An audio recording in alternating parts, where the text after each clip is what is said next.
All right, we will now begin the formal business meeting of the Phoenix City Council. First part of the meeting will be a meeting of the Assisted Housing Governing Board. After we're completed with that business, we'll move on to the formal meeting of the Phoenix City Council. Would the city clerk please call the roll for the Assisted Housing Governing Board? Board Member DeCiccio. Here. Board Member Gallego. Board Member Nowakowski. Board Member Stark. Here. Board Member Valenzuela. Here. Board Member Waring. Here. Board Member Wisahan. Board Member Williams. Here. Vice Chair Pastor. Here. Chairman Stanton. Here, we do have a quorum present. Item number 3 of the Assisted Housing Governing Board agenda is review and approval of the October 4, 2017 meeting minutes. Please, Vice Mayor. I move to approve item 3. I second the motion. There's a motion made by the Vice Mayor.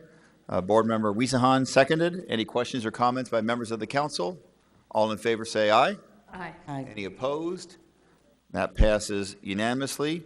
Item number 4 is a resolution concerning authorizing the city manager enter into contracts for Habitat for Humanity of Central Arizona for the disposition development of vacant lots near our Hope 6 project. Is there a motion on item number 4?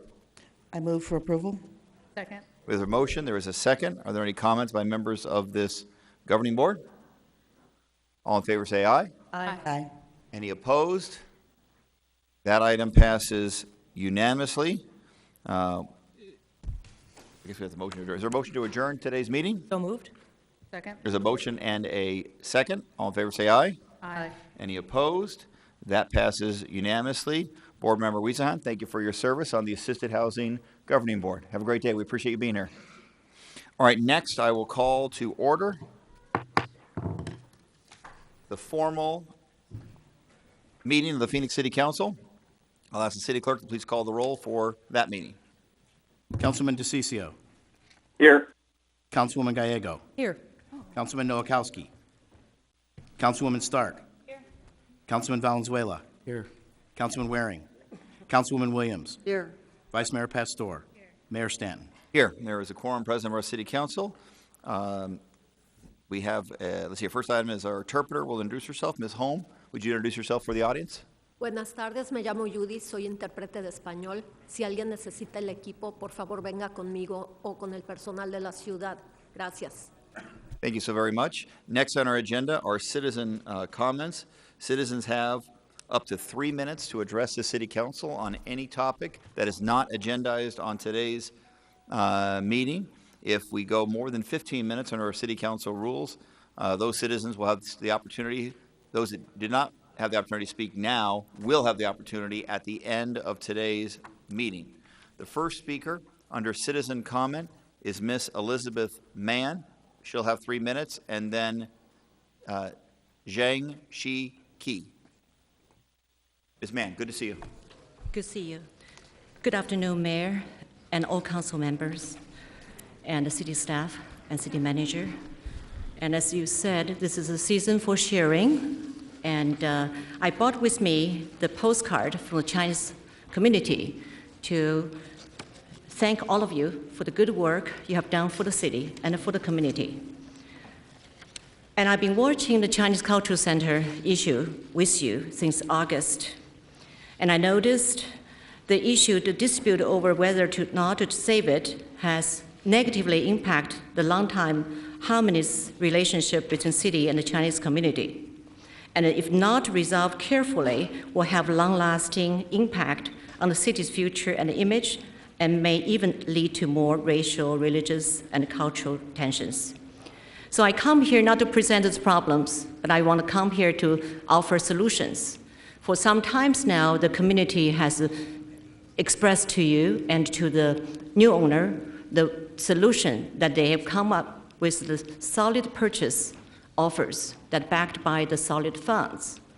And today I want to tell you, I also brought with me a solid purchase offer, and I hope you can help arrange meetings and convince the new owner to make sure, and we'll talk to save this beautiful Chinese Cultural Center as in this postcard.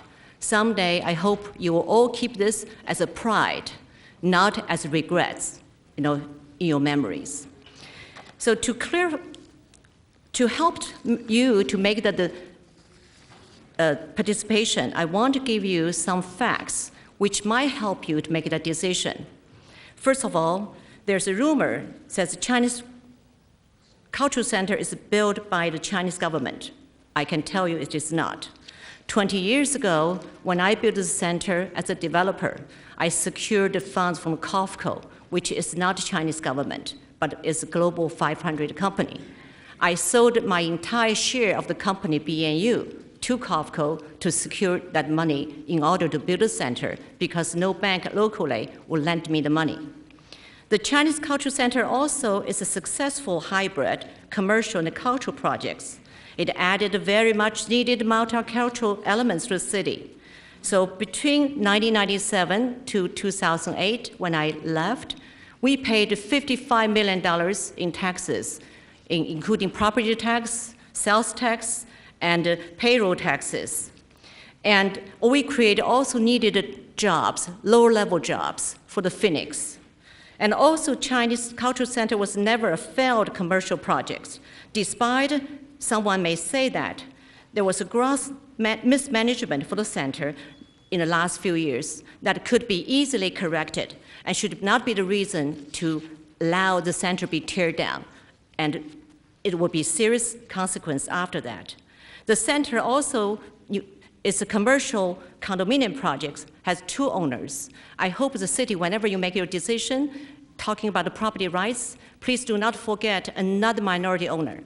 Also, the statement of the center's transformation into office compact will help the city is misleading because it's a zero-sum game. From one location to another doesn't create jobs, but the price is for the people in the center. The restaurant closed down, losing those needed jobs. We give each person 3 minutes. I'm down. So you're all set? I hope someone will call you to help me and to finalize the solution. So I welcome also every input from anyone in the city to help preserve this beautiful Chinese Cultural Center.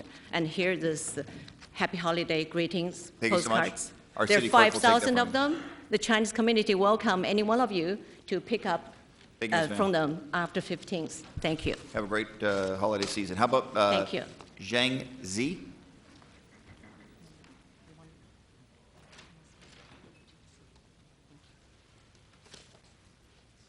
A little bit of a stretch, but I'll get there. Thank you, Honor Stan, and City Council for listening to us once more. I want to talk about a petition that was signed by 100 people that live in the area just west of the Chinese Cultural Center. If I may, I'm going to read the petition. Okay, so dear Mayor, City Manager, City Council, and City Planning Department, or to whom it may concern. In 1996, as residents of the property owners in the neighborhood west of 42nd Street, adjacent to the Chinese Cultural Center project, we have signed a petition to support the zoning stipulation modifications for case number Z172-88. That zoning stipulation modification enabled the construction of the Chinese Cultural Center, which brought positive impact to the city and the neighborhood as it promised. And the Chinese Cultural Center has since become an asset to our area. Now in 2017, our neighborhood is considered whether changing or modifying the Chinese Cultural Center would be beneficial for the entire community. We have concluded that the Chinese Cultural Center should remain as it is, as it was built to benefit our community. We also concluded that should the city grant any permit to the new owner to change the center into an office complex, the city and the property owner are both in violation of the promise made to us in exchange for our zoning support in 1996. We therefore rescind our original support to the zoning. We want to keep the Chinese Cultural Center and protect our neighborhood value and lifestyle. We are asking the city for a public hearing regarding any change of the use, on any change of the iconic roof line, on any change to its exterior, including our beloved garden and pond.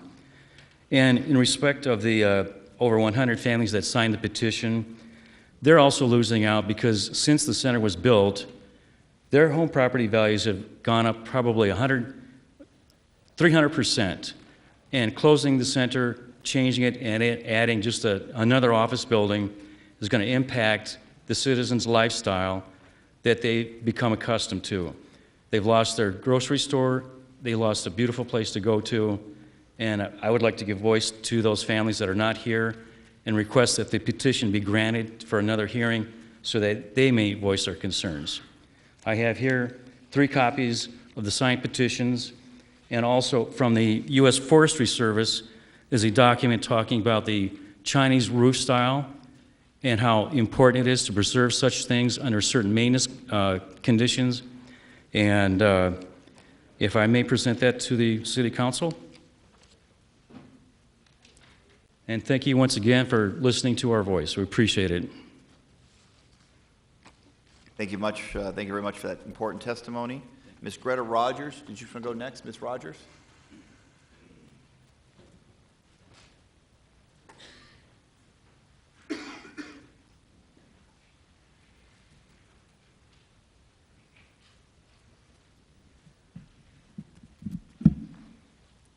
Good afternoon, Mayor and council members, and all who are here today in attendance. My name is Greta Rogers. I come to wish you the joyous hope and happiness that the Christmas season brings forth each year to each and every one of you, and a joyeux Noel. Mayor Stanton, my comments are directed to you. I want to thank you for the service that you've provided to the city for the last 7 years as the mayor, and also prior to that as a councilman of the district in which I live. You've served us well and with honor. You also announced about 3 months ago that you're going to be leaving before your term is up next year. I urge and commend you to formally tender your resignation effective 12/31/17 so that we, as a city, with the leadership of our council and whomever may be selected to be the temporary mayor before a general election next year, may begin with a fresh start on 1/2/18 with new perspectives, new hopes, new plans, and time for accomplishment. And thank you for your service. All right, thank you for those kind words, Ms. Rogers. Do we have time for one more? How about Andy Zhang?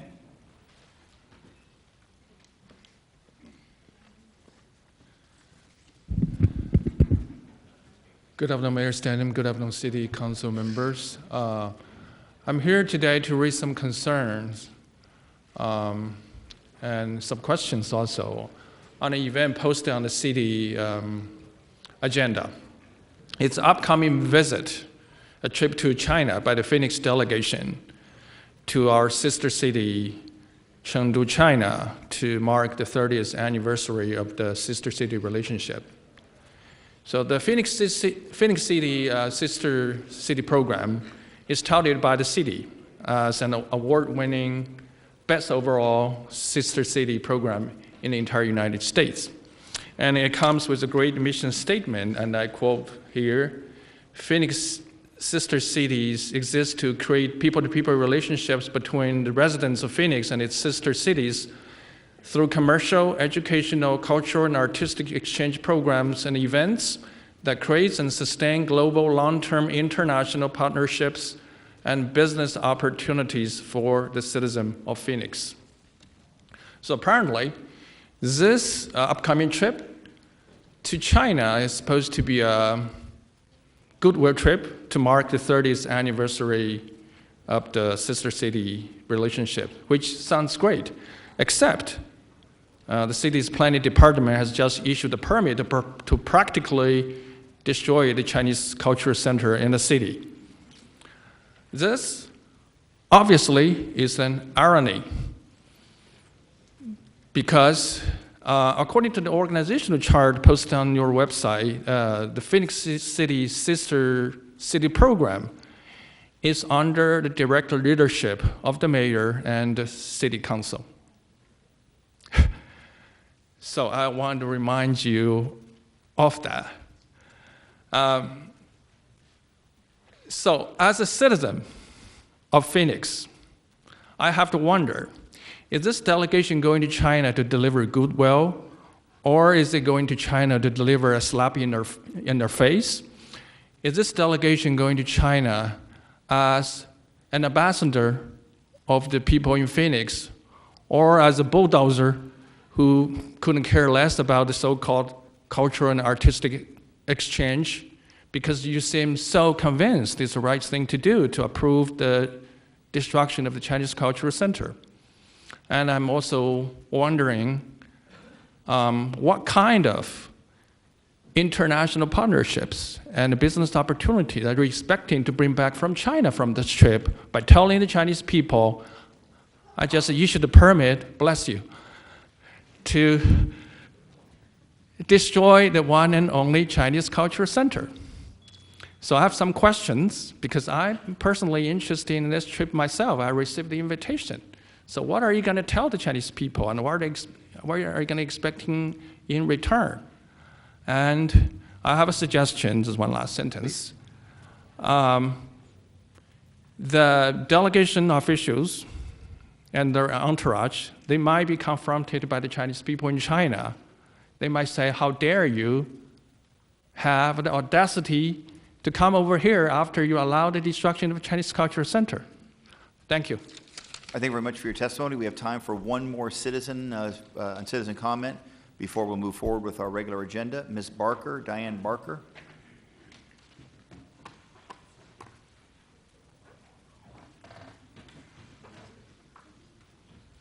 Good afternoon, Mayor and City Council. You did say, Diane Barker, come on down. I'm here. Thank you. What did we do Saturday, December the 2nd, Fit Phoenix?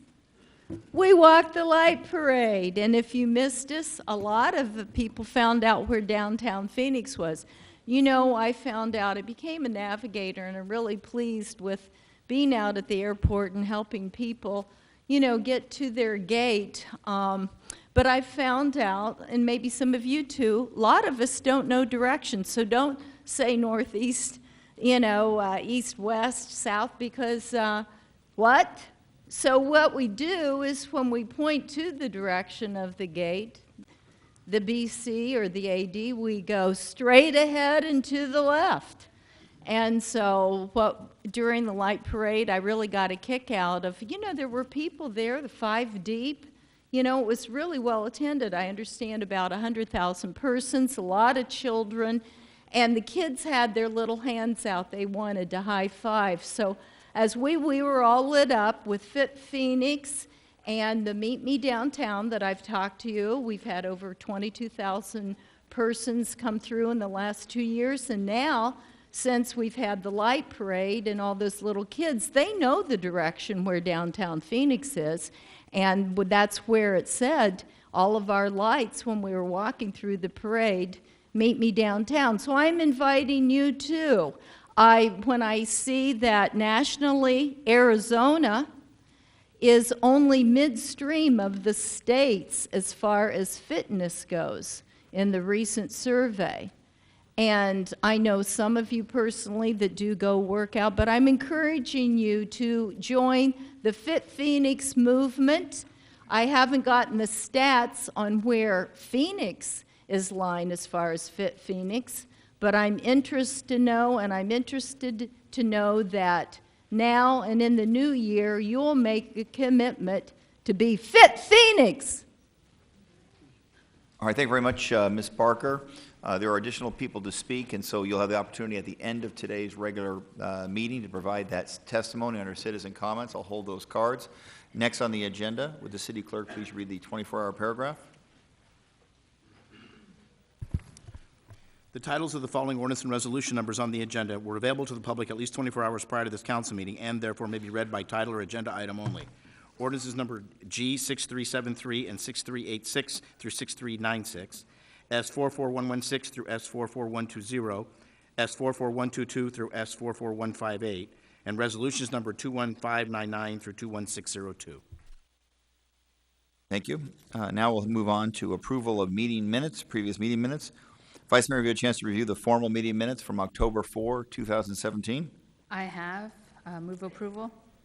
We have a motion, we have a second. All in favor, say aye. Any opposed? Passes unanimously. Councilman Valenzuela, formal meeting minutes, October 18, 2017. I have so moved. There's a motion, there is a second. All in favor, say aye. Aye. Any opposed? That passes unanimously.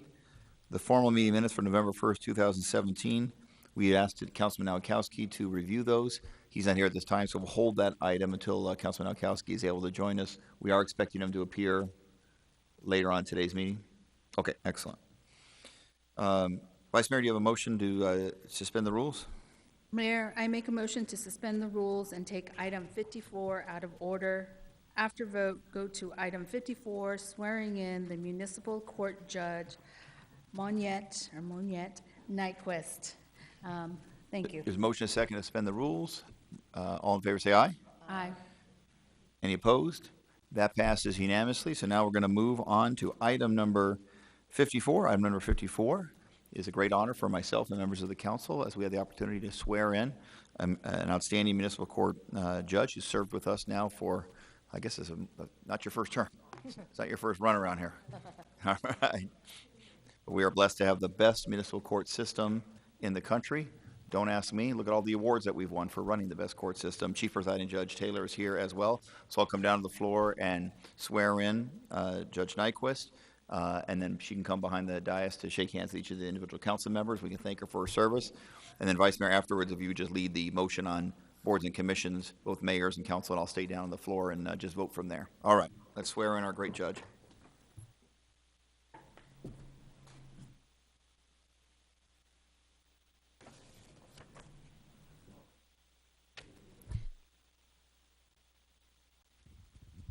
Your Honor, please raise your right hand.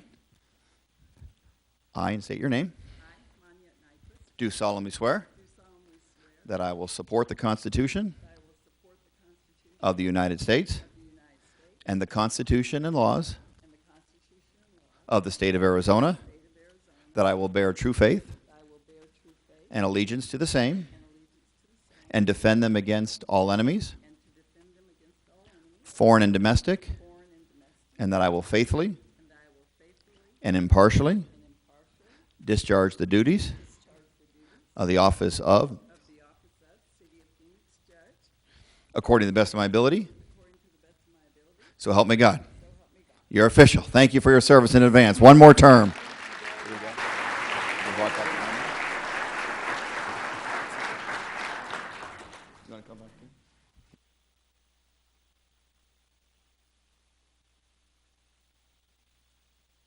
Thank you so much. I really appreciate it. You did. Good job.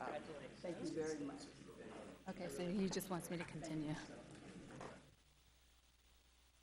Mayor, I'd like to make the motion to approve mayor's boards and commissions nominations except for the Ethics Commission, which has been withdrawn. Second. Drawn.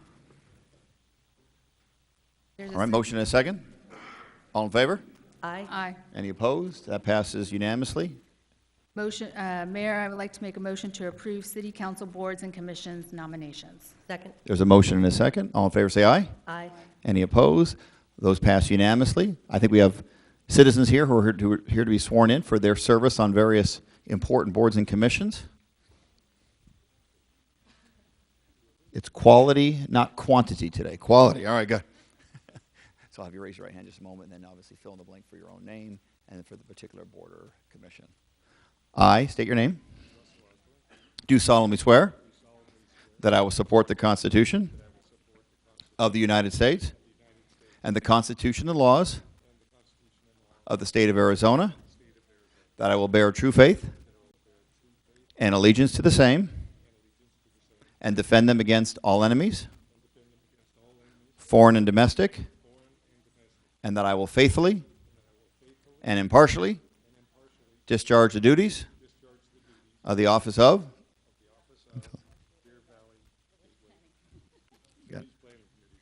according to the best of my ability. So help me God. You're official. Thank you for your service.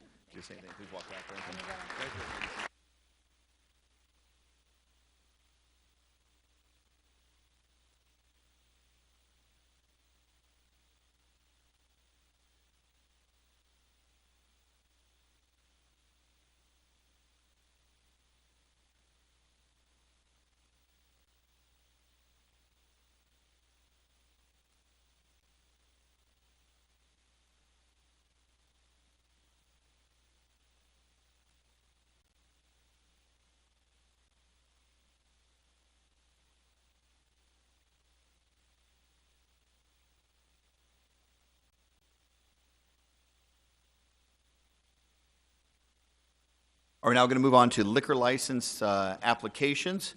Is there an omnibus motion on liquor license applications?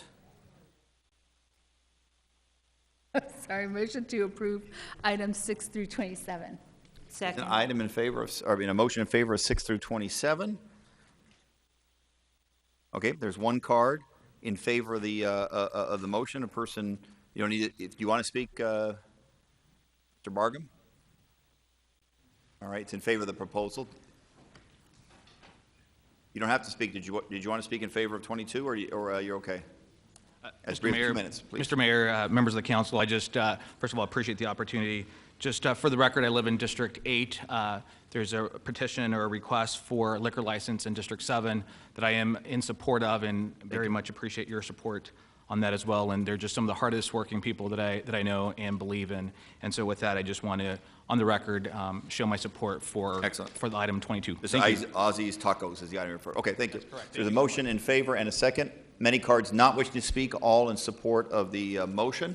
At this point, all in favor say aye. Aye. Any opposed? That item passes unanimously.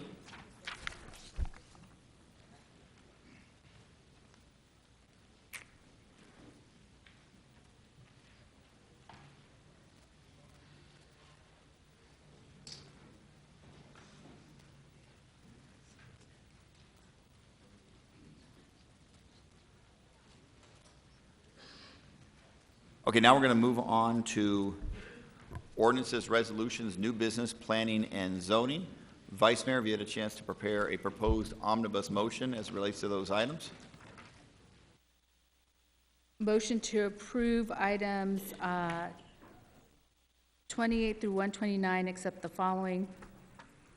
Items 28, 29, 36, 41, 45 through 50, 53, 58, 59, 61, 69, 70, 71, 89, 99, 116, and 123 through 128. Item 57 has been withdrawn. Items 69, 71, 126, and 127 are as revised and excluding these items for public comment.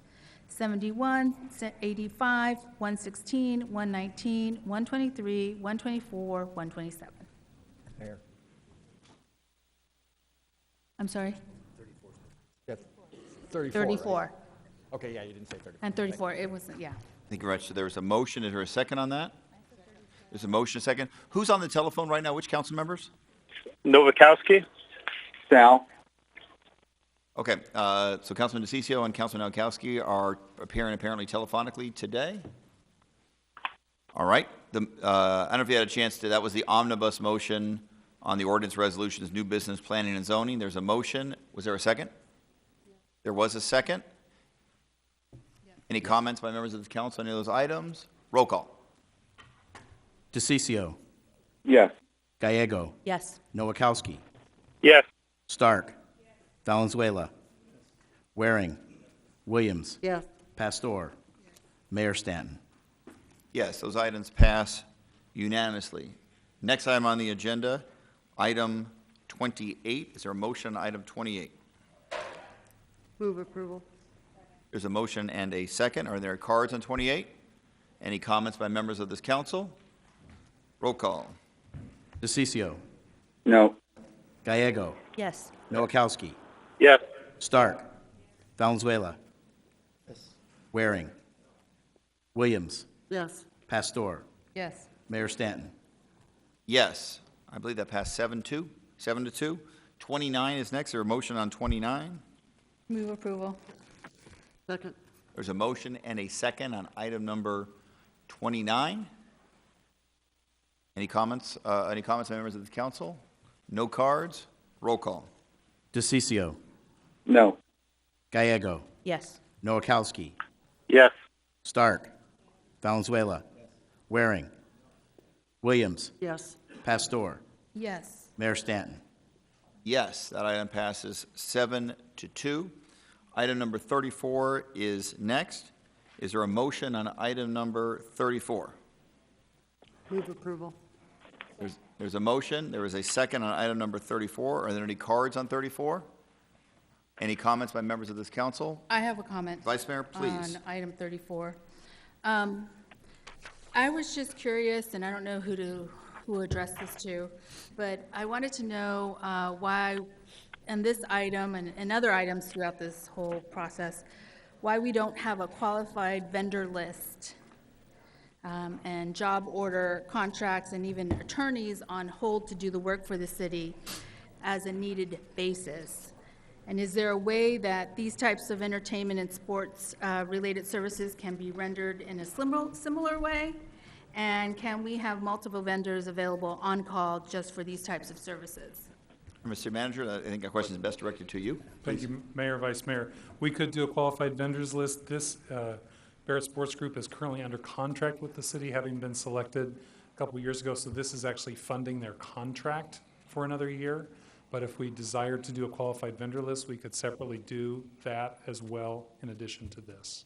Yeah, because I would like to see that for the future, so that then when there's a on-the-need basis, then we're able to do that instead of specifically having one sole provider. And we have the ability then to look at different qualified vendors. We can do that.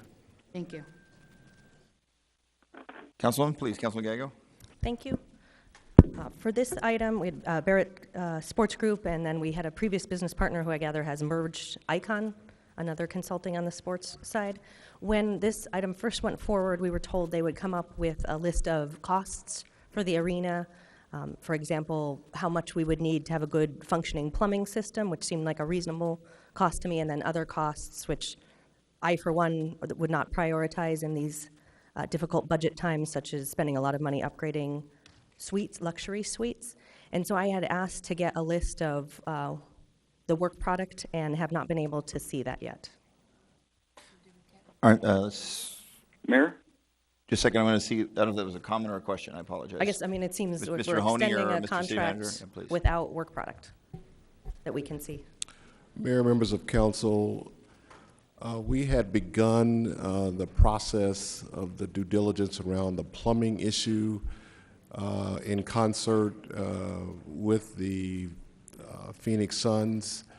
There were several items that we have identified to be addressed, which can be made available to members of council.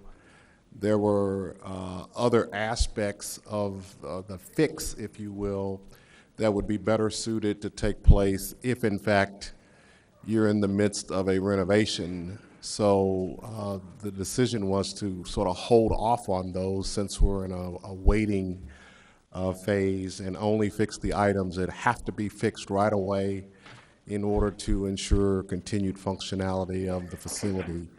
We can provide a list to you of what those items are, as well as the items that need to be addressed at some point in the future. Do we anticipate we'll need this contract between now and our January 10th council meeting? There's really no way to know, because part of what the Barrett Sports Group does for the city is provide not only analysis of documents or negotiating positions that the city might take, but they also provide analysis of any document we might receive from the other party. So if, for example, the Suns in this case chose to submit something to the city, we would want Barrett to help us analyze the validity of the document that we received. And there's no way to know if that's going to happen or not between now and January 10th. Councilman DeCiccio, do you have a question or comment? I do, Mayor. Following up on Councilwoman Gallego, she's been asking this question for some time. My understanding is that there is already a document available, whether it was created by the Suns or the City of Phoenix, and that for whatever reason, we're holding on to it. This was requested a long time ago, and I think she has a right to this information. I think we'd all like to see what it is. So is there a document anywhere, even in draft form, that shows what needs to be done at the arena? I think it's a simple question that deserves a simple answer. All right, Mr. City Manager, if you want to handle that one, or Mr. Mahoney, whoever the appropriate person would be, please. Mayor, members of council, there are some documents relative to the plumbing piece that I referred to. We recently had a vendor within the last few months go through and do an examination of the facility. In terms of prior reports or documents from the Suns, I'm not aware specifically of what the councilman's referring to. There have been a number of verbal discussions involving the Barrett Sports Group, and because the city has been involved in negotiations, they were never asked to reduce their comments to a formalized document because we were in negotiations. But in terms of, from day one, we have asked for the, and primarily Councilman Gallego, and I have to give her credit for that. She's asked for a fiscally responsible document to find out what it is we're doing. I mean, what we are going to be required to do. The city hasn't even, have we taken any steps to identify what it is that we need to have done over there? Mayor, council, put a cost figure associated with them? Mayor, members of council, we have taken steps to identify some of the things that have to be done to the infrastructure in the immediate realm. Things that, according to the contractors, cannot or should not wait. So we've identified what those things are. There are other things, however, that have been identified as clearly needed in terms of infrastructure. But we have not taken steps to begin actions on those because it was pointed out to us those would better be addressed within the realm of a renovation if one was going to occur. If we get to a point where we have some finality around whether or not we're going to do a renovation, then the city would have to decide, are we willing to go forward irrespective of that? And we can identify what those items are. The items that were determined to need immediate attention, we can provide that list with associated cost to members of council. Mayor, can I make a recommendation here at the very least? I mean, we need to go beyond the plumbing of what needs to be done over there. Those are, plumbing is great to talk about, but you're talking about still bringing a $100 million proposal in front of us until we know what it is that we can do. I'd like to have staff better prepared at the next E-session to walk through some of these things, and they can give us an overview. They don't have to go into the details that a copper wire needs to be done, but how much it overall will cost for certain functions to get done, things that we should be doing, that we need to be doing as landlords, but at the same time, an analysis of the entire arena, what it would take if we ended up doing a rehab of the entire arena and building it out. I think it's a fair request. And I think a lot of the reason that we're seeing a stall here, and a lot of confusion and a lot of members of the council is because we're going to be asked to vote possibly and possibly not on something we don't even know what it is until we can identify that. So I'd like to know what kind of steps the staff is going to be taking in the future to identify what it is we're going to be asked to do if we're going to do that. We should be better prepared than we are right now. We're into this thing months. So I'd like to take that into an E-session because I can understand not wanting to have those documents floating around because they can hurt you in your negotiation. But at the same time, the decision makers need to be better informed and better in the loop. Mayor, Mayor, members of council, in addition to the plumbing, we have had discussions and there has been some work done on some aspects of infrastructure, as an example. One of the things that the experts informed the city of is currently the functionality of the facility is not such that we can attract all of the top shows and events that move around the country. An example of that is we didn't have sufficient load capacity in the ceiling, because a lot of the shows that go around the country today require a higher level of technology and extraordinary technology-related items. So we have addressed that. Some of the other items, however, that you would typically address need to be dealt with within the context of what are we going to do with the building. If we're not going to renovate it, then we have to do separate decision-making around that.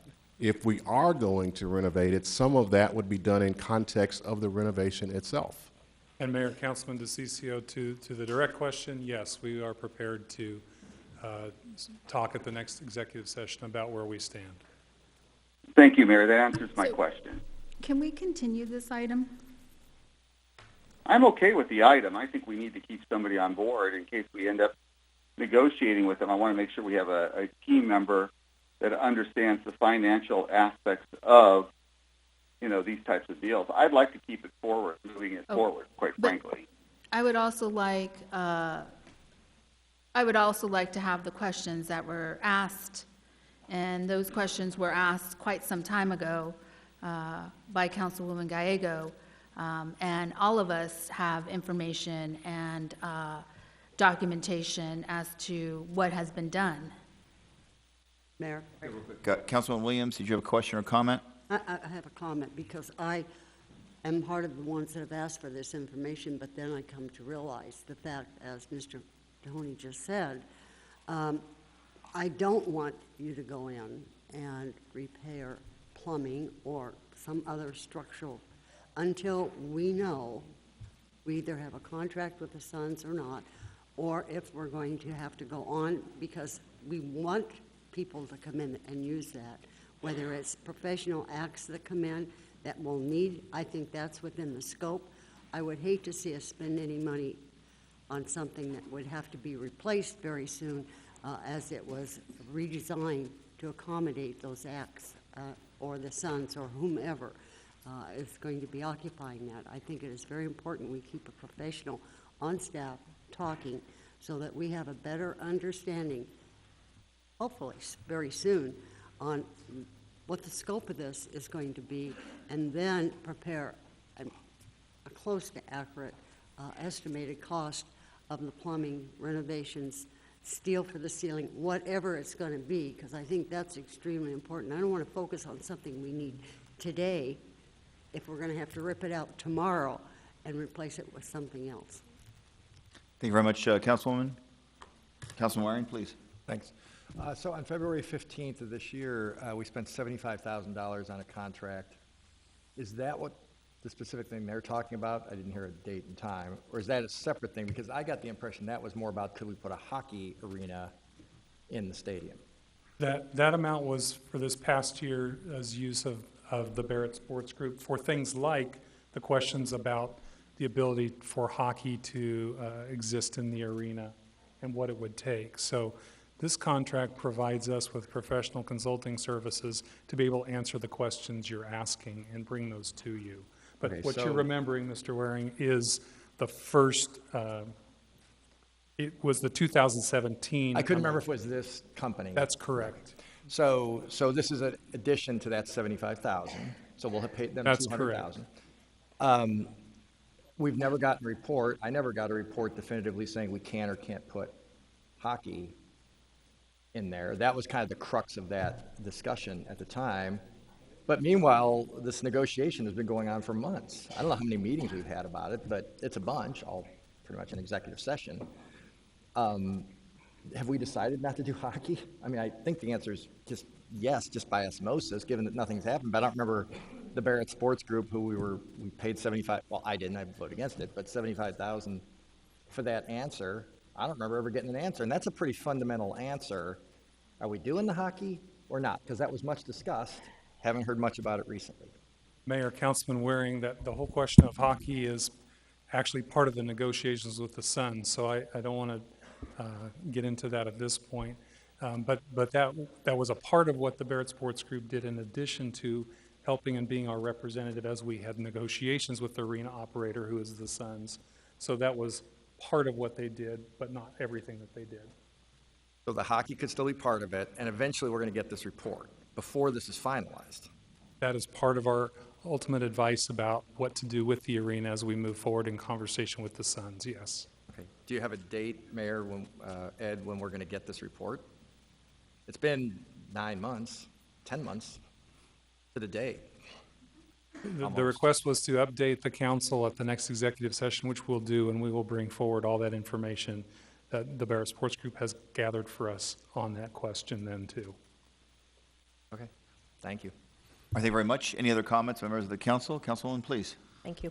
I hope that we will also have an open and transparent debate about this topic. I suspect everyone watching this council meeting has an opinion about whether the best use of hundreds of millions of dollars is in downtown sports facilities, or if they'd rather spend it on public safety or partnerships with our universities. And I think people are entitled to participate and have the opportunity to comment on that decision. The Arizona Republic ran a piece recently about these decisions happening in other communities with one-day notice. We have some obligations to have a public debate and let the public weigh in, so I hope that we'll share this information and that the public will have their chance to say how they want to spend our dollars. I mean, are you suggesting we wouldn't follow the public process? I just think I'm the mayor, so as long as I'm mayor, you better believe that we would follow a public process before making an important decision like this. What we've done so far in terms of handling a sophisticated transaction like this, a real estate matter in executive session, is the legally appropriate way of dealing with it. I would never, ever allow an important decision like this to come forward unless there was plenty of opportunity for public participation. So I know you weren't suggesting otherwise, but I want to make sure as mayor, I'm telling you publicly that I would, as long as I'm mayor, I wouldn't allow that to appreciate be your the case. commitment, Thank you but so I much, think we should share information. The public can understand how much plumbing costs and can weigh in. I suspect most people will want the plumbing to work at the arena, but it seems like information that most people will agree on and that we can share. Yeah, who can disagree? Are you suggesting that we publicly share, as we're doing real estate transactions, in the middle of the transaction, public knowledge? I know you're not suggesting that. I know at the appropriate time, when the item is appropriate to come before this council, we'll have plenty of opportunity for public comment. So I appreciate the sentiment where you're suggesting that we do things out in the open. We've done things out in the open. Any other, anybody follow up on that, please? Any other comments, Vice Mayor? So this is just an extension of the Barrett Sports Group. It's part of the extension, and it's a 1 year, it's the 1 year, we're triggering the 1 year extension. Yes, Mayor, members of council, the original contract that the city let was for a period of 1 year, and it had 4 one-year extensions built into it. And so it requires action annually in order to go the next 12 months.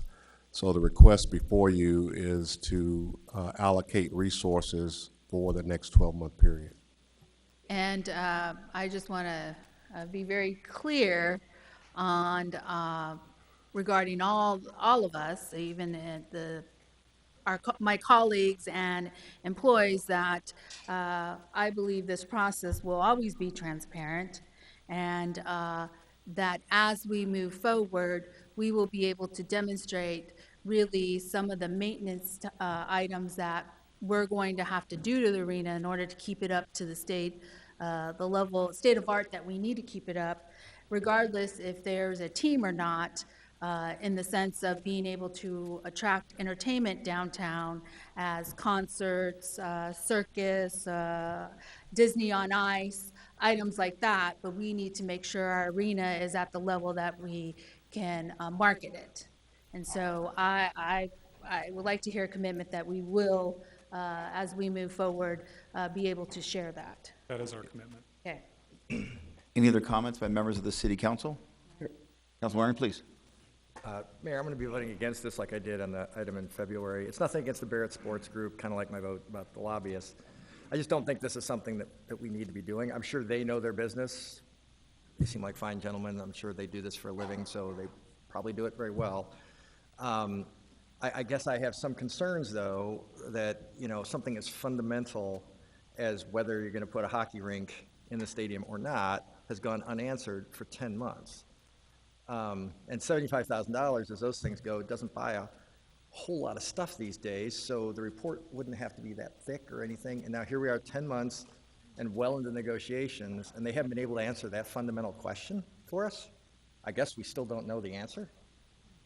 And if I'm on the council, I get to vote, so if I don't know, I'm assuming nobody in the audience knows. That's my guess, which I think is perhaps Councilman Gallego's point. I'll also just address something that Milton said. It irks me a little bit when I hear about the concerts and everything, that we can't have them because the roof isn't big enough and so forth. That may well be true, but Glendale's got a stadium that they can do those big concerts. And I'm an old codger, so I love old rock bands as much as anybody. The big arena groups, that's just fantastic. I love going to those shows, but it's not like I'm not going to get a chance to do that as a resident of this valley, if you're a regionalist, because we got a stadium that can host that. The stadiums now compete. That was the urban planning that led us to having 2 stadiums. So you know who makes out? The rock groups, Taylor Swift, whatever. Because they can say, well, I'm going to go here, I'm going to go here, I'm going to go, and just pit, and the price just comes down and down, down. They have to pay us. Who really pays that price? Taxpayers. That wasn't particularly well thought out. So I reject the premise that we have to do this, because otherwise teenagers won't get to see Justin Bieber in their lifetimes. That doesn't resonate with me to the tune of hundreds of millions of dollars. I can see some merits of having a downtown arena and so forth, but at some point this ventures into the, no offense, the silly, and that's where I feel like I have to say something. So I'll be voting no on this. Thank you. All right, thank you very much. Any other comments by members of the council? Councilman DeCiccio, please. I'm going to explain my vote. I'm going to be supporting this motion. I mean, I think it's obvious I came out against the proposal that was in front of us regarding the Suns, but you still want the very best team negotiating for you, and this team seems to know what the heck they're doing. At least in the meetings I've sat with them, they understand finance, they understand arenas, and they've done this across the country. If we weren't going to be doing this, or if I didn't feel like there were enough votes on the council, I wouldn't be supporting this either. But my concern is you let go of a team that understands this type of financing and this type of negotiation, and then all of a sudden you're stuck, and you could make a $100 million mistake. So regardless of whether some of us support the arena or not, you still want the best team if you think that there's a chance this thing could go through. All right, thank you very much. Any other additional comments by members of the council? Councilman Valenzuela, please. Thank you, Mayor. I'm going to be supporting this. I just want to explain a couple of things. Please. This is about preserving a city-owned asset. You know, it's a city-owned facility, city-owned asset. I think of a police substation. I think of streets. I think of the airport. Obviously, there's been some discussions and negotiations with the anchor tenant in there now, but whether we have that anchor tenant in there or not, that facility is going to remain here in downtown Phoenix, and the question is, what are we going to do with it? I think of another publicly owned facility that's at the edge of downtown on the Arizona State Fairgrounds that is, you know, practically abandoned. It certainly is underutilized. I don't know if we want that in downtown Phoenix. So, this is important. This is an important step to just continue to study this issue, because, like I said, regardless of who the anchor tenant is, it's a city-owned facility, and this is about continuing to maximize our efforts in downtown and with that facility. So I am supporting this. Thank you very much, Councilman Valenzuela. Councilman Alkowski, please. Mayor, I actually, the arena's in my district, so I had many questions, and those questions weren't answered. I mean, we want to find out what our responsibility as a city is in the maintenance of this facility. We know that there's a sewer, but how much is it going to cost us to fix the sewer? What other responsibilities do we have as good stewards of tax dollars. And I think that's where the frustrations of some of us sitting here, I'm very supportive of this Phoenix Suns. I would never want to see the Phoenix Suns leave the city of Phoenix. But my concern is, how are we going to be good stewards with those tax dollars that we're responsible for to make sure we're just going to actually spend what is needed and what our responsibilities are, and at the same time making sure we have that team that can actually negotiate with the Suns to make sure that it's a win-win on both sides. And I think that's where you've seen the frustration here. So I'm not sure if it's a lack of communication from our consultants, or if it's a lack of communication from our staff to the council members, but there's a lack of communication somewhere. We've had e-sessions on certain things, and those questions haven't been answered, and that's where I'm very disappointed that those questions, and it was simple questions, haven't been answered. And that's where I'm kind of like confused right now on this vote, because I support the Suns, but at the same time, this whole process has been kind of a little nightmare for me. Mr. Manager, I don't know if you want a chance to respond to Councilman Nowakowski's disappointment. To the extent that the council is disappointed with communication, that rests with me, not with the consultant, because we don't ask the consultant to communicate directly. They are our advisors. So as was requested by the Vice Mayor, the first executive session in January, we will give a full and thorough report of where we are and reiterate what we know at this point. All right, any other comments? I'll certainly be supporting the motion. I respect Councilman Waring very much, but I would strongly disagree with the sentiment that it is not important that we have a state-of-the-art facility like Talking Stick Resort Arena in the heart of our city. That building is currently busy over 200 nights per year, and obviously it supports many businesses. Many people are employed inside and outside of that arena as a result of how busy it is. And I think if we can work the right agreement, an agreement in which we would share the costs, make it a state-of-the-art facility without raising taxes, we would be remiss not to take advantage of that opportunity. And we think we need to work hard to try to get that. I know on the council, there's a lot of disagreement about whether that's an appropriate priority for the city or not priority city. As long as I've been involved in city government, I will tell you that it is important that the heart of this valley, the heart of the state of Arizona, which is downtown Phoenix, have a facility of this nature. It's not really about the sports that go on there. Although I like the Mercury, I like the Phoenix Suns, I like the Rattlers. It's about all the other events, and when Adele comes to town or some of the other major acts, you better believe that spurs a lot of business around the restaurants and bars and other facilities in the heart of downtown Phoenix. So I certainly think it is a priority that we send a message that this maintenance of this state-of-the-art facility is important for the city of Phoenix, not for a basketball team, but for the city of Phoenix. We got to cut the right deal. We got to make sure it works for the people of the city of Phoenix. And the Barrett Sports Group, I think, is the right group to help us think that through. If we're not able to reach agreement, and we get to the point of the team exercising the obsolescence clause in the existing agreement, I think it's going to be a much more difficult negotiations and probably a much less positive agreement for the people of the city of Phoenix. So I think it's an important moment to give it our best shot, and utilization of this firm is our best shot to reach agreement that works for the city, works for the people of this community. And I don't, with all due respect to our friends in Glendale, I don't think that that building in Glendale is in any way a substitute for a great facility in the heart of downtown Phoenix. All right, with that, roll call. DeCiccio. DeCiccio. Yes. Gallego. No. Nowakowski.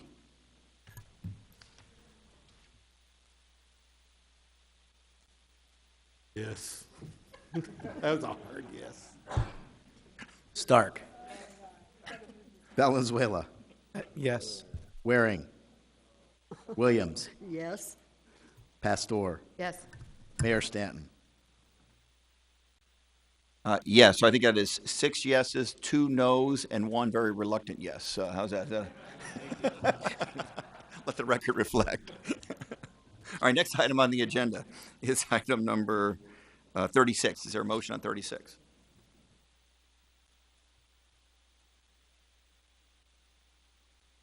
Sorry, there's a motion. There is a second. No cards. Any comments by members of the City Council? Roll call. DeCiccio. No.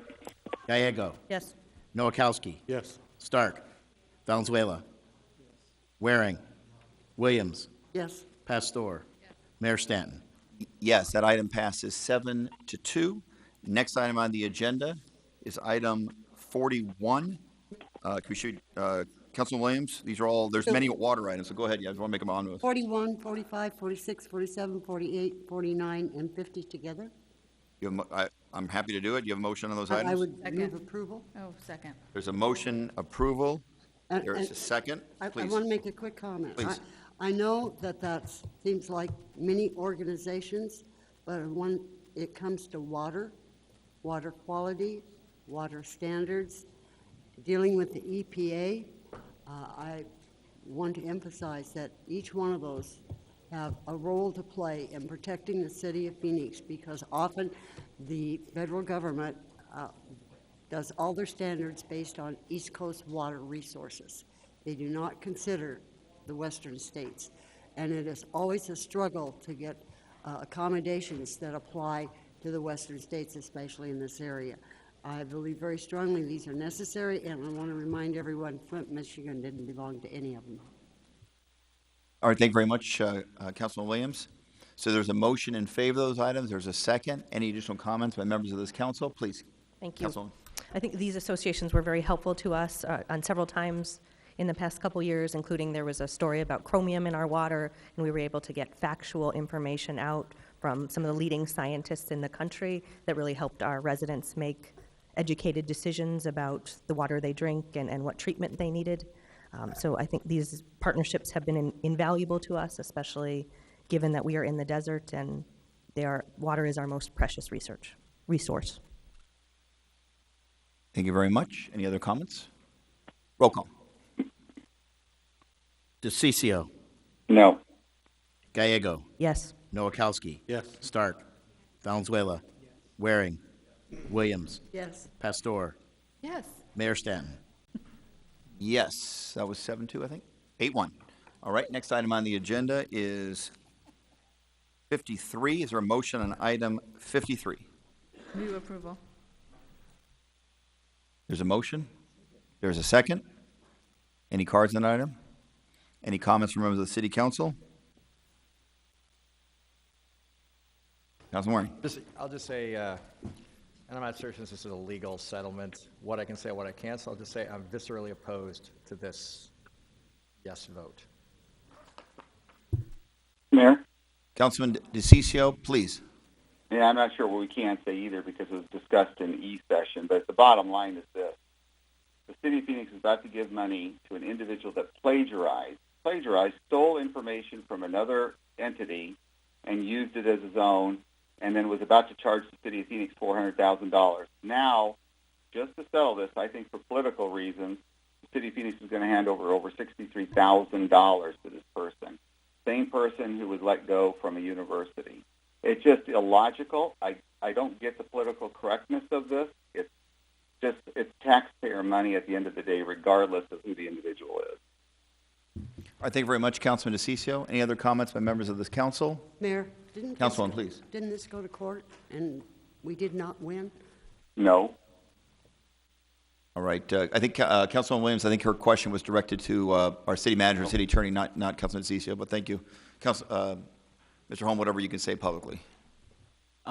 Mayor, members of the council, this matter was arbitrated under the rules of court applicable to the case. The arbitrator found in favor of Dr. Whitaker the central issue in the case, and that was what the contract required. And based on that, however, the arbitrator felt like that neither party should be awarded any damages in the case, although Dr. Whitaker was entitled to his fees. And so on that basis, the arbitrator awarded $63,000 in fees. So on that basis, this is merely the payment of the arbitrator's award in accordance with court rules that are applicable. Thank you very much. Councilman Waring, please.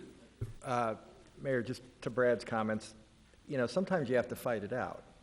You got to pick your battles, but sometimes there are things you need to fight about. I felt this was one of them. Yes, perhaps we didn't hold the best hand, but that was also true in the FAA. case, and we won that one.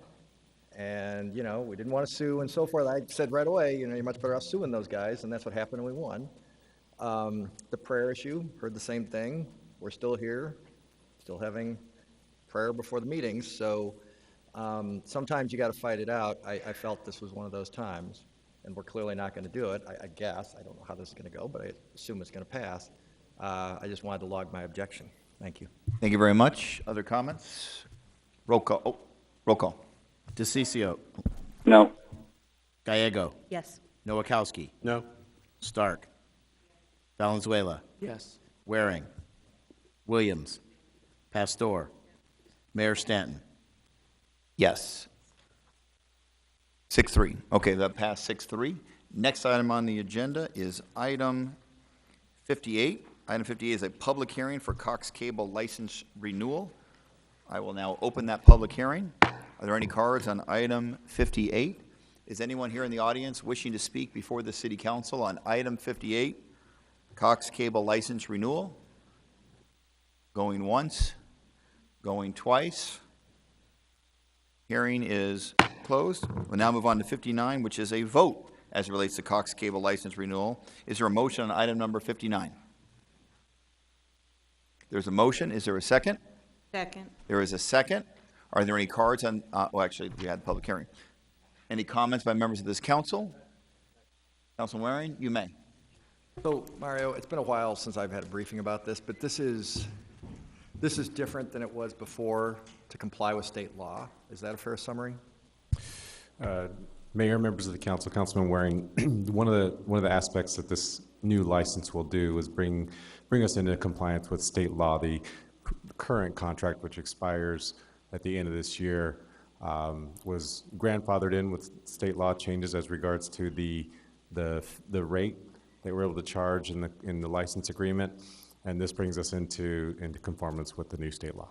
So, Mayor, is it fair to say the state sets the rate, and then we're now complying with that, where we weren't before?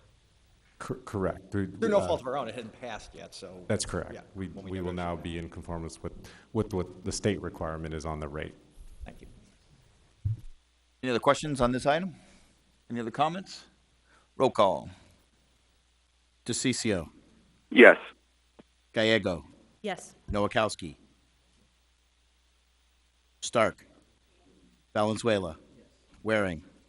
Williams. Yes. Pastor. Mayor Stanton. Yes. Councilman Nowakowski, yes. So I'm a yes as well. I think it's unanimous.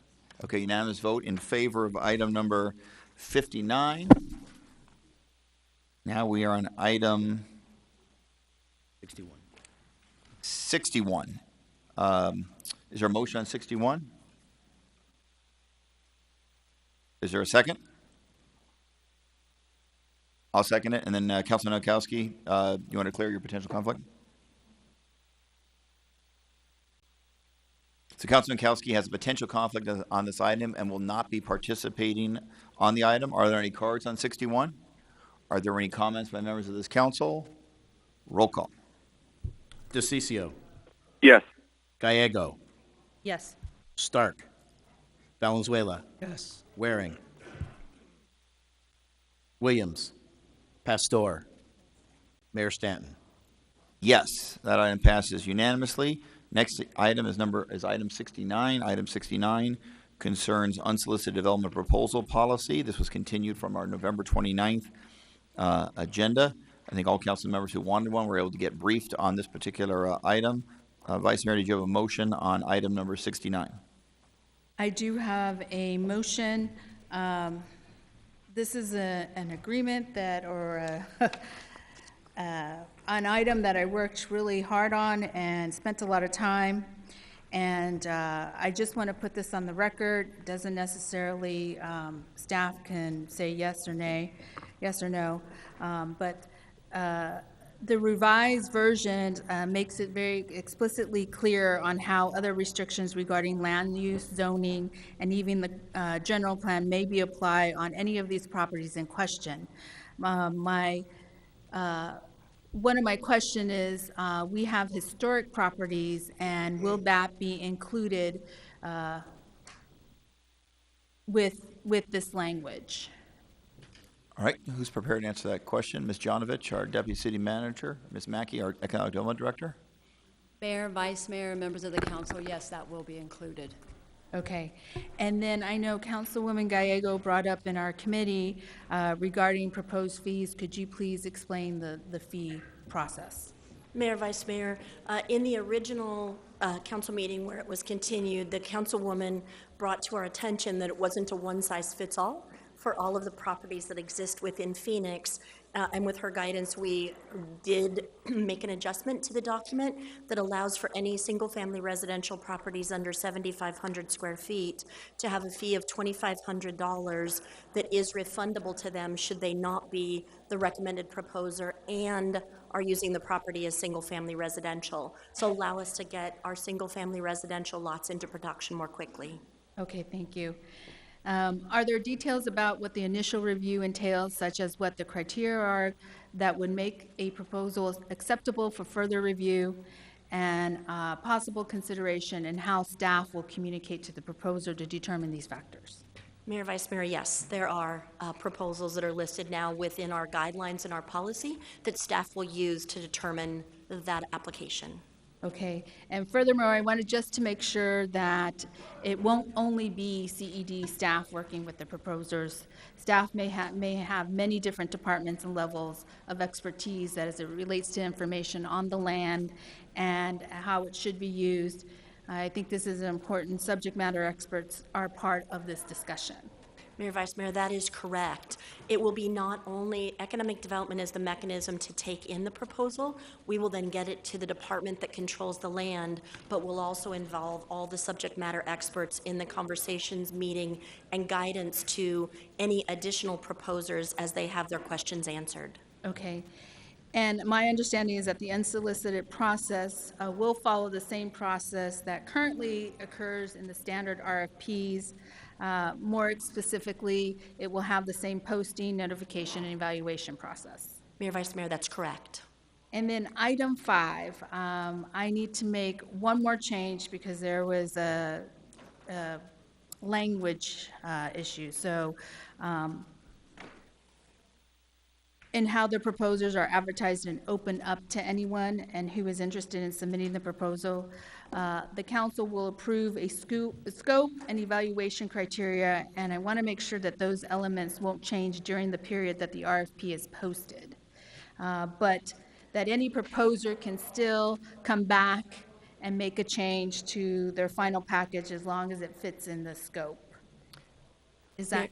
Mayor, Vice Mayor, that's correct. Okay. All right. So I'm going to make the motion. I didn't make a motion, but Not yet? I'm going to make it. Please.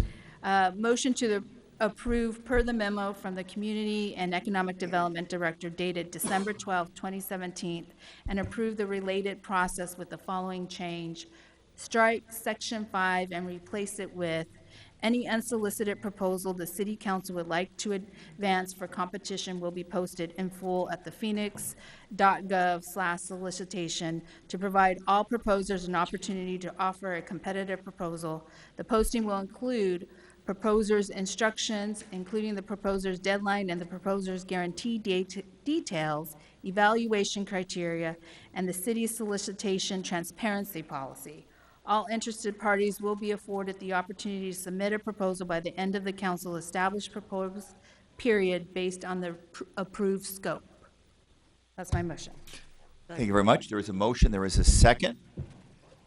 Are there any cards on this item? Mayor, Please, Councilwoman, please. I just want to compliment the Vice Mayor and Councilwoman Gallego for digging into the details. This is a significant departure from what we do now, and to make sure that it fits every situation, we think, and is very transparent and fair. I applaud your efforts, so thank you both. Thank you. Any other comments by members of this council? Councilwoman Stark, please. Mayor, I too would like to thank the Vice Mayor and the Councilwoman. I think this is really a significant progress. We have a lot of properties out there, and this might really speed up some of the sales. And I think, too, we're partnering with private sector, and they can come up with some very creative ways to help the city in the sales. So thank you so much. Thanks for all the work you guys did on it as well. Councilman Gallego? Thank you. Thank you, Mayor. When I was running for office, one of the things I really pushed was that we need to make better use of the city's vacant land, and I was pleased to join a council where everyone agreed that should be a priority. Thus far, we have sold, since Vice Mayor Pastor and I joined the council, hundreds of vacant parcels and brought in $33 million to the city. That's a win for the taxpayers. It's also a win for the people who live or work next door to these vacant pieces of land. You should not have a bad neighbor who's the city of Phoenix, and we've really been pushing to make sure we take advantage of the city's real estate and develop in the smartest way possible. We've done some great things, including the bioscience campus that we were all part of. Earlier today in this council meeting, we voted on a partnership to invest more in affordable housing, and we'll be building 31 new houses in my district. That's something we heard over and over again from the people in that neighborhood. We want you to activate your land, and we want more affordable housing in this community. So lots of good news from today's council meeting. One of the changes that we made when this item was continued was to make it easier to develop the single-family lots into houses. So we've dramatically reduced the fee associated with that, as well as cut some red tape. And so I want to thank our Community and Economic Development Director, as well as our Housing and Neighborhood Services Director for making these changes. I think we have a much better policy that we're able to move forward, and hopefully as we move this forward, there will be millions more dollars that we'll bring in to the city's general fund and other funds as we develop these great land holdings. So thank you to everyone involved. Thank you so much. Any other comments by members of the council? Mayor? Please, Councilman Valenzuela, please. I'm excited about this particular item. It originated out of the subcommittee that I'm honored to chair with my colleagues here, the Vice Mayor, Councilman Nowakowski, Councilwoman Williams, and it continued to be refined as it gets here. But this is just another tool in the toolkit to do some of those things around housing, but also work at a little quicker speed for the private sector as well. People who see opportunity in some of these lots, who want to start a business, and who have the resources and are willing to go, but may not have the time to wait for a year, 2 years, or whenever the city finally puts something up for an RFP.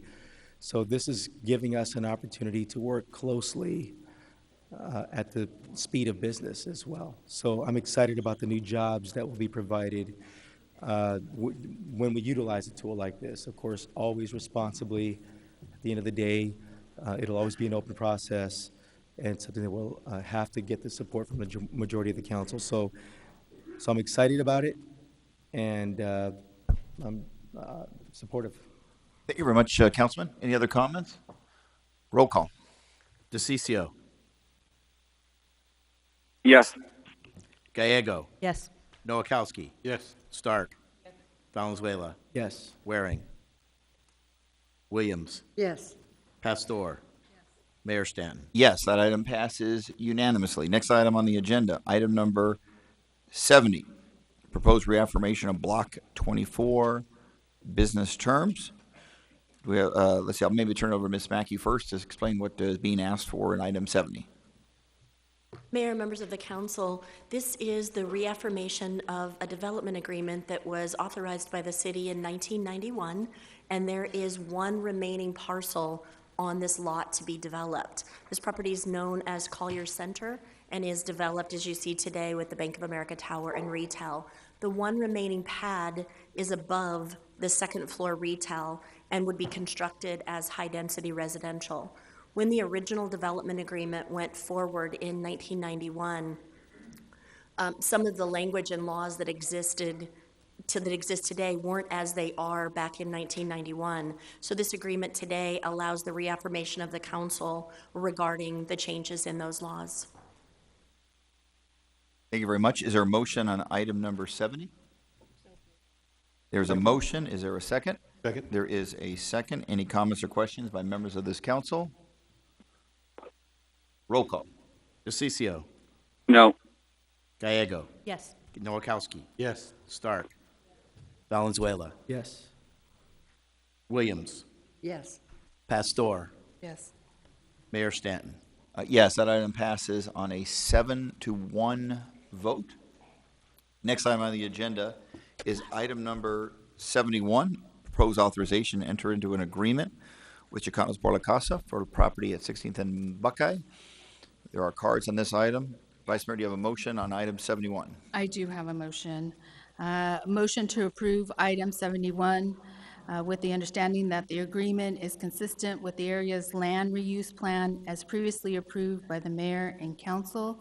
And I also know Councilwoman Gallego has some additional comments or amendments to it. Wonderful, thank you. Councilman, well, first off, there a second to that motion? I'll second it.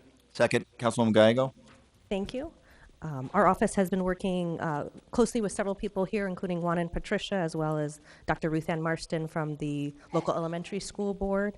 And so I wanted to offer a friendly amendment that the project will participate in the Heritage Trail as envisioned by the land reuse proposal passed by this city council that will celebrate the rich cultural heritage and the many veterans with ties to this area. All right, that's a friendly amendment. Is the amendment accepted by the maker of the motion? It is because it is part of the land reuse and it is part of preserving the heritage of that area, which has been always originated from the very beginning. So it is accepted. Thank you very much. Now I'll turn it to members of the public who have submitted cards to provide testimony before this council. Mr. Abe Arvizu Jr. You're okay? No testimony? Okay. Gilbert Arvizu? Okay. And how about Andrew Arvizu? Okay. Okay. Others who wish to speak? How about Patricia Garule?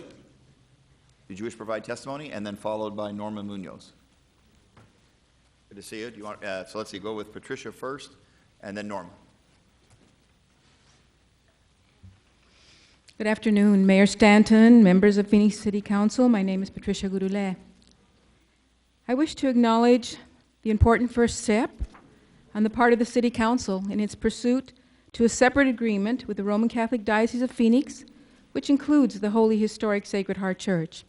And I also commend the Phoenix City Council's previous recommendation that there be unobstructed visibility and accessibility to the old historic Sacred Heart Church. I feel when the bell of this holy historic church rings again, year-round, it will be a call to all. You are welcome. You are welcome to come home again. It will become the centerpiece which provides the impetus to reassemble and revitalize the Sacred Heart Parish, the barrios, and the neighborhoods on the Salt River floodplain. It will enhance the community's efforts to establish the Father Albert Braun OFM Veterans Memorial District. Our initiative proposes to strengthen and stabilize the existing neighborhoods, create a sense of newfound identity, change perceptions, and expand economic opportunities. The proposed creation of a Heritage Forum of Honor recognizing the contribution of all veterans, including Congressional Medal of Honor recipients, will be located adjacent to a children's theater multi-purpose auditorium. These innovative developments will provide the connectivity from the barrios, Sacred Heart Parish, and neighborhoods on the Salt River floodplain to downtown Phoenix and the Sky Harbor International Airport. This revitalization will enhance the well-being of existing residents. It'll become a tourist destination, create new employment opportunities, and reunite the area into one of Phoenix's hallmark communities. I have a handout. Thank you very much. Thank you very much. City Clerk will grab the handout from you and make sure the council has a chance to review it. Ms. Norma Munoz.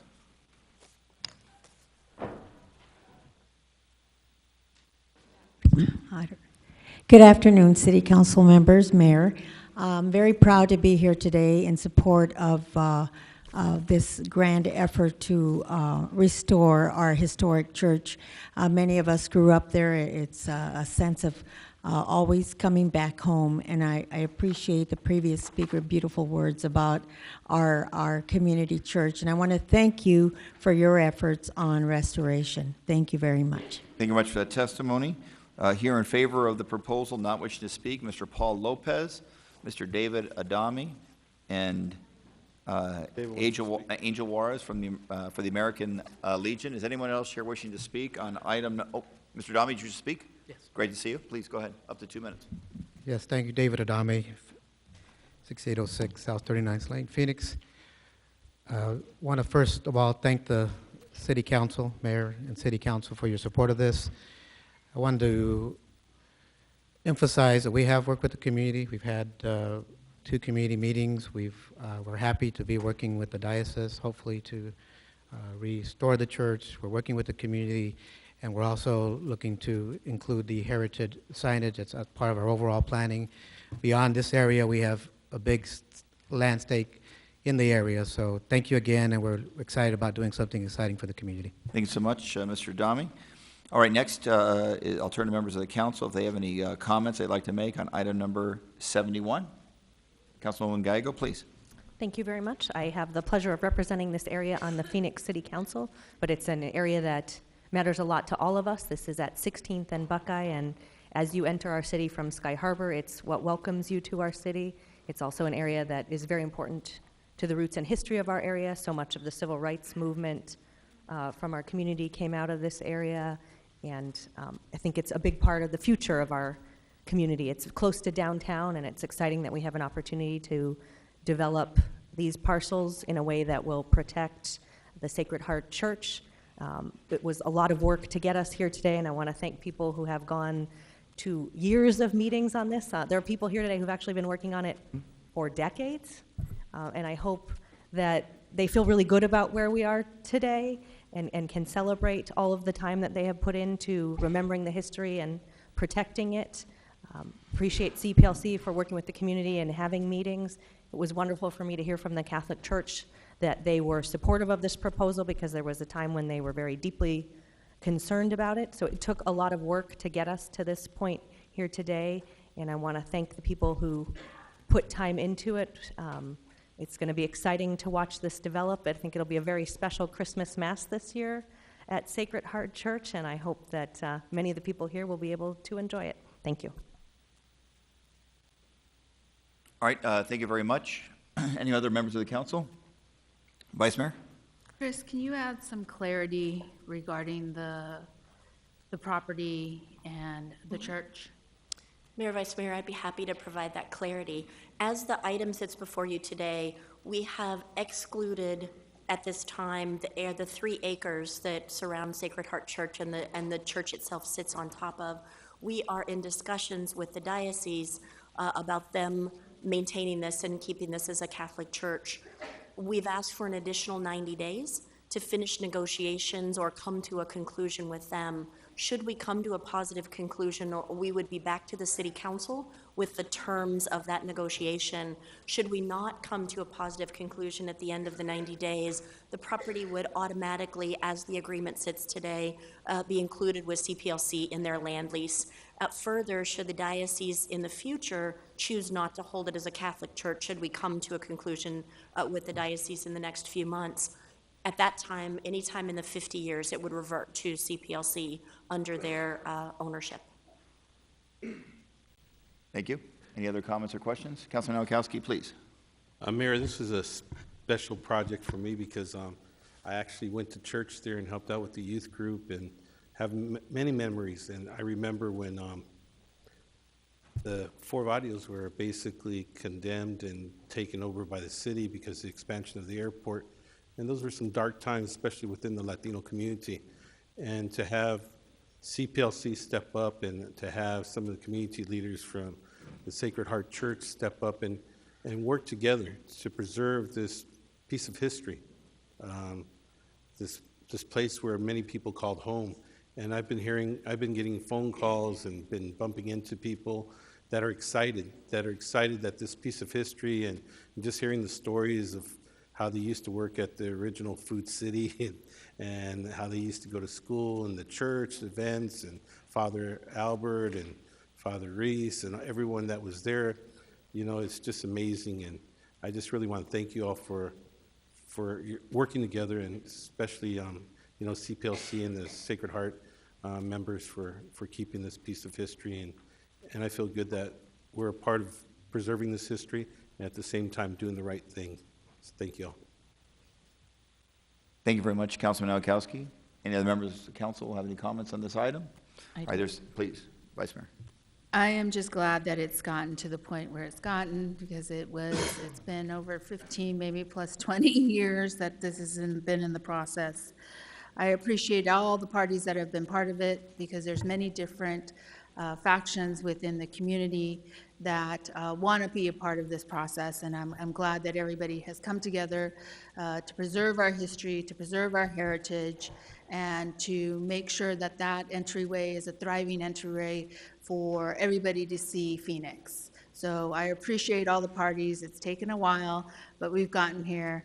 And one thing that I try not to lose is hope and faith and belief, and we got here. So I want to appreciate everybody's work. Thank you very much. Any other comments? Roll call. DeCiccio. Yes. Gallego. Yes. Nowakowski. Yes. Stark. Valenzuela. Yes. Waring. Williams. Yes. Pastor. Mayor Stanton. Yes, that item passes unanimously. My understanding is that the card had been submitted on 72 or for some reason didn't end up on the table, but I don't know if there could be a reconsideration, item 72, because a member of the public is here to provide testimony. Reconsider. Motion to reconsider. Is there a second? There's a motion, a second. All in favor, say aye. Aye. Any opposed? That passes unanimously. Is there a motion on 72? Move approval. Motion and a second. My understanding is Ms. Stacy Champion wanted to provide testimony on 72. If you're here, please come forward.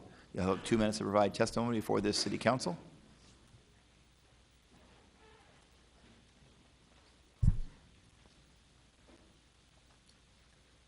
Thank you, Mayor, members of the council. My name is Stacy Champion. I'm a Phoenix resident. I am very curious about this $500,000 deal for 20 parking spaces that the city of Phoenix plans to buy from Colliers. Because we are constantly being told that there's not enough money for other things. There isn't enough money for sidewalks, there isn't enough money for trees, there isn't enough money for protected bike lanes, there's never enough money. Why is there enough money for the city of Phoenix to buy 20 parking spaces that cost $500,000 for 4 years? Like, I honestly, I cannot wrap my brain around why the city would do that. And it's very vaguely written in that it says for future tenants, and I don't get that. I don't understand why those future tenants can't find a parking space just as a future tenant would do in any other situation. Why is the city spending $500,000 to buy 20 parking spaces from Colliers? Has Colliers not gotten enough from the city of Phoenix, and we have GIPLETs and incentives and other things? So I guess I'm just looking for an explanation. All right, thank you for the questions. I'll turn to Ms. Mackey. What is our professional staff recommending as it relates to item number 72, and if there's an spending of city resources, what is the source of that money? Ms. Mackey, please. Mayor, members of the council, these 20 parking places actually will replace a very small amount of spaces that we've lost this year.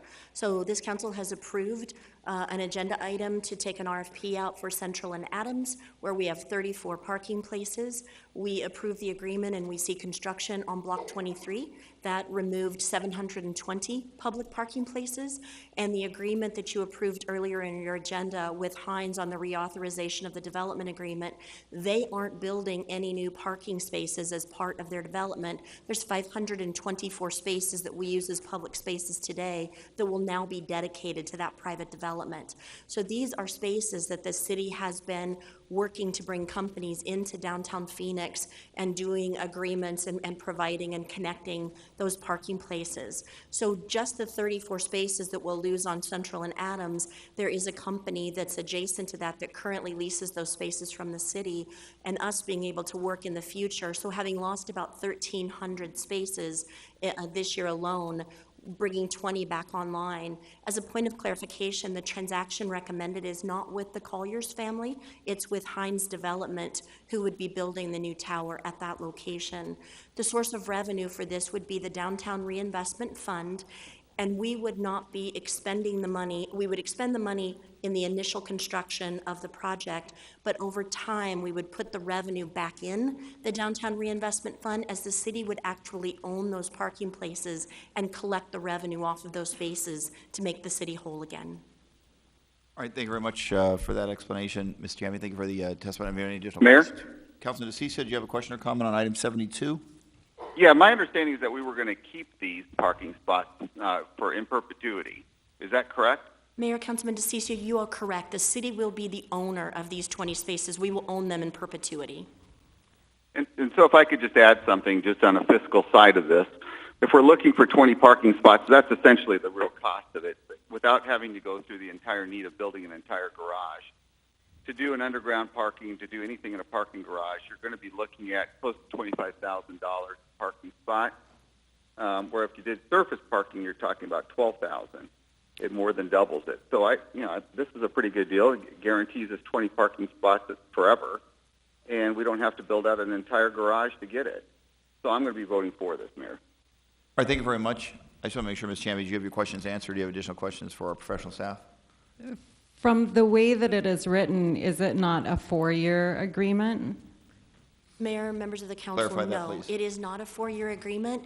The city will own, the agreement itself is they have to perform within 4 years. We have performance benchmarks, as we do with all of our agreements. But the city will be the permanent forever owner of these 20 spaces unless in the future, a future council would choose to sell that portion of the parking garage. Okay, so it's a 4-year repayment? Here, I'm confused on, oh, I see, okay, thank you. Any other questions? Yeah, I don't really, I don't understand that. So it's $500,000 paid for 20 parking spaces, period? They have to be built within 4 years. That's the agreement. That's the 4 years. For $500,000. They have to be built within 4 years. But go public transport and sustainability. Got it. Okay. I would ask that it be reconsidered and that $500,000 went to something, I don't know, homelessness, trees, protected bike lanes, pick something, I don't know. All right, thank you very much. Councilman Williams, please. Mayor? I'm very supportive of this. I have a district that a third of it doesn't have public transportation. We are never going to give up our cars. And when we come downtown to go to the arena, to games, to entertainment, to eat, all the activities that are down here, we need parking spaces. And I remember a very loud discussion, it's been a while, about building a parking garage. So I know that this is actually a savings rather than trying to build a garage. And there are many people that live in this city that will use those 20 spaces. I'm sure there will be a competition for those 20 spaces. But I thank you for being creative on this, and I think it's very important to all the members of this city. Thank you very much, Councilman. Councilman DeCiccio, do you have a comment?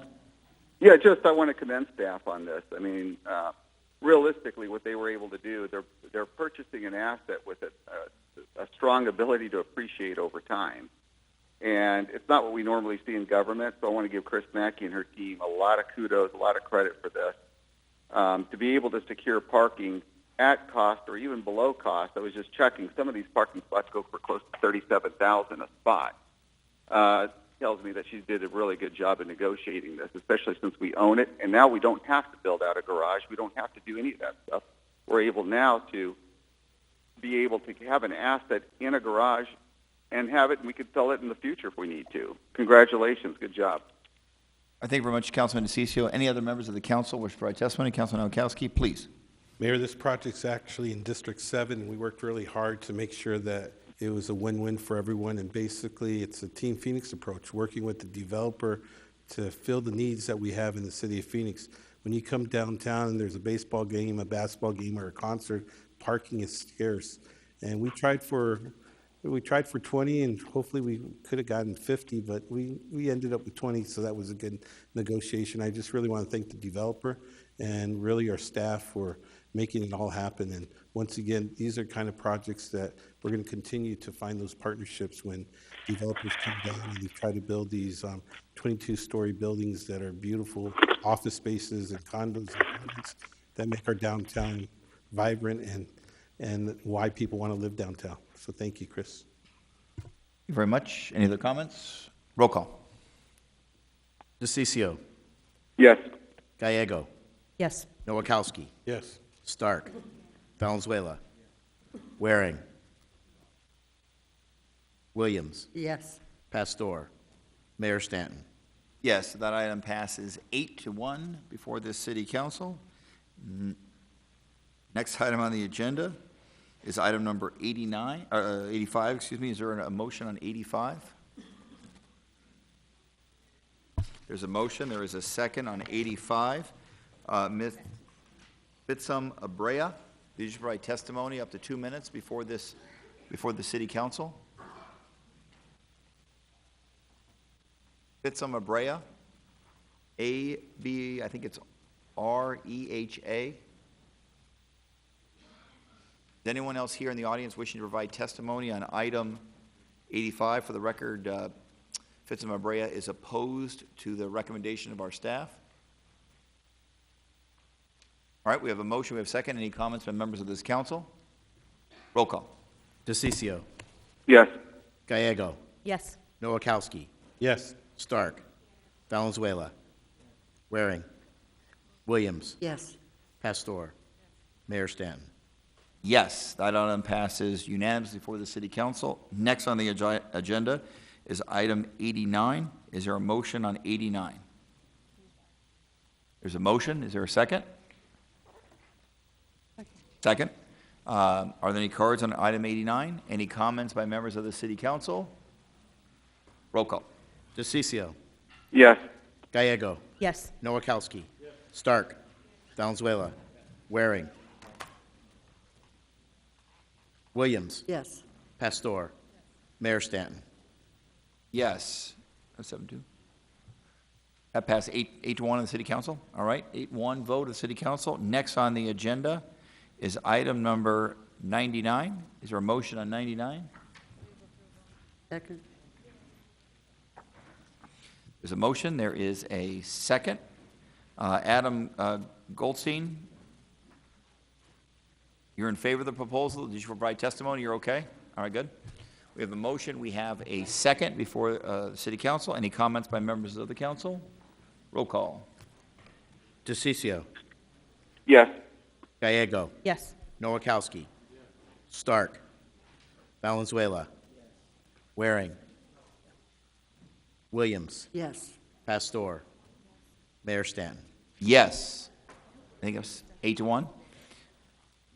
That the motion passed 8-1 on the motion to approve the City Hall elevator repair program. I will not comment on what the Vice Mayor just said about Councilman Waring and being stuck in elevators.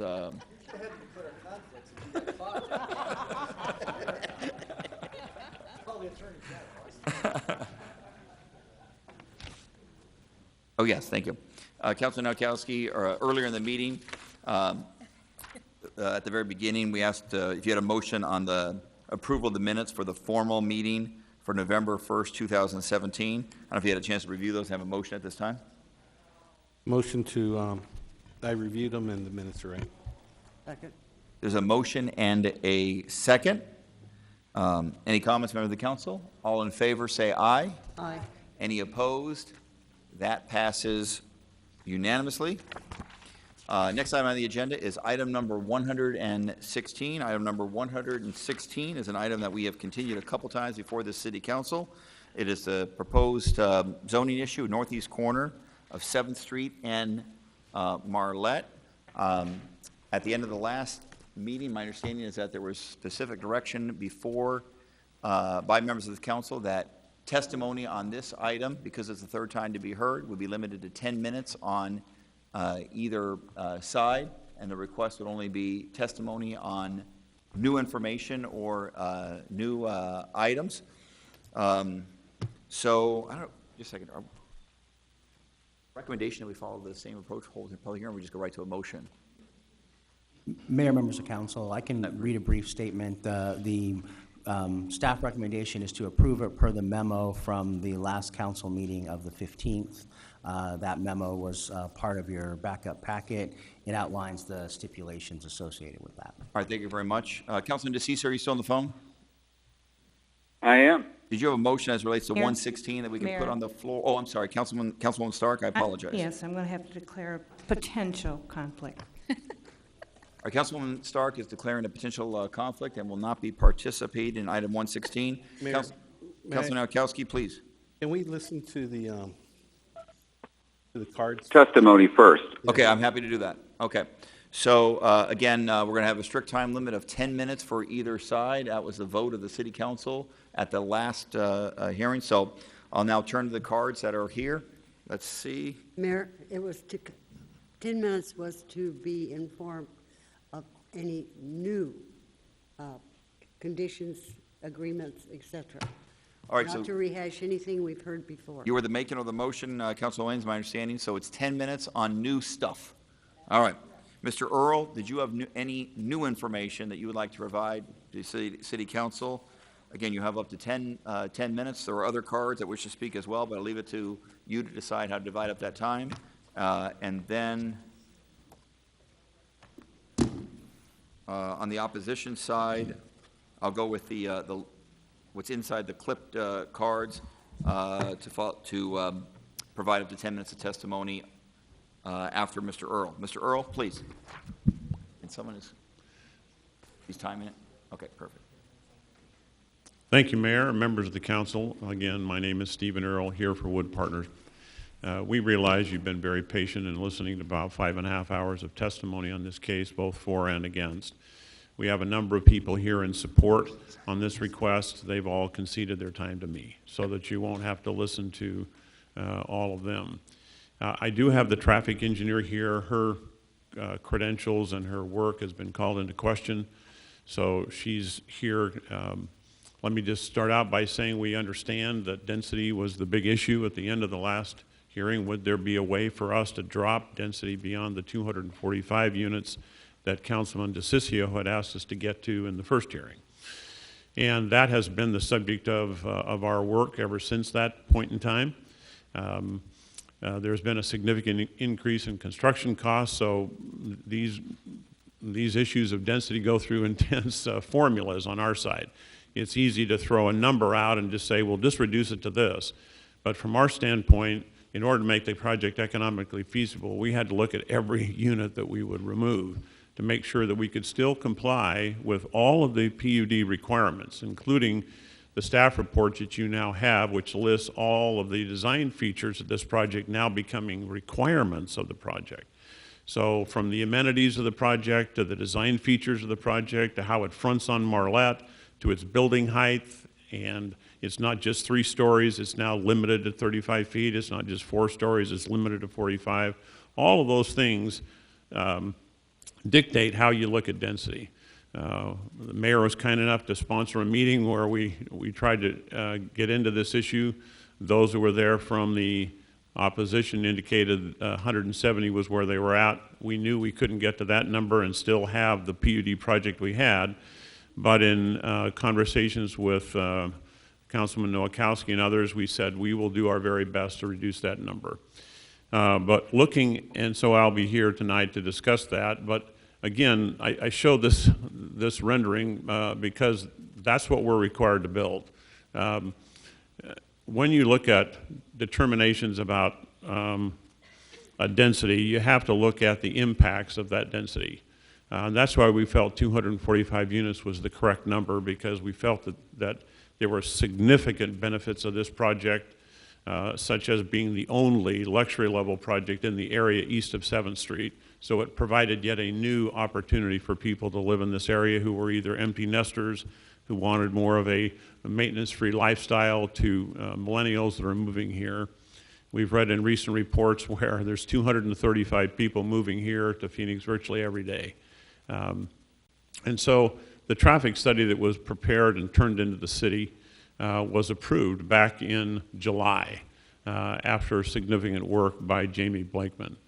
It's important to know that Jamie has been doing traffic engineering work for 20 years. And she's produced over 1,000 reports that have all been accepted by local municipalities, including this particular study that was approved by the city staff in July. This is the design guideline in the Street Transportation Department, which says that the ITE, the most recent edition of the ITE factors, is what you should base your traffic report on. She used the 9th edition of the traffic of these ITE numbers because that's what was applicable in July of this year. These were the numbers she came up with. She compared it not only under ITE, but she compared it against existing zoning under the R4 and R5. She also compared it if you took the R5 and turned it into office, because R5 does allow office, and the original zoning for that property was CO for a couple of decades. What this shows is that whether or not you have the original R4, R5, or R4 and an office, or R project, the difference between these is relatively small. She did indicate that there would be 100 vehicle trips out of this project in the AM peak hour of 7:15 to 8:15. That means that hours on both sides of that also have significant numbers, but that's the peak. So if we try to get to the next slide here, it's not seeming to move. Is there a problem with this?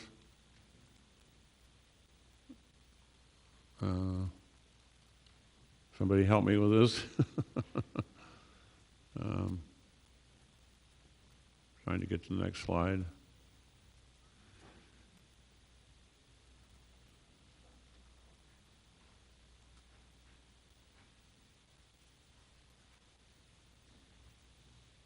There we go.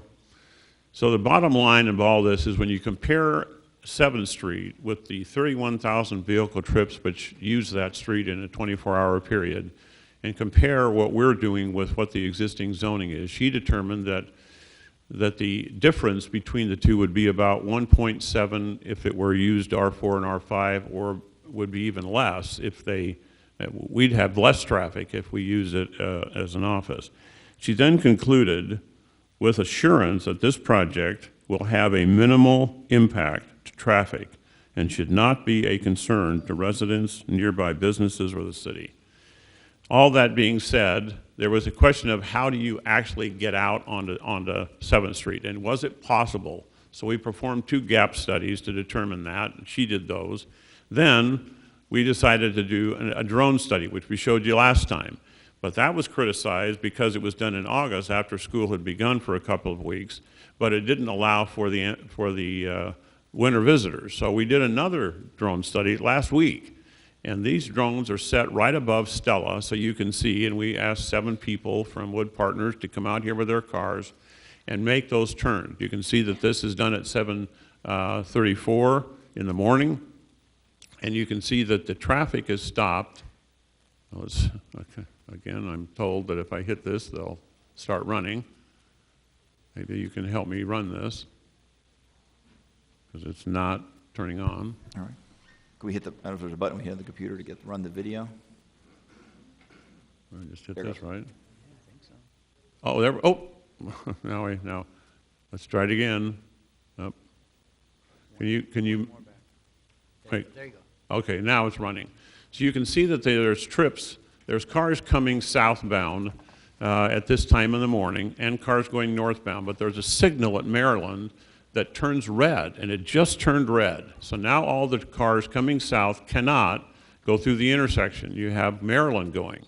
So we've got seven cars lined up to make this turn. You can see that they let the cars from the south go by that are stopped at Rose, and then they'll start making these turns. They're doing it very safely to make sure that it's so now you see these cars going out because the traffic at Maryland, that through traffic on 7th, is completely stopped, and the Maryland traffic is going back and forth. So again, you see this wide open gap at 7:30 just this past Thursday.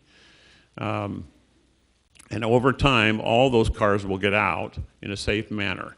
Is that every single minute? No. Some of the minutes are 2 or 3 cars. Some of the minutes are up to 7. But the point is, no person leaving this development will have to wait more than a minute to 2 minutes in order to make a left-hand turn. And of course, a right turn would be even easier. But the point is that she determined that 100 cars would make that trip, and well more than 100 cars can get through this gap study. And we just did this last week when all the winter visitors were here.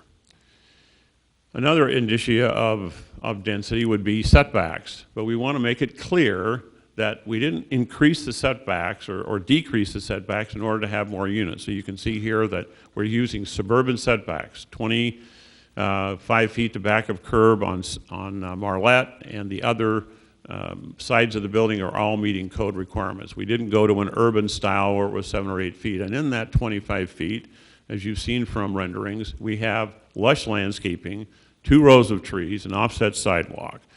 So it's a beautiful pedestrian experience, and there's no access to Marlette.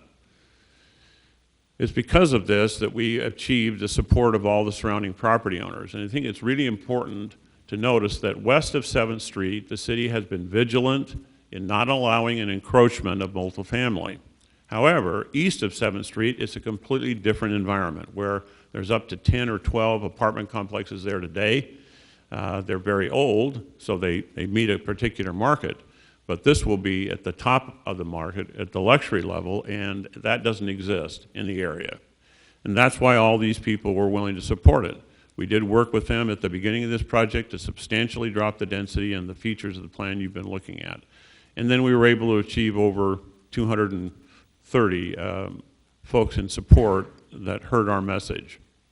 So at the end of the day, the number of units has been dropping from the original to 293 down to 245, and we are now prepared, based on working with council members and specifically Councilman Nowakowski, to drop it yet further from that 245 number. Thank you very much, Mr. Earl. Are there questions, Mr. Earl, at this time? Otherwise, I'll have Ms. Crozier provide testimony. And if there's any additional time, other members of the community up to 10 minutes. Ms. Crozier?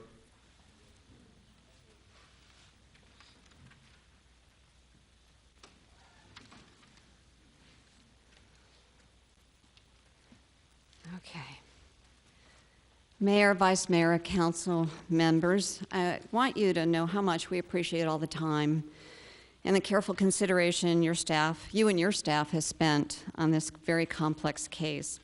I'd like to thank Alan Stevenson as well and his team for being so available to us over the last few weeks, as well as Streets and Transportation. I know sometimes it's a thankless job. After the November 15th meeting, Councilman DeCiccio, as part of his motion for continuance, stated that the 2 issues were traffic and density, with traffic being the most predominant. I like the idea of having the neighborhood there when they are doing the traffic study and watching the process. Well, that didn't happen. We also appreciated both Councilman DeCiccio and Mayor Stanton stating that negotiation should never happen from the dais. We believe you understood our concerns and clearly communicated a very strong directive to the developer. You told them to meet with us and work out a compromise on density and traffic. Mr. Earl publicly agreed to it, and I have a recording of that if for some reason he doesn't remember that. I can honestly say I am shocked to be standing up here to tell you that there has been no progress since the last City Council meeting a month ago. There was never a meeting at the site with the traffic engineer, as Councilman DeCiccio suggested. There was never a, quote, reaching common ground and coming to the center, Team Phoenix, as Councilman Nowakowski wanted, and never a compromise in density number, as Vice Mayor Pastor requested before she voted for the continuance. Mr. Earl and his client has reneged on this promise to us and to you. We live in a democracy. Citizens must have a voice in how their neighborhood functions. A meaningful collaborative effort requires all 3 parties, the city, the developer, and the neighborhood. A tripod without a 3rd leg will collapse. There have been over 1,100 personalized messages and signatures on the opposition petition, which we have a copy of it for you. 15 very organized neighborhood groups have voiced their opinion and their opposition. You've heard hours of testimony from people who actually live here that say this density is wrong. Even Maurice, a city employee you know, who lives in this neighborhood and testified last time, shared his opposition. He drives from this place downtown every day. Councilman DeCiccio stated that these high-density apartments are going up all over town, but without citizen input, without scrutiny, because what works downtown works everywhere. Parking a Walmart-sized battleship in some areas may be fine, but not in the middle of a mature neighborhood surrounded by schools and suicide lanes. This is an extreme outlier. We are far from the crazy neighborhood group that just yells and screams over change. We want Wood Partners to build an apartment complex at a reasonable density. We suggested 170 as a starting point. We have an evaluation that shows all of the completed Wood Partners projects in Arizona and what the average density is. And if you took that average density and applied it to this product, it would be 185 units. This proposed PUD will be the most dense compared to what they've done downtown and other areas that Wood Partners has completed in Arizona. Just think about that. We were hoping that Mr. Earl and his client would fulfill their promise and begin negotiations to something less than 245 units. What did we get?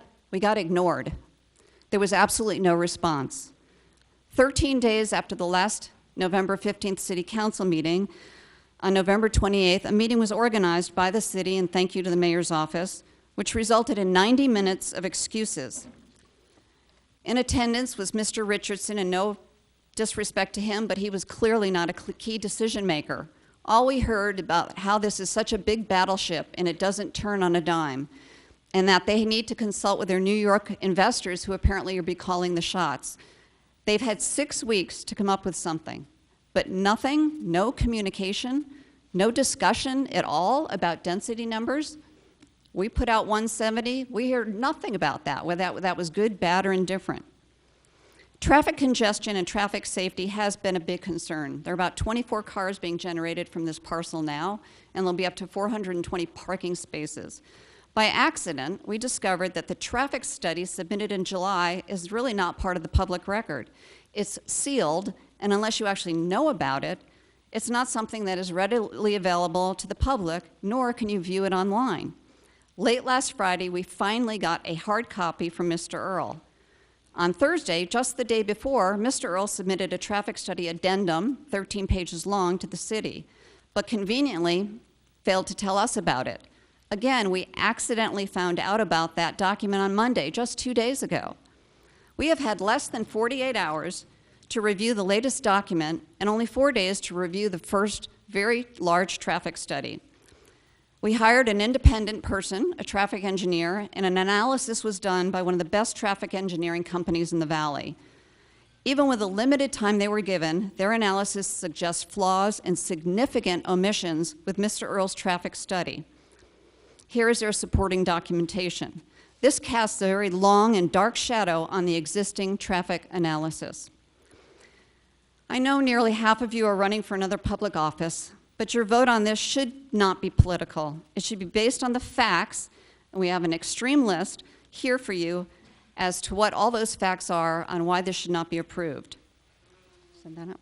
To summarize, the developer wants to nearly double the density that's currently allowed. This will be the highest density of all the completed Wood Partner projects in Arizona.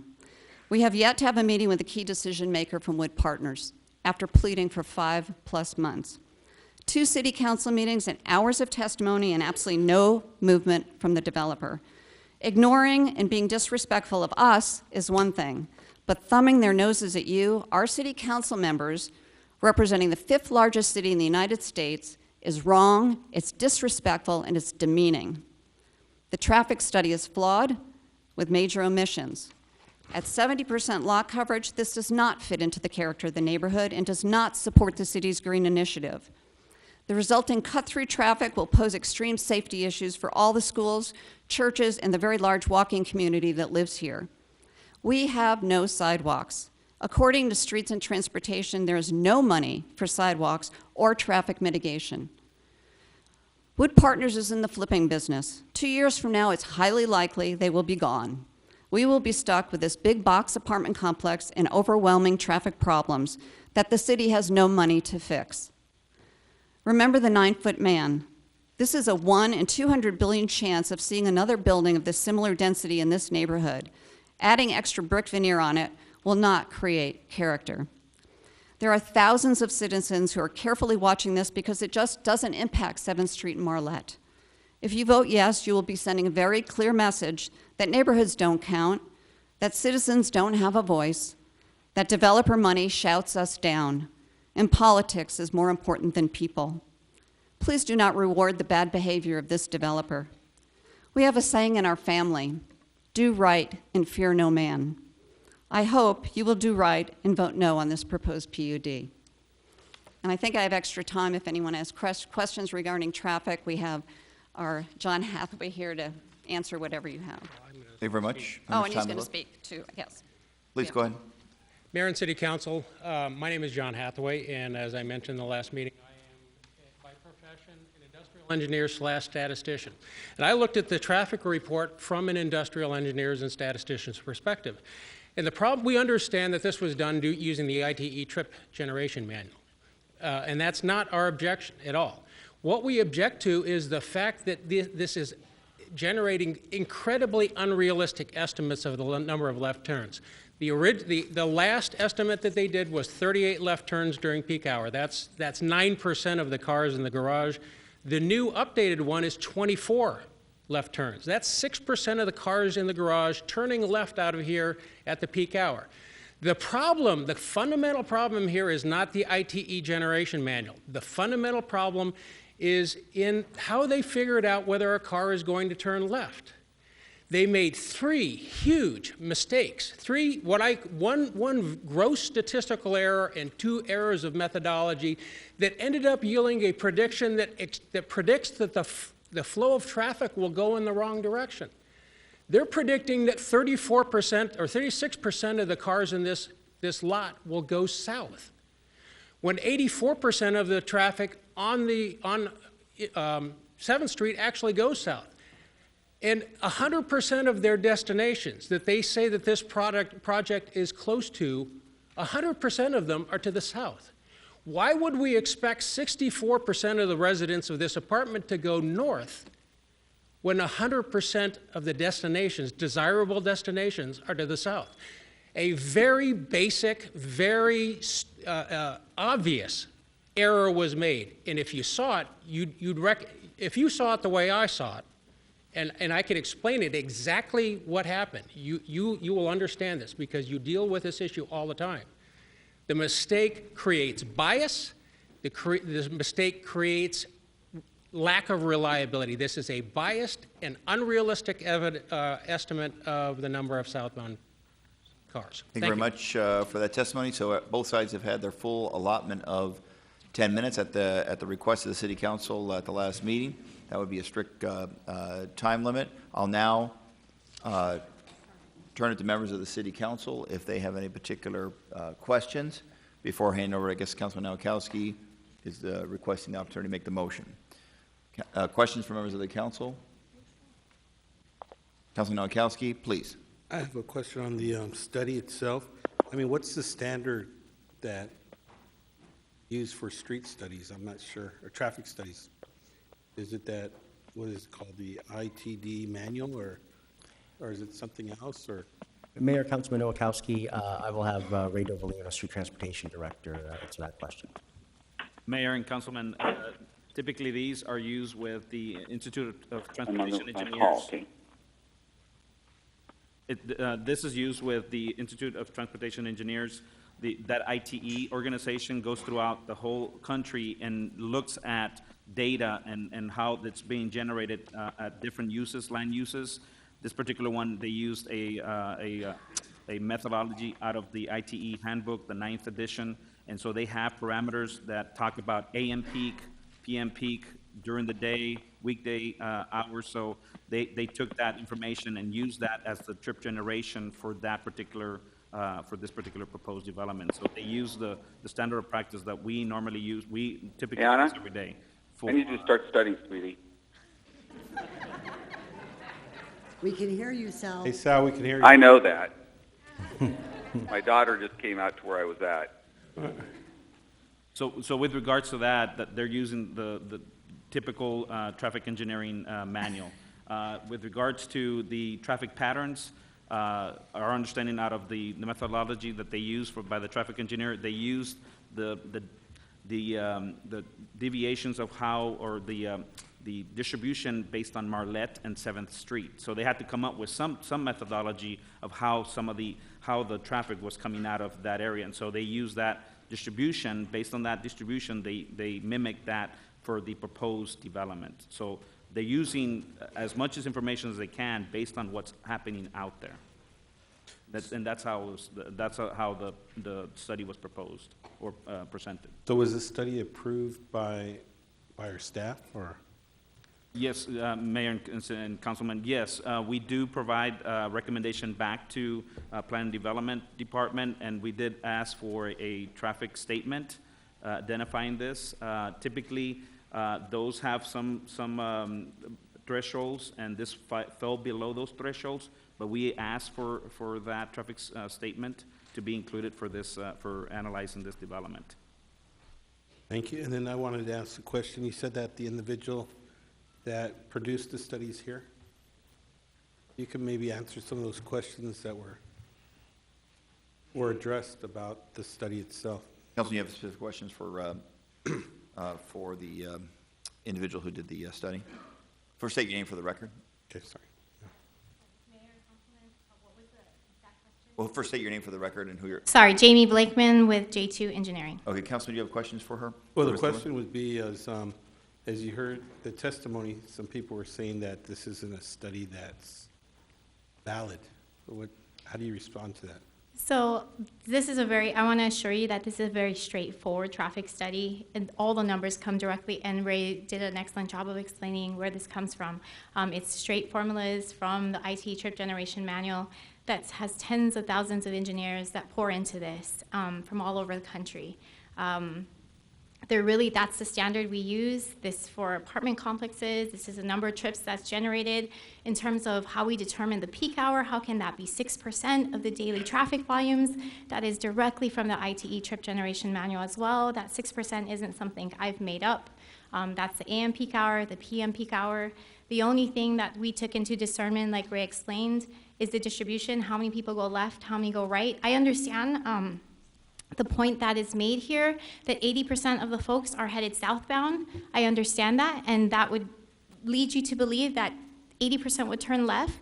But here's the deal, people don't always make that left turn because that's a harder turn to make. And also, if you turn left, even though you're headed south to south destination, if you're headed anything further than something local or nearby, you're gonna jump onto a freeway, right? Even if you're ultimately destined south. All said and done, if you head left, you cannot make another left turn to head onto those freeways. So the only way to get onto that freeway, you've got to turn right to get onto a freeway. So although it may seem very logical, I agree 100% that southbound is carrying probably 80%. I don't have that number, but certainly carrying the majority of the traffic volumes. Leads you to believe those many people are making that left turn. But it's not. We take actual data from Marlette of what's going on and the actual patterns of those who live in that area today to see and determine how many folks are actually turning left and turning right. And we've applied the exact same percentage, assuming the same patterns would be distributed along Stella. And one of the big concerns that people had was if you turn right, then you'll turn right on, is it Maryland, in front of the school? So I understand that there are those some concerns as well. So we did some, and this is straight off of Google, we did some trips, like different routes that folks can take, and it straight off of Google, it will show you that Maryland is not the fastest route to take. The direct routes is going to be your arterial roadways, and I think anybody but knows that you're going on arterial roadways is going to be your quickest routes. Google plots that out. You can go ahead and stick that into your computer. Let alone on Maryland, you've now got a school. I don't know who goes out of their way to get into school traffic volumes. Understand that the folks here at Alta Marlette are folks who live here. So those are people who know the patterns in the area. It's not a guest. It's not someone who's not familiar with the area. So these are people who are going to understand how these roadways work. What's the fastest way to get to work? What's the fast way to get home? They're going to know they don't want to get into that school traffic volume. I don't see that happening. Thank you. Thank you.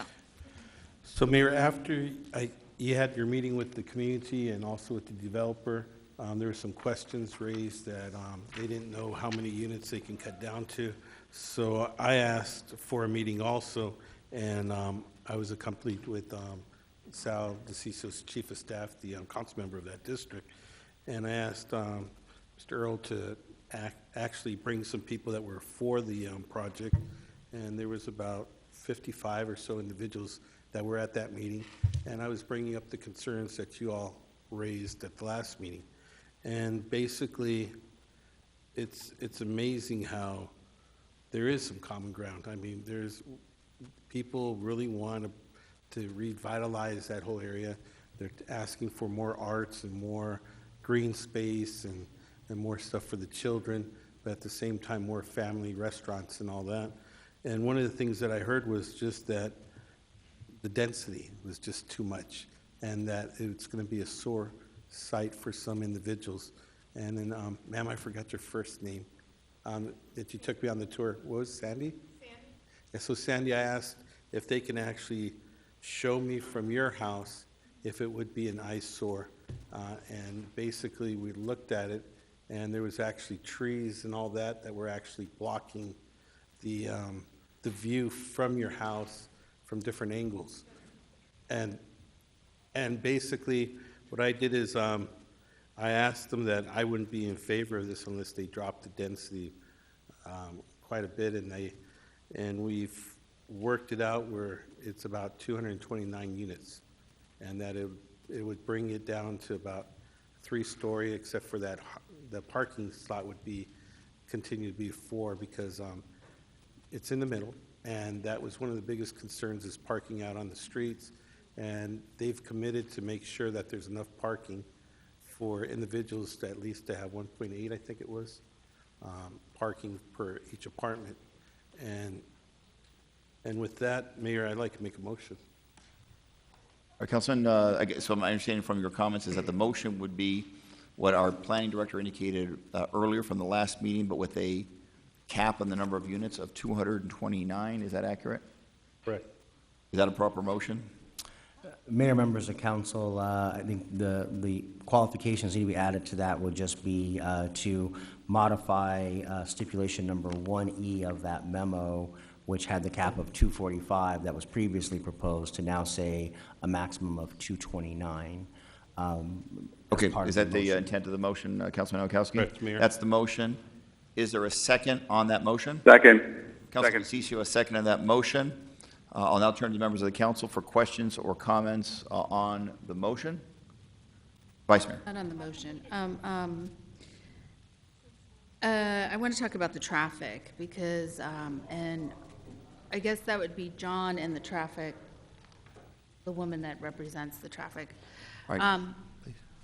You made a statement of the fact that, yes, 80% would want to go south. You're absolutely correct on that, because if I was in that area or apartment, I would be wanting to go south because I would want to be going to work.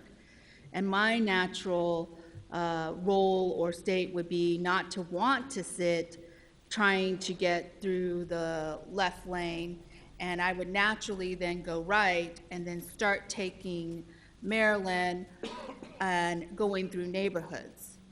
So I'm just curious, in the sense is that's what you was that what you were trying to say? No. Okay. No, I mean, that's actually our concern. The reason we're concerned about left turns is because we don't want people to be turning right and going through the neighborhood. There's a school there, Madison Traditional You're Academy. correct. Yes. And if it's difficult to turn left, then cars will naturally turn right. We would rather have them turn left. Okay. Now, the problem in the study is that Marlette is not a reliable estimate of what's going to happen at Stella. And the reason it's not is because it does not act as a conduit for the neighborhood during the peak hour. What it acts as is a conduit to Madison Traditional Academy. 90% of the traffic on Marlette between 7:15 and 8:15 in the morning, and I have video, if I can show video, 90% of the traffic goes to and from Marlette. The 68 cars that came in during the study, 90% of them probably went to MTA. The 31 cars that I actually observed, only 4 cars out of 25 today were actually from the neighborhood. All of the rest of them were from MTA. So Marlette does not function in any way, shape, or form as Stella does. The second aspect is that this 34 or 36% southbound turn was estimated using a sample size of 31. Now, I'm a statistician. 31 is not very many samples. This produces a statistical margin of error, and I'm sure you're familiar with that from public opinion polls. It's got a margin of error of plus or minus 20%. So this is not 36. It's somewhere between 16 and 56. But today's it was 56. I actually counted the number that turned left today. It was 56% that went south today. It was 36% when she took it. This is an incredibly unreliable estimate. It's biased in that it predicts that cars will go in the opposite direction from what you would expect. It's the wrong location because the proportion incoming and outgoing traffic is the opposite of what you would expect. Okay. On Stella, we expect, according to the ITE traffic generation manual, we would expect 80% outbound traffic and 20% inbound traffic. During their study, they observed 31% outbound traffic and 69% inbound. It's flipped. Everything's backwards. The prediction of direction's backwards. The prediction of inbound and outbound flow is backwards. Everything is backwards. Thank you. From a statistical perspective, it's very flawed. Thank you. Councilwoman, I just wanted to be clear here. Jamie did the study, but the reason we did the drone studies was because we wanted to be sure that even if she was wrong about the percentage going north and south, that there was adequate gaps in the traffic to have all of those trips go south. And that's what, and both drone studies showed the same thing, that there was more than sufficient area for anyone to make a safe left-hand turn.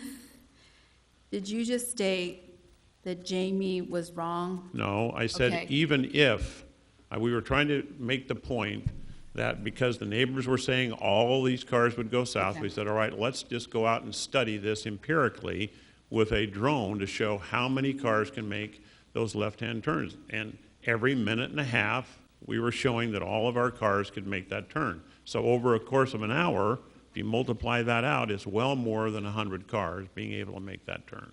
Okay. I have a question. Safely. I have a question for you, Mr. Earl. Yes, ma'am. Why were you not able to work something out with the neighbors? Because the continuance, I was pretty adamant 2 weeks ago at the fact that those people at the table, sitting at the table, should be able to make decisions as a conversation, as I followed behind the scenes in the mayor's office. I believe it's twice. And the conversations should have been in the sense of your client to be able to make decisions and not, I need to go back to the investors. Someone should have been able at that moment to say, yes, we could do that. No, we can't do this. This is not going to pencil out. All the language that goes on. So I'm very disappointed that we're back at the same spot the third time around. And I just don't understand. And I'm having a hard time. Councilwoman Pastor, I understand your concern. The neighbors were telling us that they wanted to see 170 units. We knew and told them in that meeting in the mayor's office we could not reach that number and have this project, because this project was based on a luxury level element with all the PUD requirements in it to require all those features. And so we knew we couldn't get to that number. It was a number they came up with. We said, we've already come down during this process from our original pro forma by a significant number. We were at 293, we came down to 255, then we went down to 245 at the first hearing. We were asked to drop again, and yet still keep the same quality of project.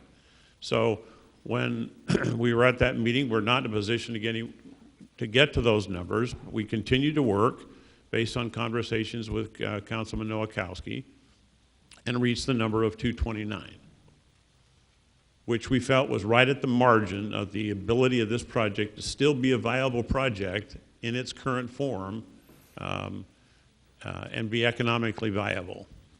So. And so I also know through my chief of staff and conversations with you that I had a number. And so I find it very interesting that in dialogue, obviously you made negotiations with Councilman Nowakowski when I believe all of us have a vested interest in this project. And I just find it ironic where I'm at today, but thank you. I understand that. Mayor, may I respond to that? Just a second. Vice Mayor, did you get your questions answered at least for now? Councilman Nowakowski, I know you had to that point statement, then I think Councilman Gallego wanted to make some comments or questions. Councilman Nowakowski, please. So, Mayor, I took the time to actually take a tour of the neighborhood with some individuals that were opposed to this project and listen to their concerns. At the same time, I asked individuals that were in favor of it to listen to their concerns. So I've wanted to listen to both sides to actually find that middle ground. And I believe I found that middle ground by that 229. Wood Partners wasn't happy with it. I mean, they were kind of set at the number that they were at 245. And we are looking at green space. We're looking at different areas that 25 foot of landscaping that would basically the neighbors across the street, which are apartments, that were happy with that. And I did some homework. I'm not sure if you had the chance to go out there, Vice Mayor, and take a tour with those individuals or listen to both sides of the story. And that's what I did, and I think that's why we were able to sit down and compromise. So let me just Vice Mayor. let me make something very clear, Councilman. I drive that area every day. I have families that live in that area that my kids attend school with. So I understand the dynamics and the issues of that area and that what's going to hit for the future. I have worked with the neighbors, and I have worked with Attorney Stephen Earle through my chief of staff. And the reason why I did it through my chief of staff was because I knew how contentious this issue is. I also know I experience it. I see it and I experience it every morning and afternoon. So I get it. I understand it. So I did do my due diligence. I know my due diligence. If anybody questions me in the sense of not knowing my cases, then I'm able to defend them. So I have. Thank you. Thank you very much, Vice Mayor. Councilman Gallego, please. I have a question for Ms. Crozier or someone who attended the meeting with Stephen Earle. When you met with the folks from Wood Partners, what number of units did they offer to you? Nothing. So they didn't compromise This at is all? the 220. This is news to us. We have been waiting. We've been begging for 5 months. We've been waiting for 6 weeks since the November 1st City Council meeting to even have a discussion. And I'm sorry, but Mr. Earle is telling a fib about, and Mayor Stanton was there. We never had a discussion about units. It was 60 minutes into the meeting at Mayor Stanton's office that Mr. Haddad said, "What's your number?" And Mr. Earle said back to us, "What's your number?" We came up with 170. We've never talked about it. Now we hear today they started out at 293. What, next week it's going to be they started out at 355? I mean, the number keeps growing. I don't know who they negotiated with. It has never been us at all. We've never heard from him, except for the 90 minutes we spent, thank you to Mayor Stanton, but the phone's never been picked up to call me or Sandy, and then to hear this negotiation taking place behind closed doors without our involvement after after we've been, I can't tell you how many hours we've all put into this. 7 months. 7 months. I mean, I'm here, it's my husband's birthday, my son's flying in from college, and I'm here. And I hear that negotiations are taking place behind closed doors without us. I personally find that astounding, despicable. I'm sorry, but I'm pretty upset over this. Yes. And who opposes this? Let's raise your hand. I mean, there are a lot of people here that have sacrificed holiday seasons to come here. Thank you for your testimony. Councilwoman, this is up to Councilwoman Gallego has the floor to ask any additional questions or comments she has. Councilwoman Gallego, please. I think this council has never been so clear as with the continuance that we wanted a negotiation. We wanted both sides to offer numbers and come together. And from my perspective, it is deeply disappointing that only one side. And I just want to confirm that a number was never brought up at that meeting with the mayor. Mayor, you remember we were an hour into the meeting. It was 5:03. I looked at my watch and I said, Mayor, we have not heard a number yet. What is their number? And we went another half an hour, and Mr. Earl and Mr. Richardson did not supply anything. They said they had to talk with their capital partners. We have never gotten a call, and the number that he proposed at 245 never dropped until today when we heard that number. And I'm sorry, but the neighborhood does not feel as though 229 is a significant number. Their numbers, their profit, their financial model has nothing to do with zoning and maintaining appropriate neighborhood feeling and structure. All right, the floor is Councilwoman Gallego. So if you have questions or comments. Sir, Mayor, we didn't get an address of the last speaker. I'm going to leave it to Councilman Gallego to finish, and then Councilman Nowakowski, if you want to call him back up for that information, that's perfectly fine. Okay. Councilman Gallego, please. So on the December 7th edition of the Arizona Republic, there was an article, New Downtown Phoenix Apartment Complex Sells for Record Price.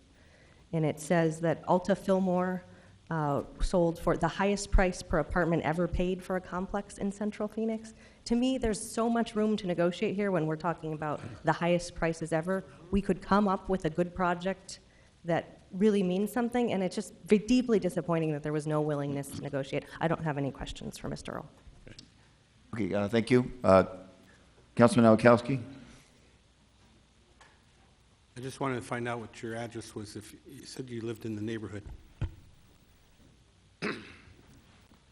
Councilman Nowakowski, my address is 3402 North 42nd Street. I do not live in the neighborhood. I do live in this city, and this city is important to me.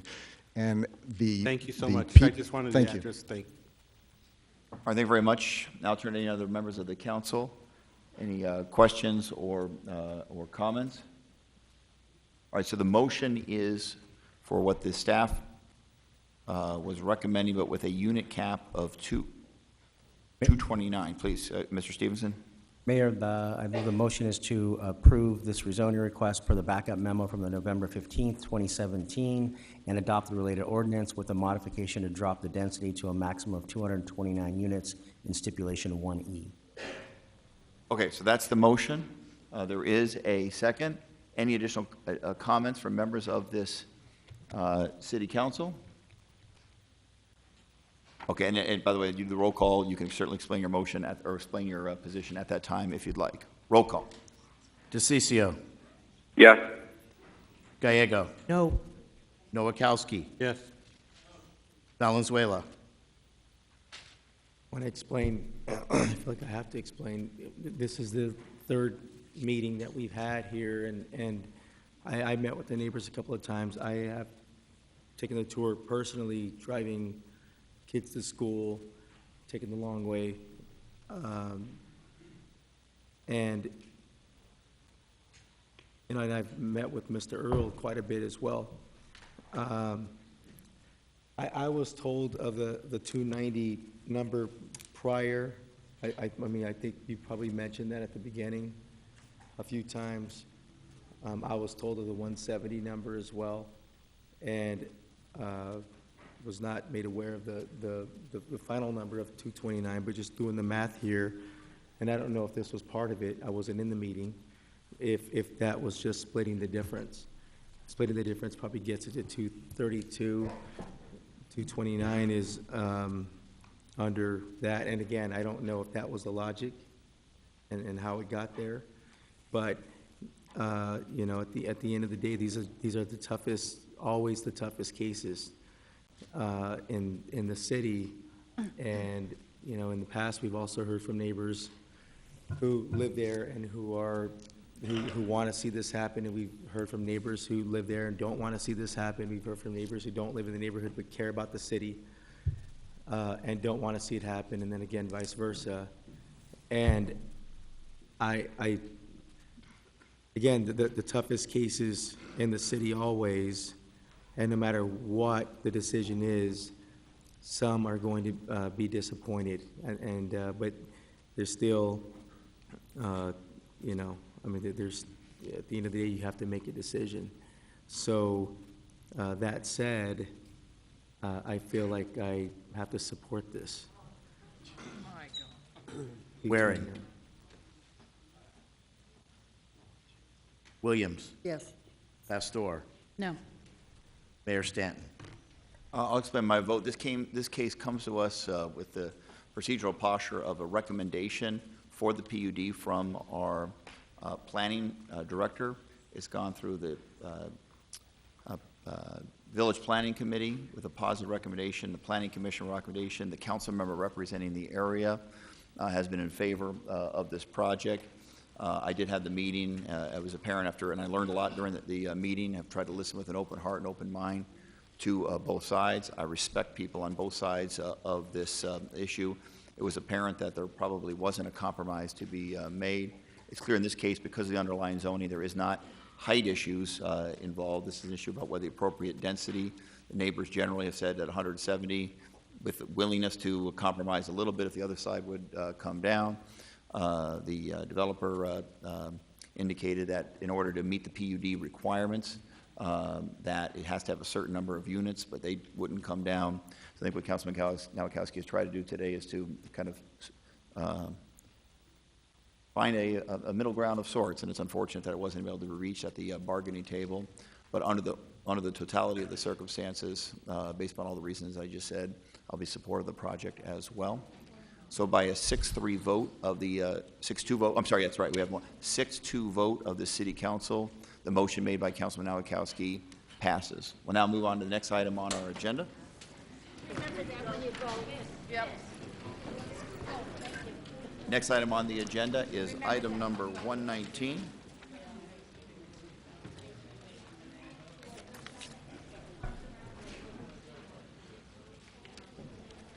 No, I'm sorry.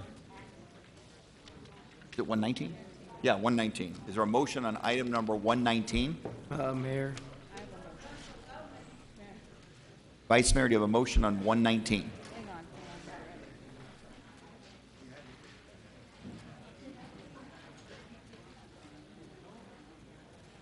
It's in District 5. Can I make the motion? All right. Mayor, it's in District 5. Mayor, Item members- number 119, it's in District 5. Councilman Valenzuela, what's your pleasure? Yeah, my motion is to approve item 119. I believe you do have cards, if I'm not mistaken, all of which are for support of this item. And so I don't know if anyone would like to speak, but everyone is on the same page, it looks like, according to the cards. This motion is, so everyone is on the same page, everyone is supportive, I move approval. Okay, so there's a motion to approve item number 119. Is there a second?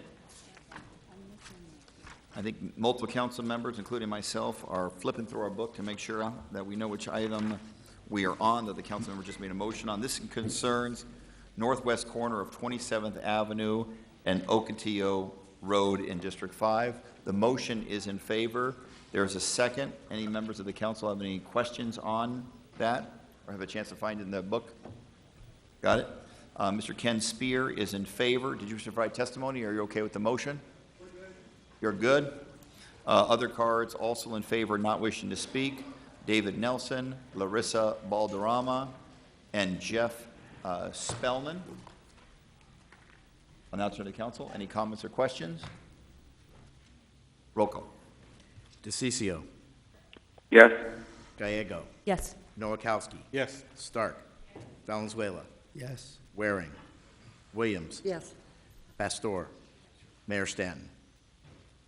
Yes, so that item passes unanimously. Next item on the agenda is item number 123. Item number 123 is an appeal of a Historic Preservation Commission decision. The City Council, in these capacity, acts in a quasi-judicial fashion. So I'll enter or begin the process, item number 23. How we'll move forward is we'll receive a staff report from our planning director and our historic preservation officer. I'll then open it up to a public hearing. I believe that we have dictated that either side will have a maximum of 8 minutes. Is that correct? That is All right, both correct, sides Mayor. have 8 minutes to present their case during the public hearing, and then we'll see if there is a motion. The item is in District 4. So, Mr. Stevenson, how would you like to proceed with the staff report? Mayor, members of council, I will have a brief statement here, and I'll turn over to Ms. Dodds, our historic preservation officer, to walk us through the rationale.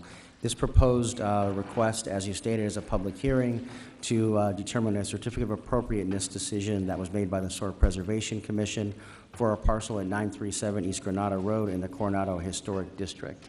The map over here shows that parcel here outlined in red and the Coronado Historic District. With that, I'll turn it over to Ms. Dodds to talk about the substance of the case.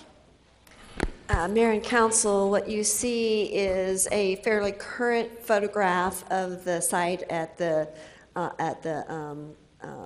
south corner of the slide, and what you see in the black and white photo on the top is a historic one that showed when the porch was open, and that's relevant later on in the presentation. And so the proposal is an addition to a historic home. It's both a 1- and 2-story rear addition, 2,257 square feet. You can see in the graphic on the site plan, the historic home is yellow and the addition is gray.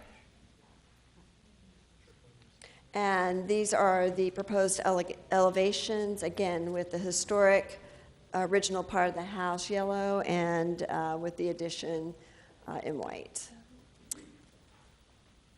And again, the elevation that's probably critical here is the front elevation. You see the existing historic home highlighted in yellow, and you can see the addition behind it. And so it went to the hearing officer, and the hearing officer did recommend approval with a stipulation that the height be reduced to 20 feet to the top of the parapet and 22 feet to the top of the chimney. That was a 1 foot overall reduction in height, and that was basically to lessen the visual impact from the street. And staff was supporting it because the addition was completely behind the historic home. That decision was appealed by a resident in the neighborhood who you'll hear from later, and it went to the Historic Preservation Commission, and they upheld with the hearing officer action. However, they did add an additional stipulation that the front porch be restored to its original condition, and that was a 7-to-1 vote. And now here we are with the options whether council wishes to approve per the Historic Preservation Commission or modify those stipulations. With that, I'm happy to answer any questions. All right, thank you very much. Any questions for our professional city staff on the recommendation or how we got to this process, or how we got to this point in the process? Okay. I'll now open up the public hearing on item number 123. Public hearing is now open. I have one card wishing to speak.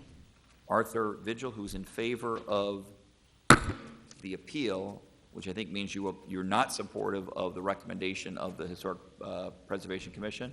Please come to the podium, and as per our, if you got up to 8 minutes if you want it. Okay, thank you very much. Mayor and council, I do have a PowerPoint presentation I'd like to show you that will better describe Load it up.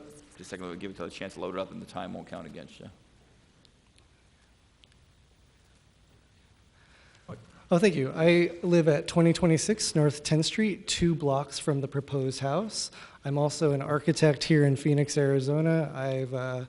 Our work includes the Vig Fillmore, Ladera, Womack, Cobra Arcade Bar, the blocks of Roosevelt Row, Palabra Collective, and a lot of variety of urban infill adaptive reuse projects in town. I only tell you this because our team holds ourselves to a high standard to ensure that local building codes, design guidelines you've put in place to protect life safety, our quality of life, and our cultural treasures are enforced and implemented. We love Phoenix, and we want to ensure that the historic homes and neighborhoods we enjoy are appropriately improved upon. 0.68%, that's less than 1% of all of the homes in the Phoenix metro area are in historic districts. This is the home, and I am opposing 4 elements of the proposed design for 937 East Granada, which is planning to increase the house by 300%. They are seeking a certificate of appropriateness to construct a big box contemporary addition behind a historic Spanish revival home. The scale of the addition is out of proportion to the neighborhood. The design of the addition is out of context. The proposal is proposing parking in the front yard, and that we are also requesting that the front porch is restored. I pulled together a few exhibits from the design guidelines. This exhibit clearly shows that addition should be similar in height and width to the historic building. Its form should correspond to the shape, ridgelines, and coordinates of the main house. Doors and windows in the addition should be similar in shape, placement, and openings in the historic building. These are all from the design guidelines. And lastly, additions should be subordinate to the existing historic structure. So these are the elevations. I've highlighted in blue the existing house, and in red the proposed addition. As you can see, the proposed addition is 300% increase in the size of the home. Is this an appropriate addition within the historic district? This is a view from the elevation from the street. The addition is higher than the existing house, which is clearly in violation of the historic district guidelines. This is the proposed view of the existing context. You'll see a lot of the houses have porches, and the addition is clearly visible behind the existing historic house. The designer has designed another house outside of the historic district, just right south, but within the Coronado neighborhood, a similar house with a modernist addition behind the historic house. This is the existing context of the neighborhood. The house that's in is the second house or the middle house with the car in the front yard. That's the house that we're looking at with the existing houses adjacent to it. The black box represents the scale of the house within the context of the neighborhood. As you can see, it towers over all of the other houses in the neighborhood. It will block the sun from the east and the west to the adjacent property owners. So what I'm requesting as a negotiating point is the reduction of the second story by 30%. This will at least make the second story in the same footprint as the existing house. Now, if this proposal is approved as proposed, this is what it could look like with all of the houses in the neighborhood having additions of similar size and scale.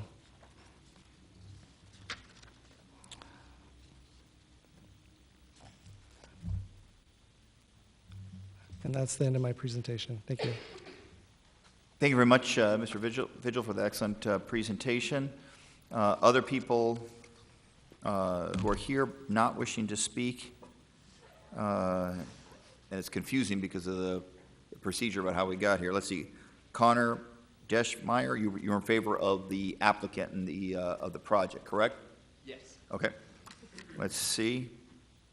And, another person who supports the project, Danny Bechting, is that correct? Mike Trojan? Troyan, are you in favor of the project or opposed to the project or somewhere in between? In favor of the project, okay.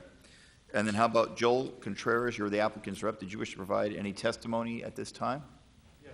Okay, please come forward and You have, again, up to 8 minutes, since I guess you'll be on a different side than Mr. Vigil. Please. Okay. My name is Joel Contreras. I got hired to design the addition for this project. A couple things I wanted to note. This lot is zoned R3. Normal zoning in this district is R16. R3 allows for up to 45% lot coverage. We're at 37% lot coverage on this project. The lot is also 8,235 square feet. It's about 20% larger than the average lot in the Coronado district.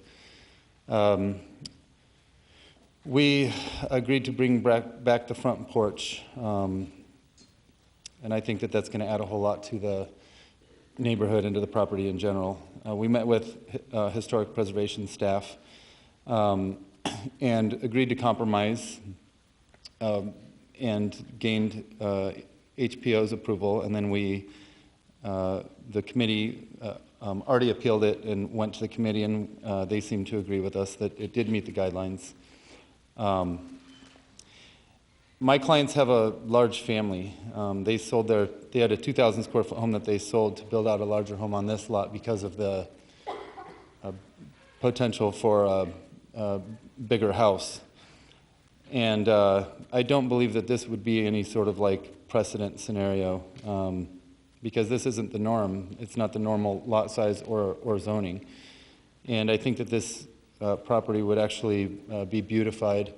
The client that I have is actually a designer herself, and right now I think that the house is under its very far underneath its potential from the front of the street.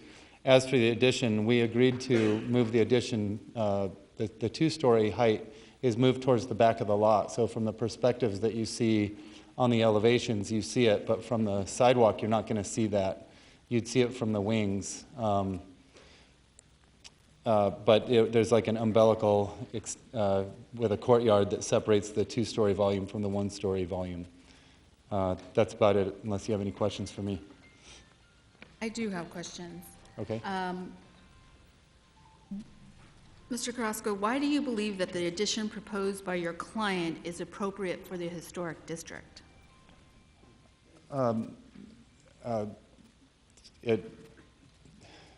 I start designing based off of the needs of my client. Okay. When I got in, after going through it with them, I felt that their needs were rather large, as do you. But they wanted a living room for their kids. They wanted a bedroom for each of their kids. They have a family that stays with them. So as far as how we ended up here, the argument that I'm going to make is that I wasn't trying to tell them what they could or couldn't do. I wanted to try to work with historic preservation on how I could go about getting the size that they wanted in. Also, one other thing. I don't believe that the Coronado district and, for example, the Garfield district are anywhere near as the same as the Roosevelt district, Encanto district. I think It's a historic district, am I correct? Yes. Michelle? Coronado is a historic district. Correct. Yes, Vice Mayor, members of the council, Coronado, there's the broader neighborhood, and not all of it is designated in the historic district, but the area we're talking about today is. Okay, thank you. Can I continue, or? Okay. I wanted it on the record that the area you're speaking about is a Yes. historic district. Yes. I've made a little bit of a push personally that areas like Encanto, Willow, they're beautiful. They don't really need much help moving forward. If you drive down an average street and there's 10 houses, 8 of them are beautiful, 2 of them are decent. There's very rarely any vacant lots. In the Coronado district, I believe that it's very different. There's a lot more vacant lots or non-contributing properties or properties that are in need of that are neglected, that are in need of fixing up, repair. In this case, the front of the house would be fixed up, repaired. My client just also wanted a big addition put on the back side of it. Thank you. Thank you. Any other questions? I have a question. Please. But go ahead. No, no. Go ahead, Councilwoman. Oh, Councilman Williams, I apologize. I have to ask Michelle a question. Why would you allow a two-story that's visible from the street to be approved? Councilwoman Williams, Mayor, members of the commission, these are design guidelines. We look at them and we look at each individual situation. And the building, the addition, has a transition of a one-story. And so the two-story portion of it is further back on the lot, and that minimizes the visual impact from the front. You may be able to still see it, and then the stipulation to bring the height down slightly. And with the commission, they thought that opening up the porch would bring back more of the focus to the front of the actual historic home. Could you describe to me, I think he said umbilical entry to the new addition? What's he mean by that? It was like a 9 or 10 foot ceiling height, one-story connecting piece that separated the existing historic home with the addition, pushed back. I don't have it in front of me, but it's maybe 15 feet, maybe like 15, 16 feet with a courtyard in between the two structures. Okay, so there... It's not just 2 stories slapped on the back of the one-story historic home. Is it like a walkway? Yeah, it's actually a kitchen addition with all glass facing the courtyard. Is there anything in this neighborhood that's remotely similar? Councilwoman Williams, we do have some, I don't know that we have any additions that are this large, but we certainly have done a lot of additions to properties in the Coronado Historic District, but not of this size. Thank you. Mayor. Oh, let's see, Mr. Stevenson, please. Mayor, Councilwoman, this cross-section exhibit, this is that area where it's the kitchen that connects to the two-story back here in the back. So that's the area where it's the one-story pushing it towards the back, so it's not as visible to the front. But that's the area that he was just describing. So you have to go through the kitchen to get to the new building? There's a walkway on the side of the kitchen, but yes.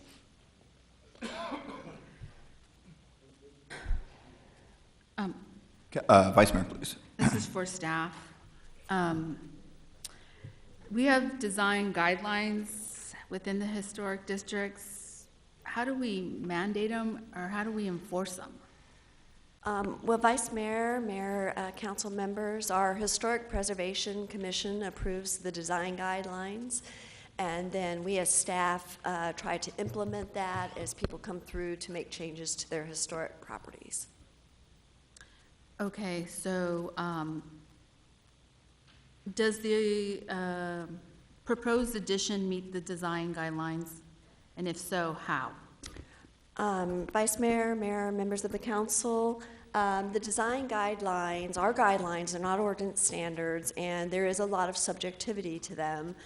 Staff does try to be consistent, and that's really when you're talking about a new building or a sizable addition, that's really the reason we have a public hearing process to provide that additional guidance, whether it be from our Historic Preservation Commission or our council. Okay.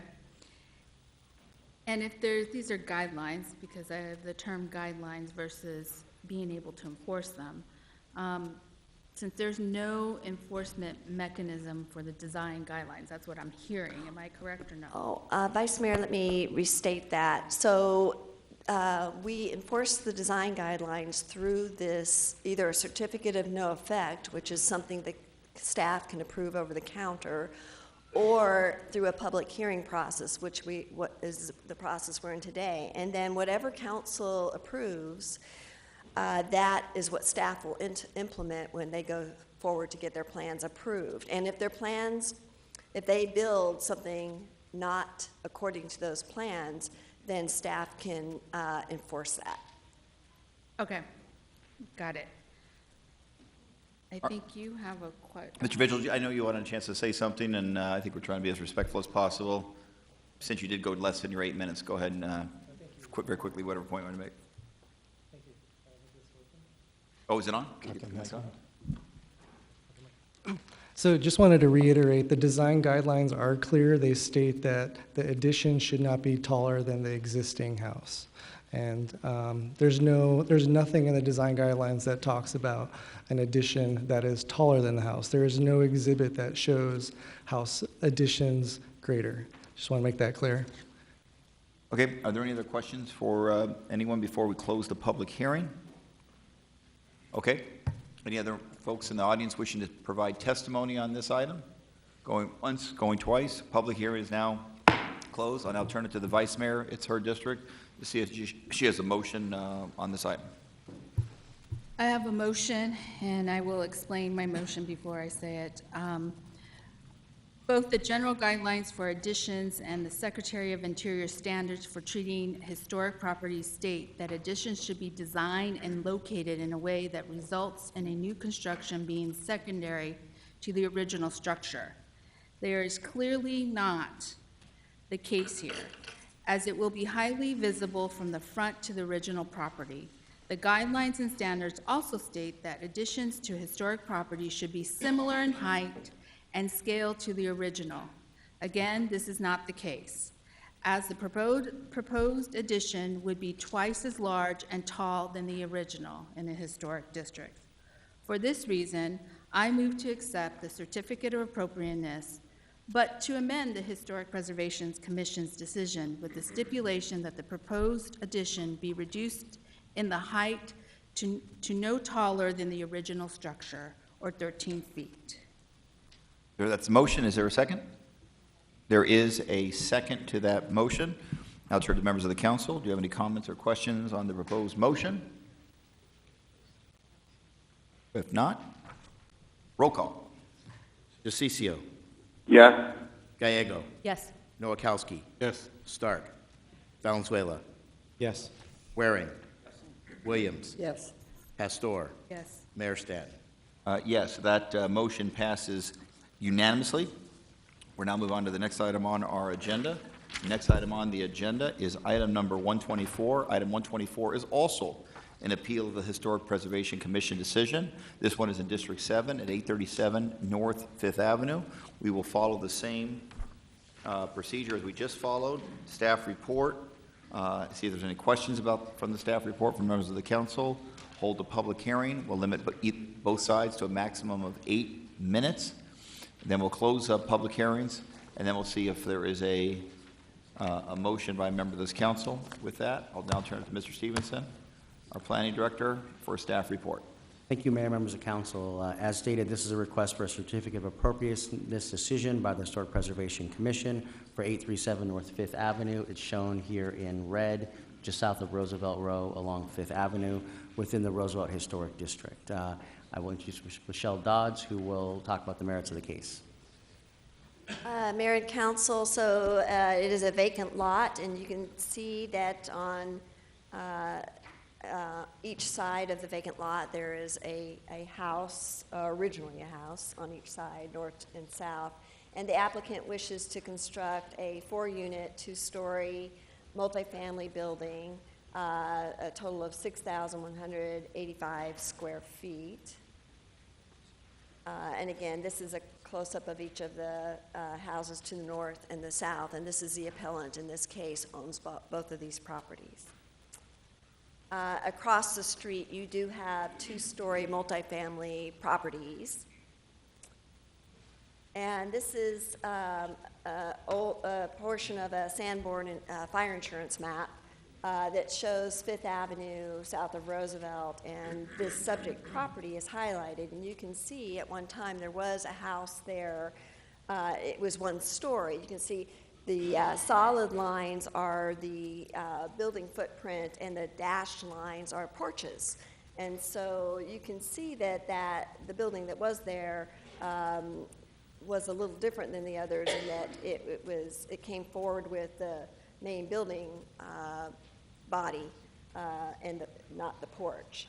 And so this is the site plan, and the site plan, you're going to hear issues about the setback, the front setback, and there really isn't room to push the plan back anymore without reducing the square footage because you would need a variance for parking and maneuvering space in the back because the access to the site is through the alley. And here you have the proposed elevations, again, 2-story.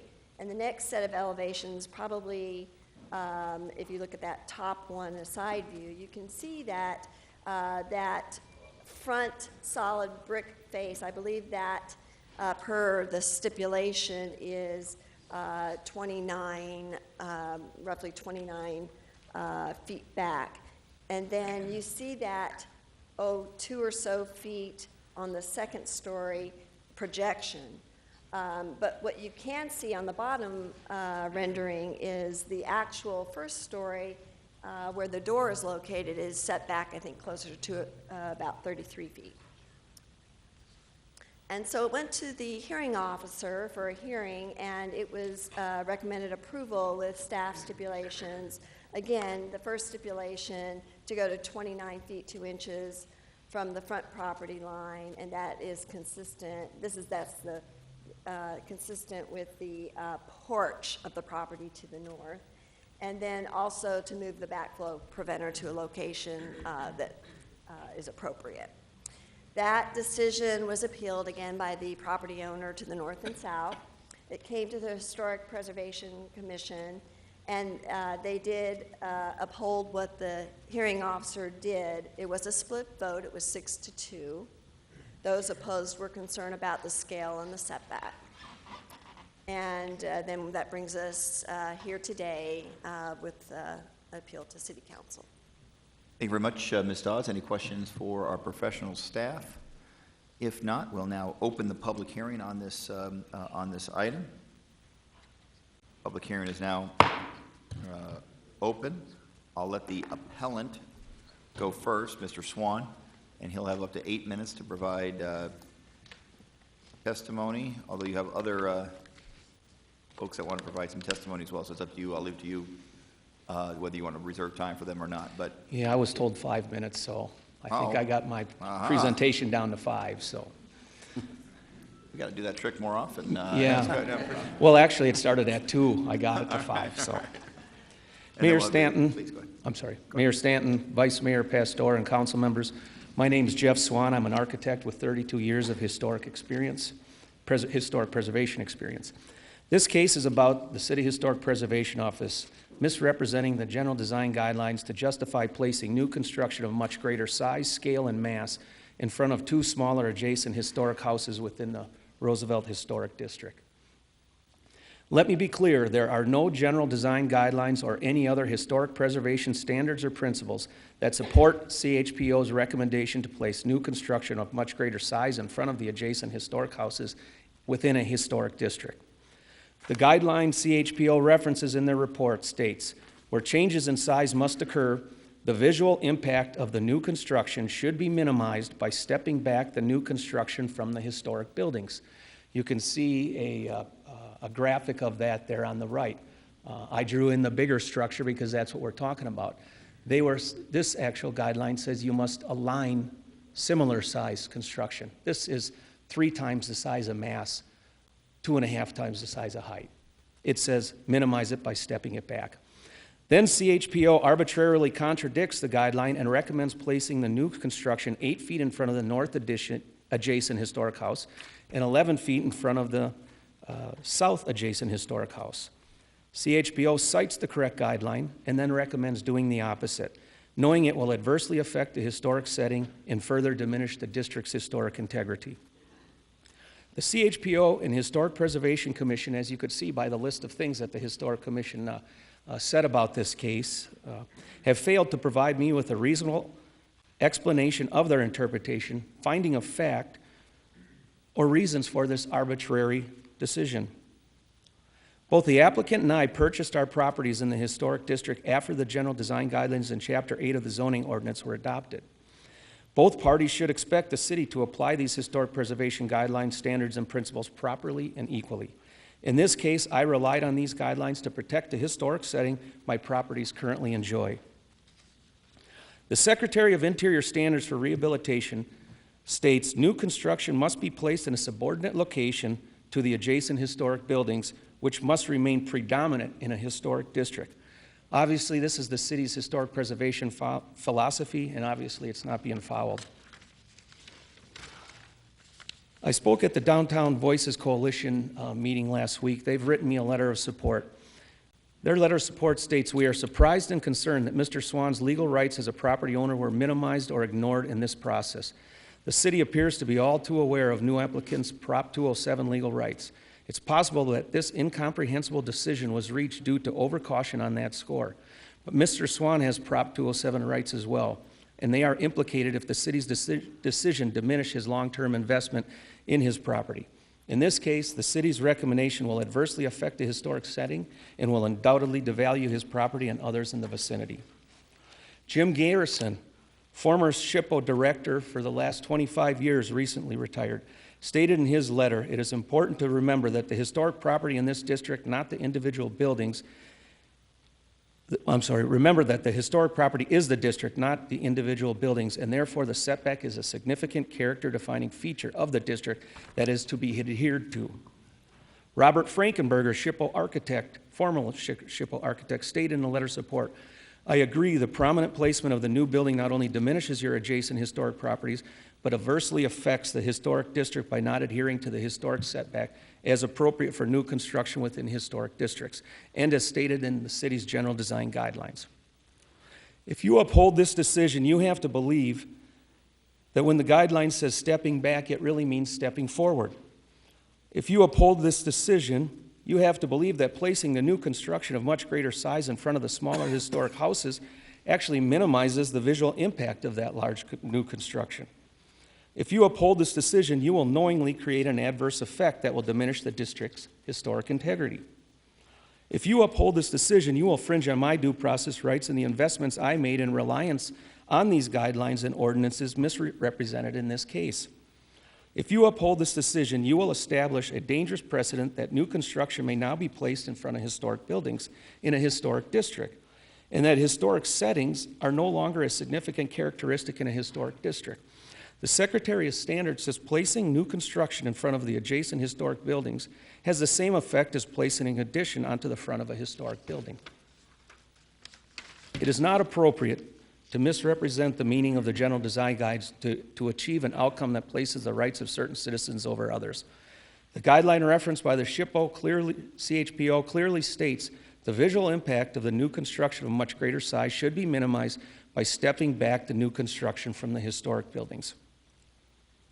As the only quasi-judicial body in this process, I'm asking you to simply follow the general design guidelines and modify staff's recommendation by aligning the primary wall of the new construction with the primary wall of the south adjacent historic house, or alternatively refer this matter back to the Historic Preservation Commission with instruction that this matter be resolved while adhering to the city's historic preservation philosophy, Chapter 8 of the zoning ordinance, and the general design guidelines.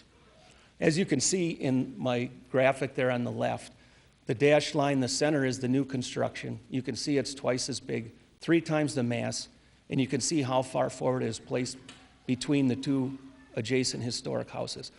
It is never appropriate in a historic district to place the new construction in a prominent location. It highlights it. We're trying to do just the opposite. We're trying to respect the setting, which is the most significant character-defining feature of a district. It's the setting that we're protecting. Here's what the City Historic Preservation Office's finding will do. Directly across the street, you can see what's appropriate. This is precedent. This is right in front of our faces. There's the big multi-family building. They align the porch with the porch next to it. They align the primary wall with the primary wall of the smaller house. That's what's appropriate. That's precedent. It's right there to tell us. What's not appropriate is what they're talking about. A 2-story structure of much greater size and scale being pulled out in front of the porch of the adjacent historic home.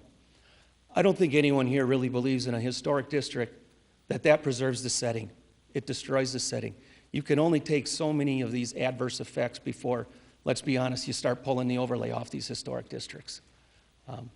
And with that, I'll finish my discussion. Thank you very much, Mr. Swan, for the Yes. presentation. How much time did he use? 1 minute left? Okay. And I'll turn to the other side.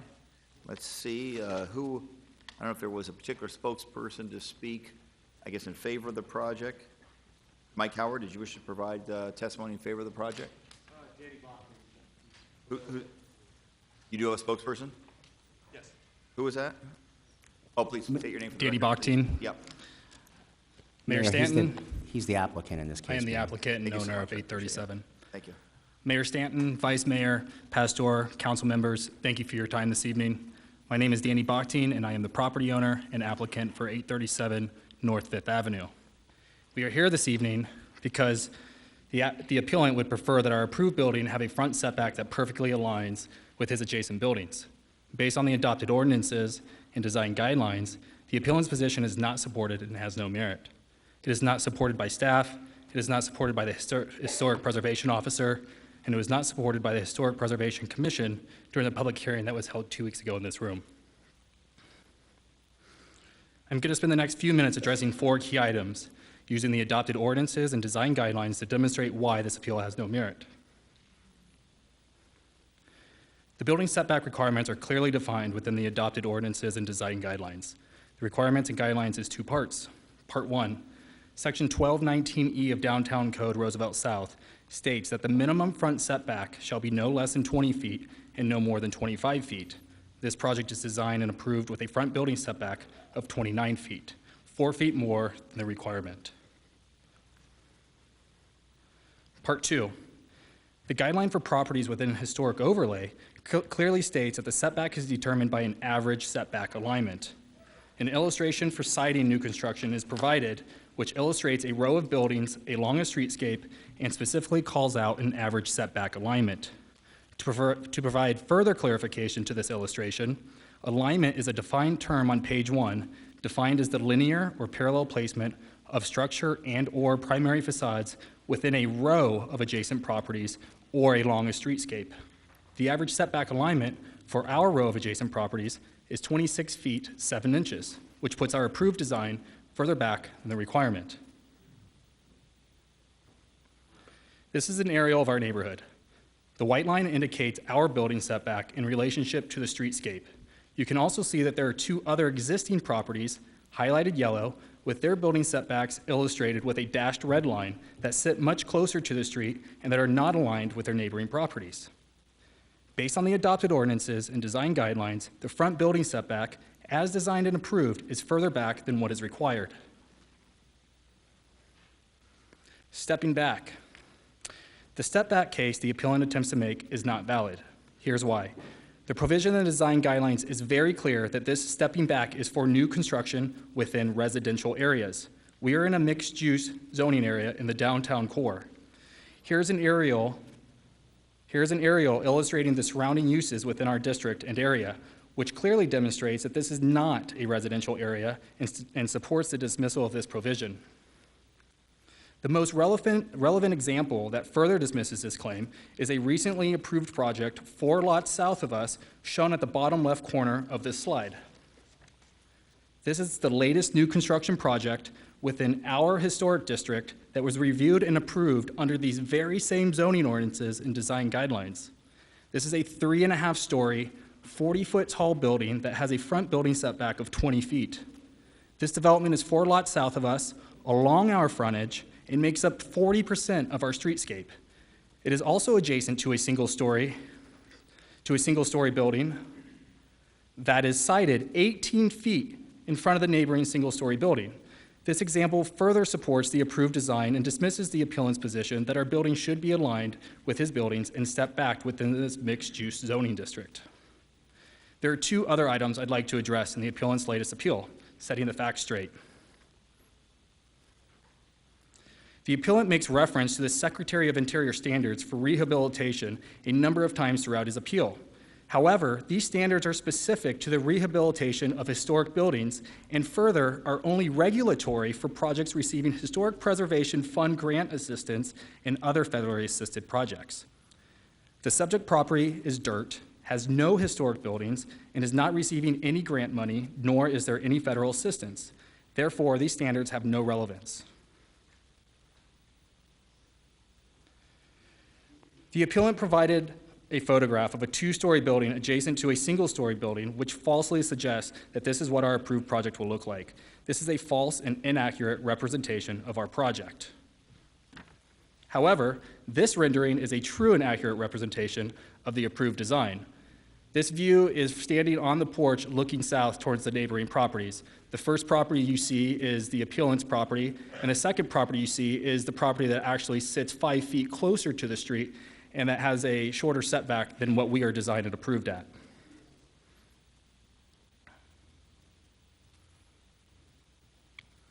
Mayor Stanton, Vice Chair Pastor, council members, this project has gone through all the right channels for review and approval. We have received the support and approval from city staff, the support and approval from Historic Preservation Officer, and the Historic Preservation Commission upheld these approvals and denied this very same appeal 2 weeks ago during a public hearing.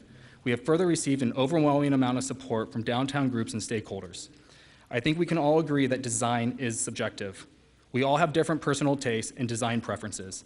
And this is exactly why there are adopted ordinances and design guidelines so that we can review these projects objectively instead of subjectively based on an individual's personal preference. These adopted ordinances clearly outline what is permitted and what is not. These are tools provided to us to review and approve projects and to protect property rights. I ask the City Council, 1, rely upon the adopted ordinances that allow us to review and approve projects objectively. 2, uphold the approvals granted by city staff and the Historic Preservation Officer. And 3, uphold the decision made by the Historic Preservation Commission 2 weeks ago, upholding the existing project approvals and denying this appeal. Thank you for your time. All right, thank you very much. How much time is there? 2 minutes left. Okay. So is anyone else here in favor of the project? You have up to 2 minutes to provide testimony to this council. Now would be the time. Anybody else want to provide testimony, please? State your name for the record. My name is Michael Hauer. I'm the architect on this project. And I just wanted to note too, Danny and I have been working on this project for a while. He's a Willow resident. I'm a Roosevelt neighborhood resident. So this is an opportunity, I think, for locals to come together to design a project that we see fit for the neighborhood as well. This is somewhere I walk my dogs past, Danny walks his family past. This is something we have a vested interest in creating something that's successful for our neighborhoods and a vested interest for things in downtown. So, we've met at areas all over downtown. We eat lunch around here, we study around here, we draw around here, we get inspiration from around here. So this is really a group that's working to create a project that actually lives in the area. So with that, just wanted to put my official support behind the project. So. Okay, thank you so much. Thank you. And then for those that are supporting Mr. Swan, you have up to 1 minute to provide any testimony. Does anybody wish to provide further testimony in support of the appellant? Okay. Thank you so very much. So we will now close the public hearing. I'll now turn, I guess this is in District 7, I believe. See if Councilman Nowakowski has a motion, and then we'll have an opportunity for council members to have any questions or comments on the proposed motion. Councilman Nowakowski. Now, Mayor, if, because I got some new information that was just brought to me during the public hearing, and I have some questions for staff, but I'd like to take some more time on this. Will we still have to go through a public hearing, and can I continue this, or? I assume we can continue it this time. We can take it under advisement, I guess, is probably the better way of describing it. You could certainly continue it to a specific date. Our next council, right?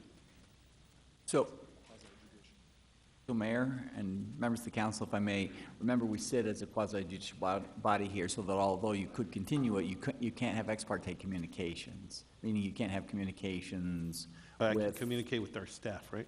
You can communicate with staff, yes. Okay. Perfect.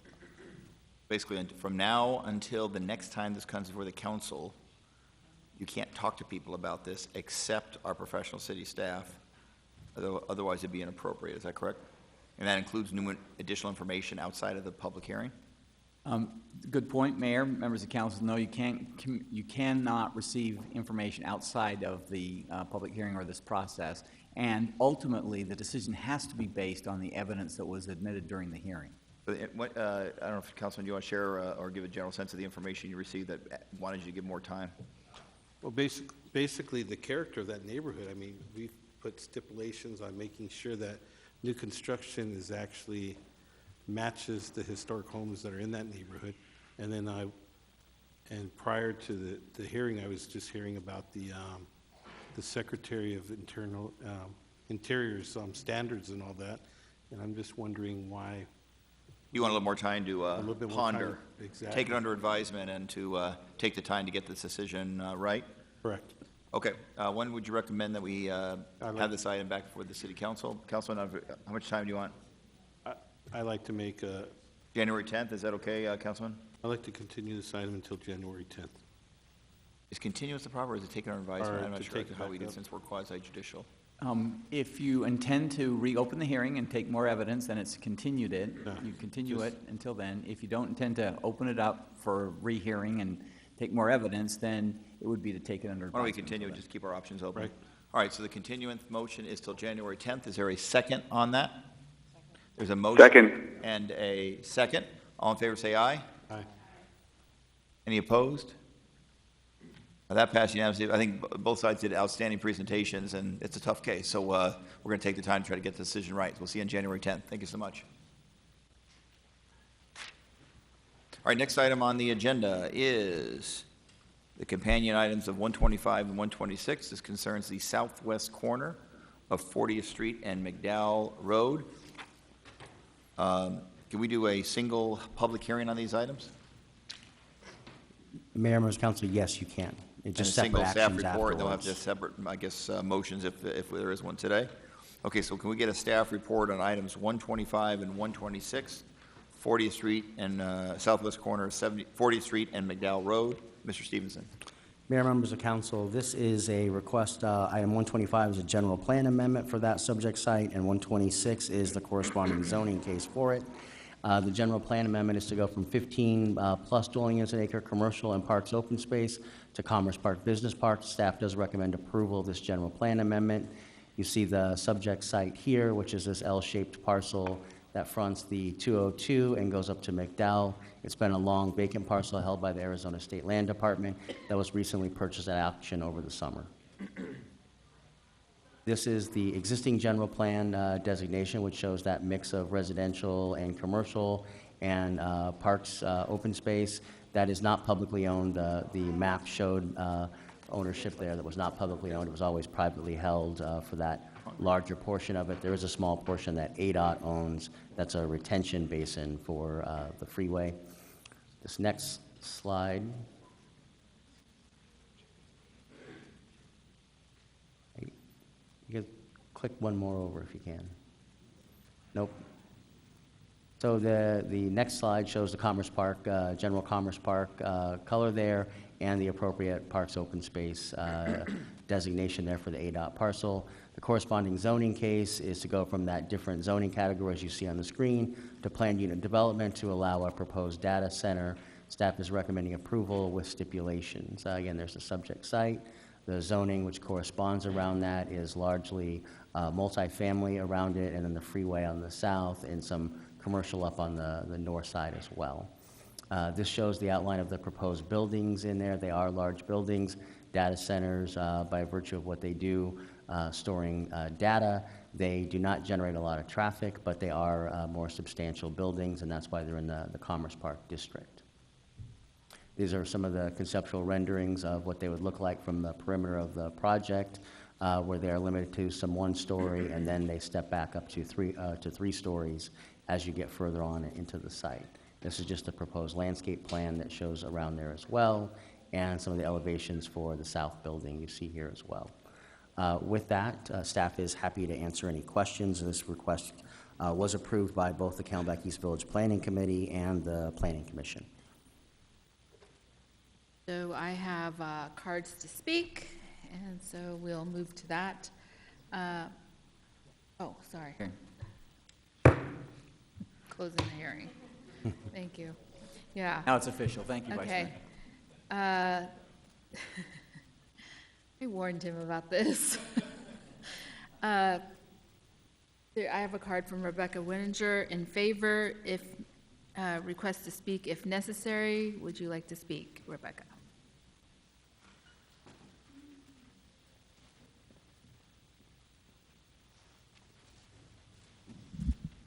Thank you, Vice Mayor, distinguished members of the council. Rebecca Winninger. I live in District 4. In all fairness of disclosure, I do sit on the Planning Commission and I did vote for this, but I'm here as a private citizen. I came for the Marlette testimony, but that got derailed. So, but I saw this on the agenda too, and as someone who has been in technology for 20 years, working with major companies like PetSmart, Safeway, and Amazon.com, I now own my own consulting. We talk about Phoenix being the next technological hub for Western United States. And one of the main issues that we need desperately is the infrastructure to support that. And I'm thrilled to see the data centers for this going into District 8. I think it's going to be a very important step for the infrastructure to bring more technology into our valley. So with that, I would ask you to approve. Thank you. Thank you. Nick Wood, if only if necessary. Is it necessary, Nick? Just checking. Vice Mayor, members of council, I don't think so. Okay. If there's no one here in opposition, it's been a long day, so I'd be happy to answer any questions. Other than that, I don't think I need to say anything. I think we're fine. Who is going to make the motion? Councilwoman Gallego. Gosh, again, here we go again. Close. Open, close. Councilwoman Gallego. Thank you. And this is a very exciting project. This could be up to $1 billion project for our community. Planning Commissioner Winninger also has played a leadership role in funding our schools. This will be over $100 million in property tax to our 2 districts in the area, including $64 million to our Creighton Elementary School District over 10 years. So it's a really big impact. People often ask us, can the city do more to invest in education? When we make important land use decisions that help bring in big property taxpayers, it does help our schools, and today this is one worth celebrating. It will put us on the map with a big mega data center.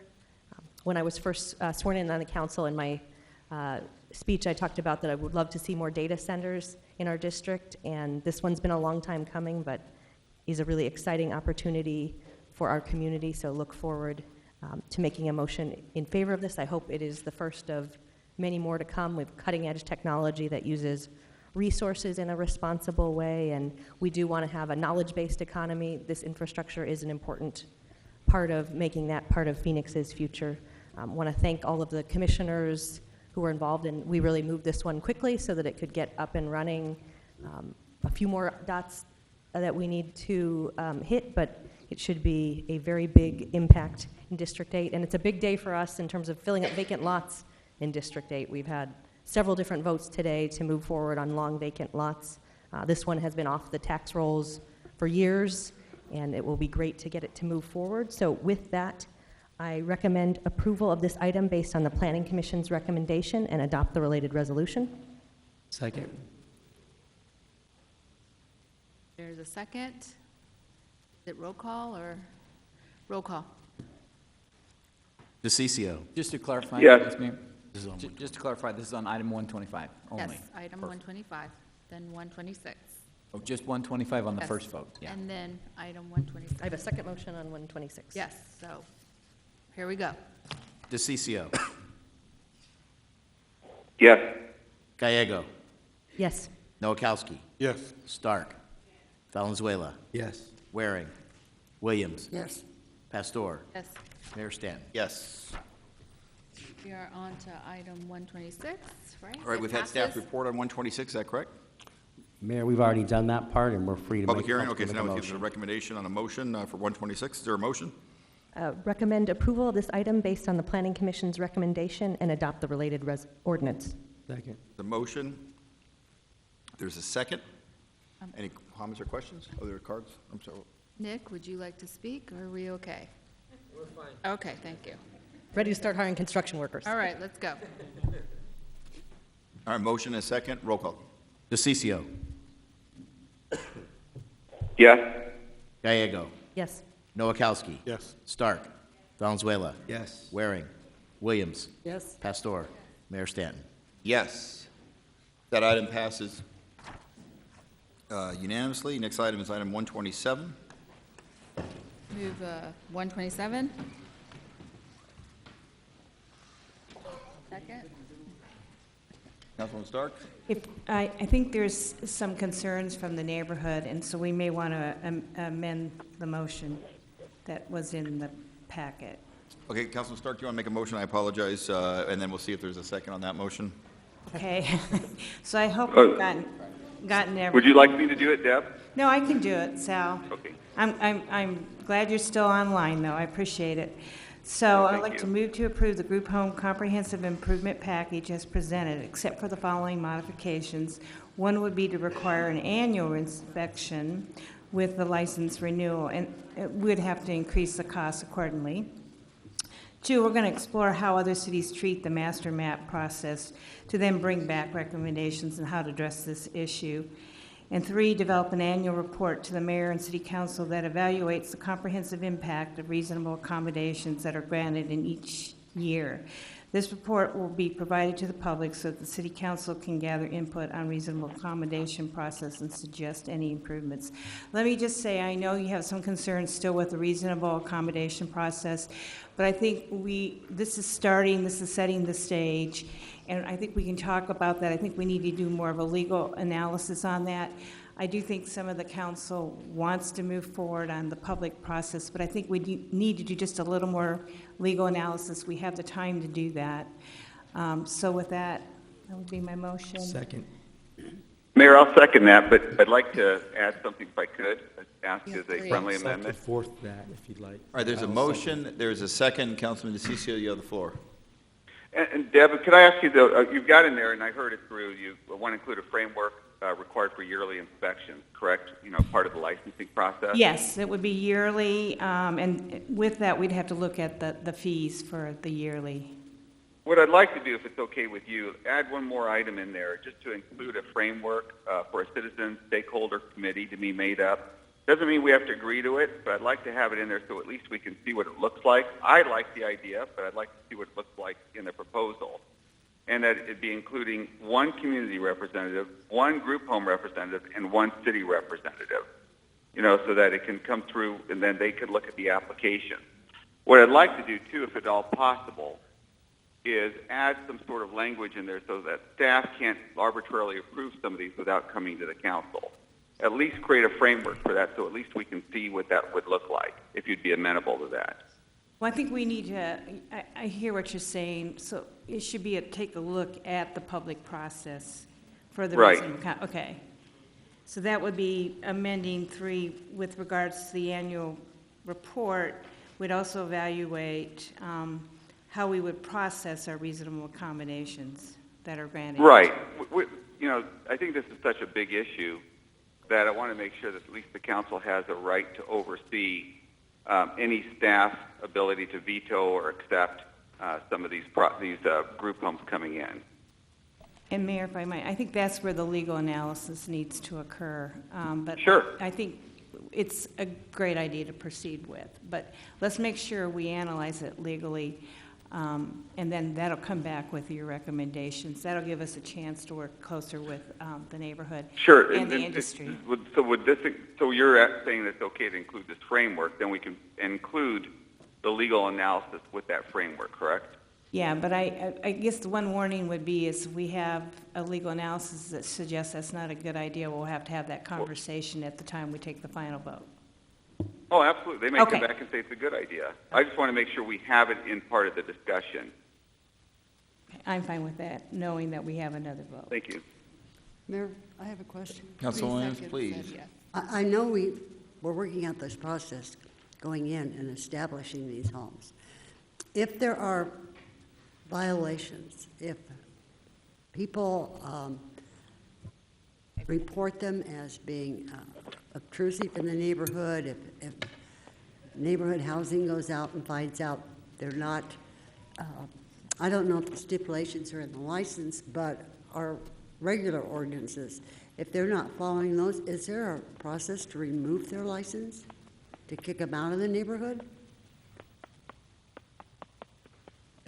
Mayor, Councilwoman Williams, there are processes for licenses if the violations are identified that you can enforce to revoke the license. So there would be a process that would be applicable to this. The license of the home or the manager? It would depend on what the violation related to. And is there It a could be both. process, okay, that would be quick? It wouldn't take 2 years to make it happen? It would be presented to the city's license appeal boards, who would be going before a city board that is scheduled to meet monthly. So there might be some prep time and then go on, but it should not take that long. Thank you, Chris.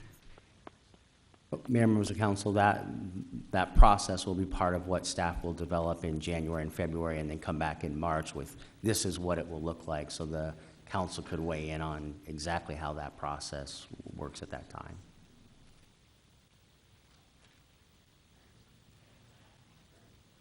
Okay, we're ready to go.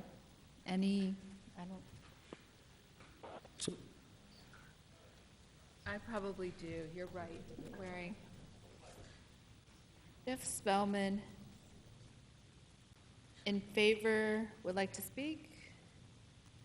Jeff?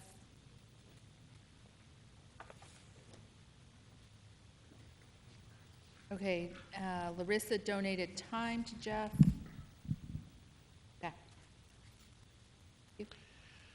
Thank you, Vice Mayor and members of the council. Jeff Spellman with Take Action Phoenix. Can't tell you how happy we are to hear this level and depth of discussion happening about this issue among all of the council members. Truly appreciate all of you engaging in this issue with us. TAP supports the City of Phoenix Planning and Development staff's recommendation to proceed and finalize a group home comprehensive improvement package, which will include modifications to the zoning ordinance related to group homes and a draft licensing program for structured living homes for scheduled adoption at the March 21st, 2018 formal City Council meeting. TAP also supports the City of Phoenix recommendation to the City Council to continue legislative efforts to have a licensing program adopted by the state, but we can do more.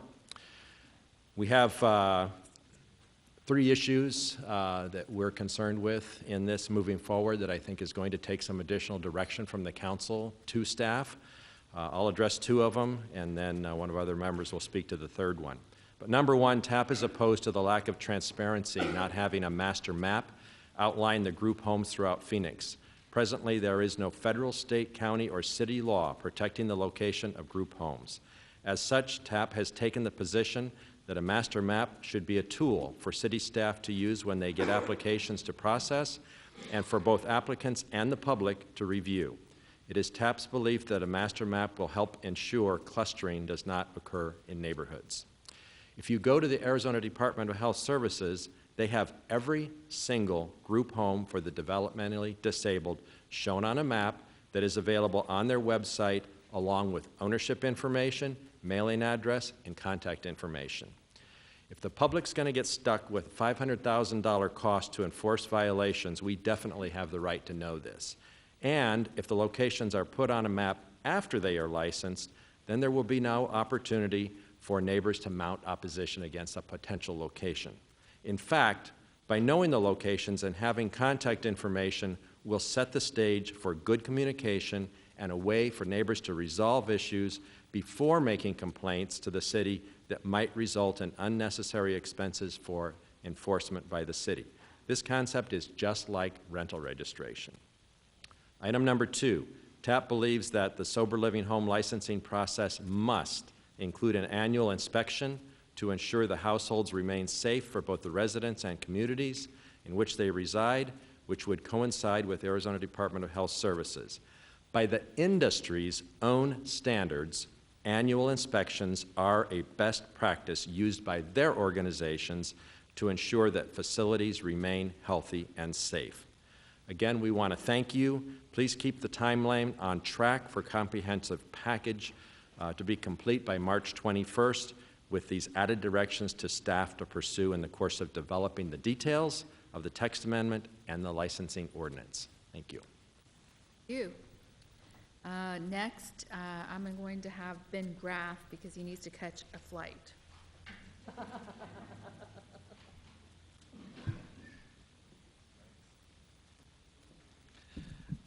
Mayor, Vice Mayor, members of the City Council. Vice Mayor, that was very kind of you. Thank you. I just meant that in case I was gone by the time. I am also a local zoning attorney, Ben Graff, Ade Graff, 2200 East Camelback Road, and I'm one of the members of the text amendment group that's been reviewing this item.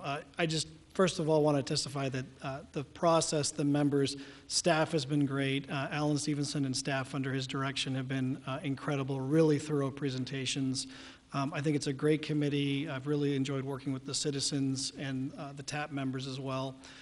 One of the items that I just wanted to bring to light that I'm concerned about, just for the record for us to analyze, is in my representation of the 1 to 5 group home category, and these are obviously, in my opinion, the good actors, they've hired an attorney, they've done their due diligence, and in many cases, over the last years, even for the 1 to 5 considered technically as a family under Federal Fair Housing Act and the city ordinance, they still have gone forward and asked for a use verification or zoning verification letter from the city.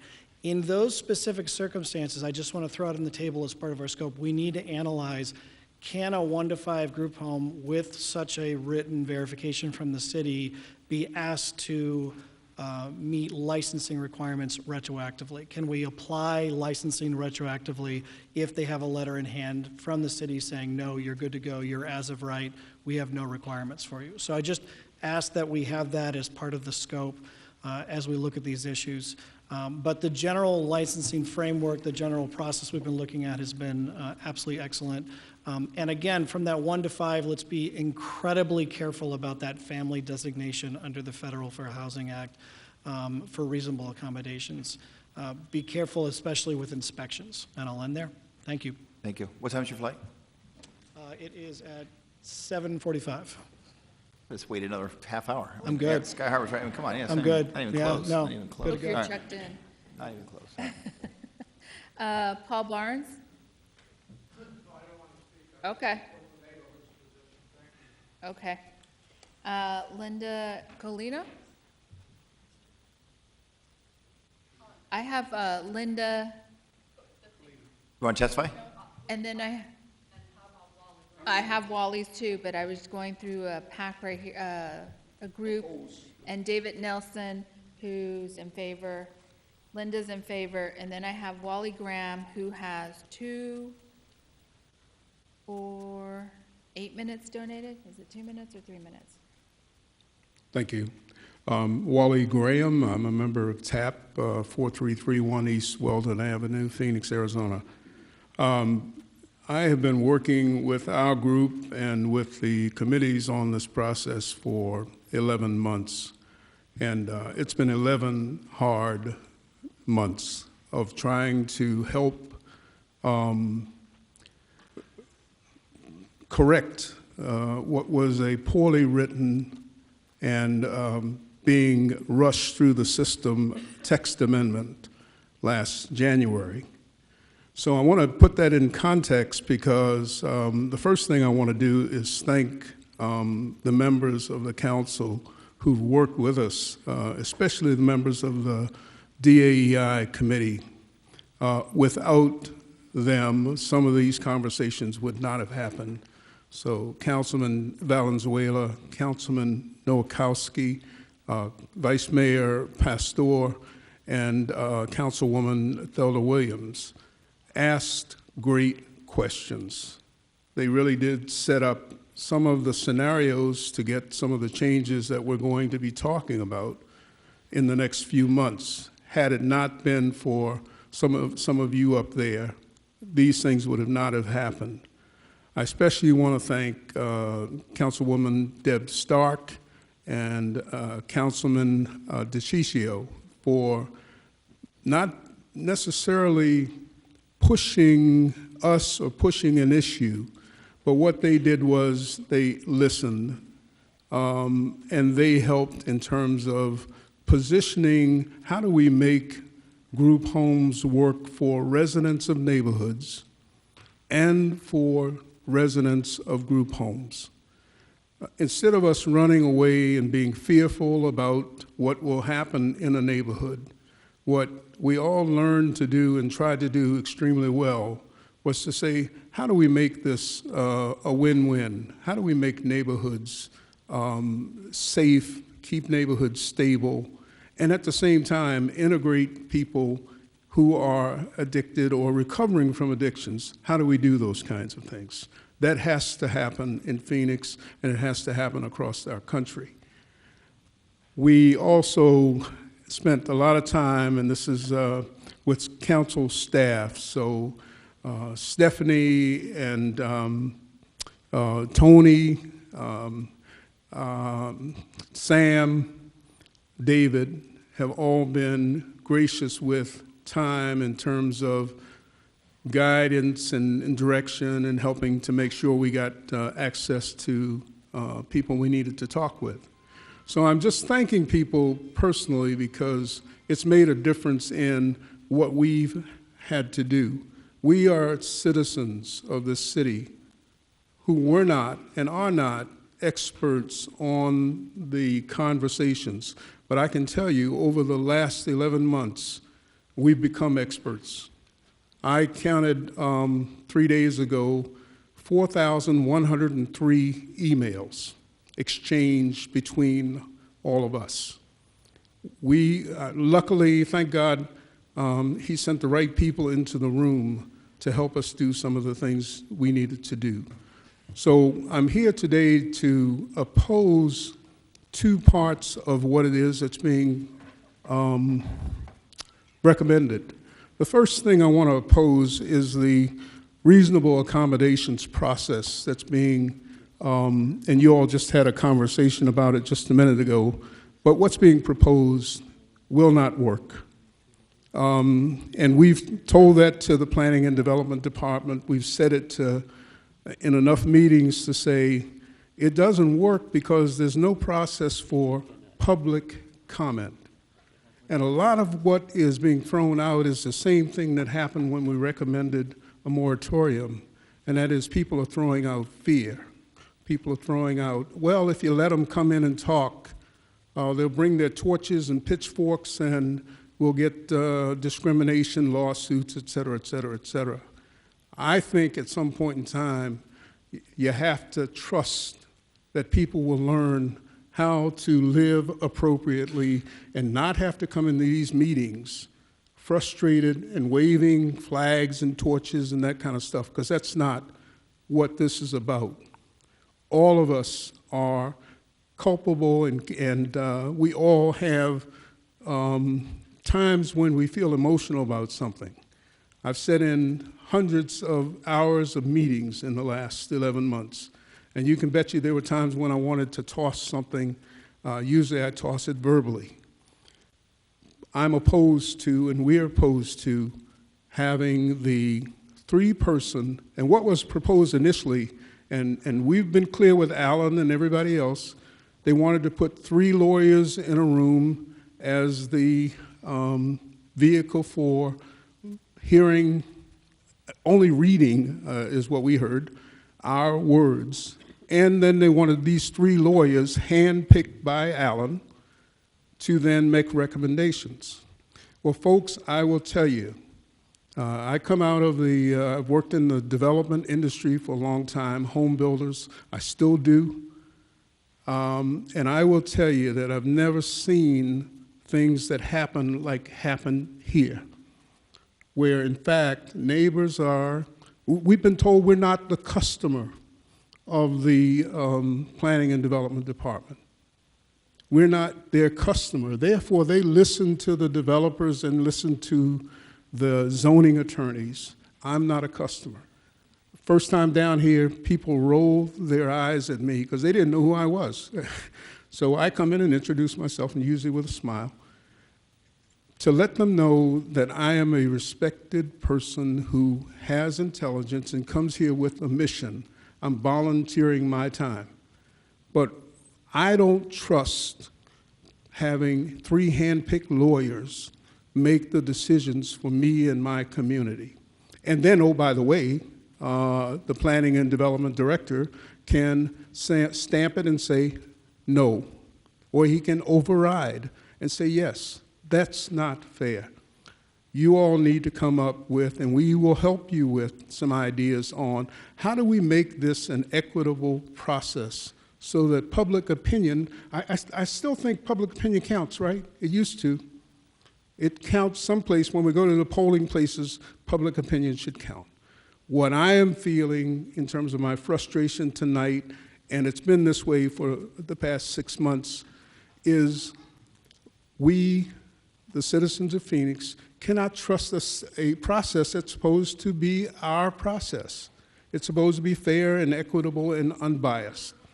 We asked you all to consider a moratorium, and we gave you reasons for looking at that. Among those was, you all don't have systems in place to approve or disapprove the kinds of applications that are going to be coming to you for the next 4 months. Yet, you will put, you say, well, let's not do anything. Let's go ahead, because one of your attorneys, and Mr. Stevenson, used a single case, Ninth Circuit court case, Newport Beach, California, where they were discriminatory, they were radical, they did all of the kinds of things that we've never done. None of the citizens of Phoenix have come down and approached any of you all with that kind of language. In case you can't tell, I happen to be black. I'm African American. I'm a beneficiary of the Fair Housing Act, okay? And many of the people who gained from the Fair Housing Act, who couldn't move years ago beyond, well, they couldn't get above Jefferson, I know that, Grant Street, we benefited from that.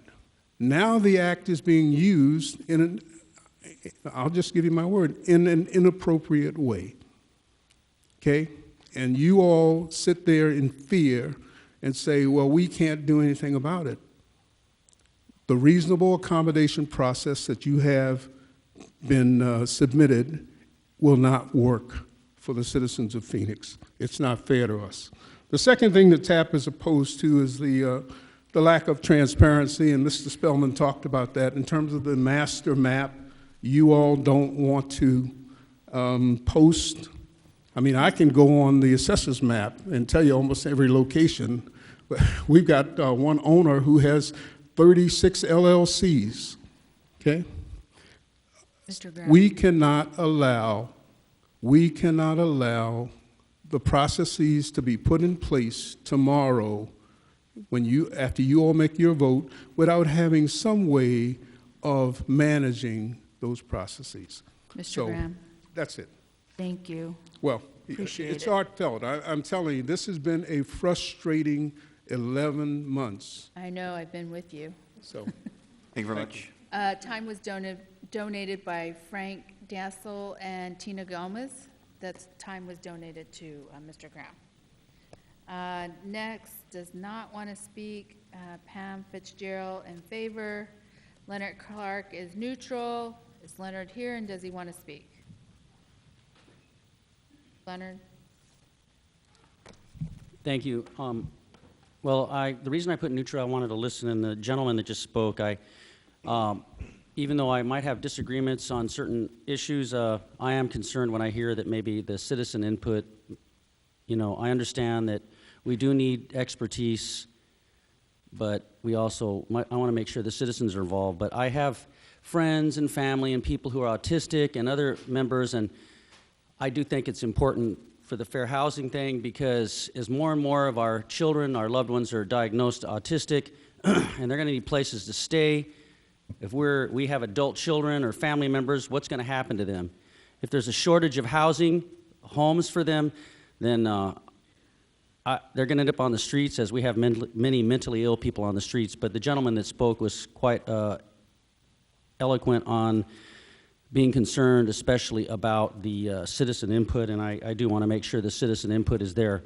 But I also understand why you need expertise. I mean, it is easy to say, do this, do that, but there is a reason that people get trained and have experience. So I understand both sides. I'm concerned about autistic people and cognitive functioning people that have problems, you know, that they're going to have a place to stay as well. So hopefully the citizens will be involved so we can all come to an agreement, because, you know, I always know that we'll have the legislature involved, and some of you have good influence with the governor, so I'm saying this in a good way. I'm hoping this would help the city of Phoenix this time. Thank you. Thank you, Mr. Clark. Jeff Taylor, opposed.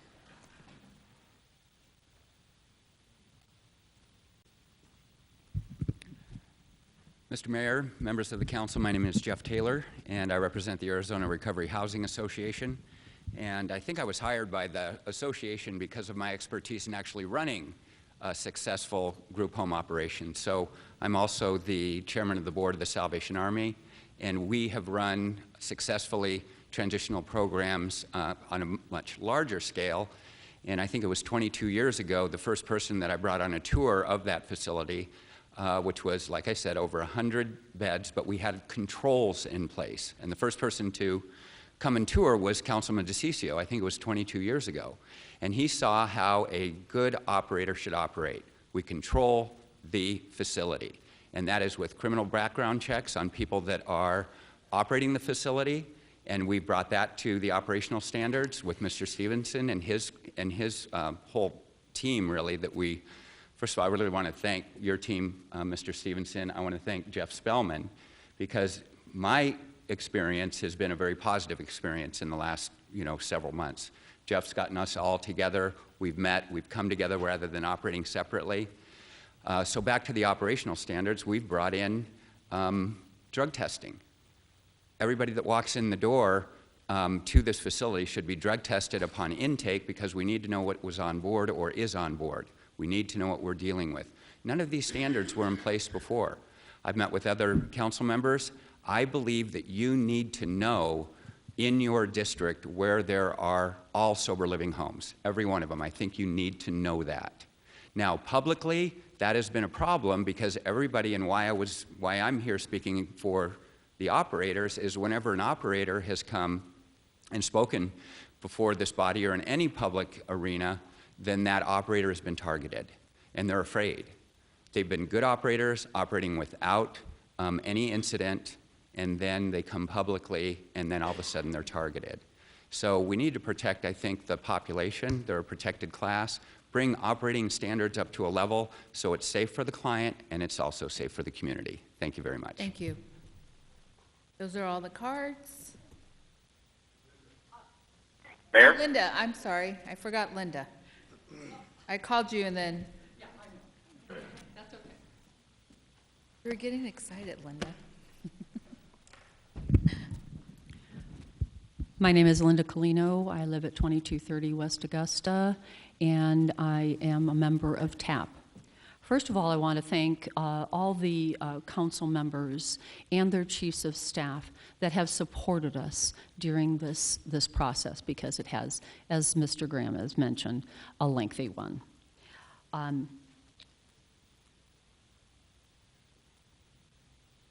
I have a concern, and the concern is that there's going to be a 3-month period of time when we're not going to have any comprehensive plan for reasonable accommodation, okay? I believe that the floodgates are about to open on new group homes coming into the valley. And why do I say that? I don't know if all of you are aware, I know some of you are aware, that there was a conference held December 4th through the 6th out in Scottsdale, and the title of the conference was Investing in Addiction Treatment and Recovery. This conference, or as they called it, a retreat, was promoted as an opportunity to learn more about growing, investing in, and transforming businesses for executives of addiction treatment centers, behavioral health care, and recovery communities. I interviewed one of the attendees of this conference, and one of the main questions I asked was, what was the focus? What was the focus of the conference? And this person said, purely economical. They mentioned how to make more money than normal rentals. Also, how to maximize your profits. And to do that, they said, increase the number of rooms without using an architect, okay?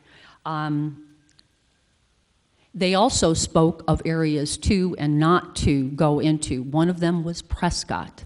The other to go into right now, is Phoenix, before March 2018. This was mentioned in the conference. And this is very, very concerning because it really is going to be an opening up of the floodgates. Some of the statements that they made, and I know I'm just going to, stay on. 1 minute. Okay.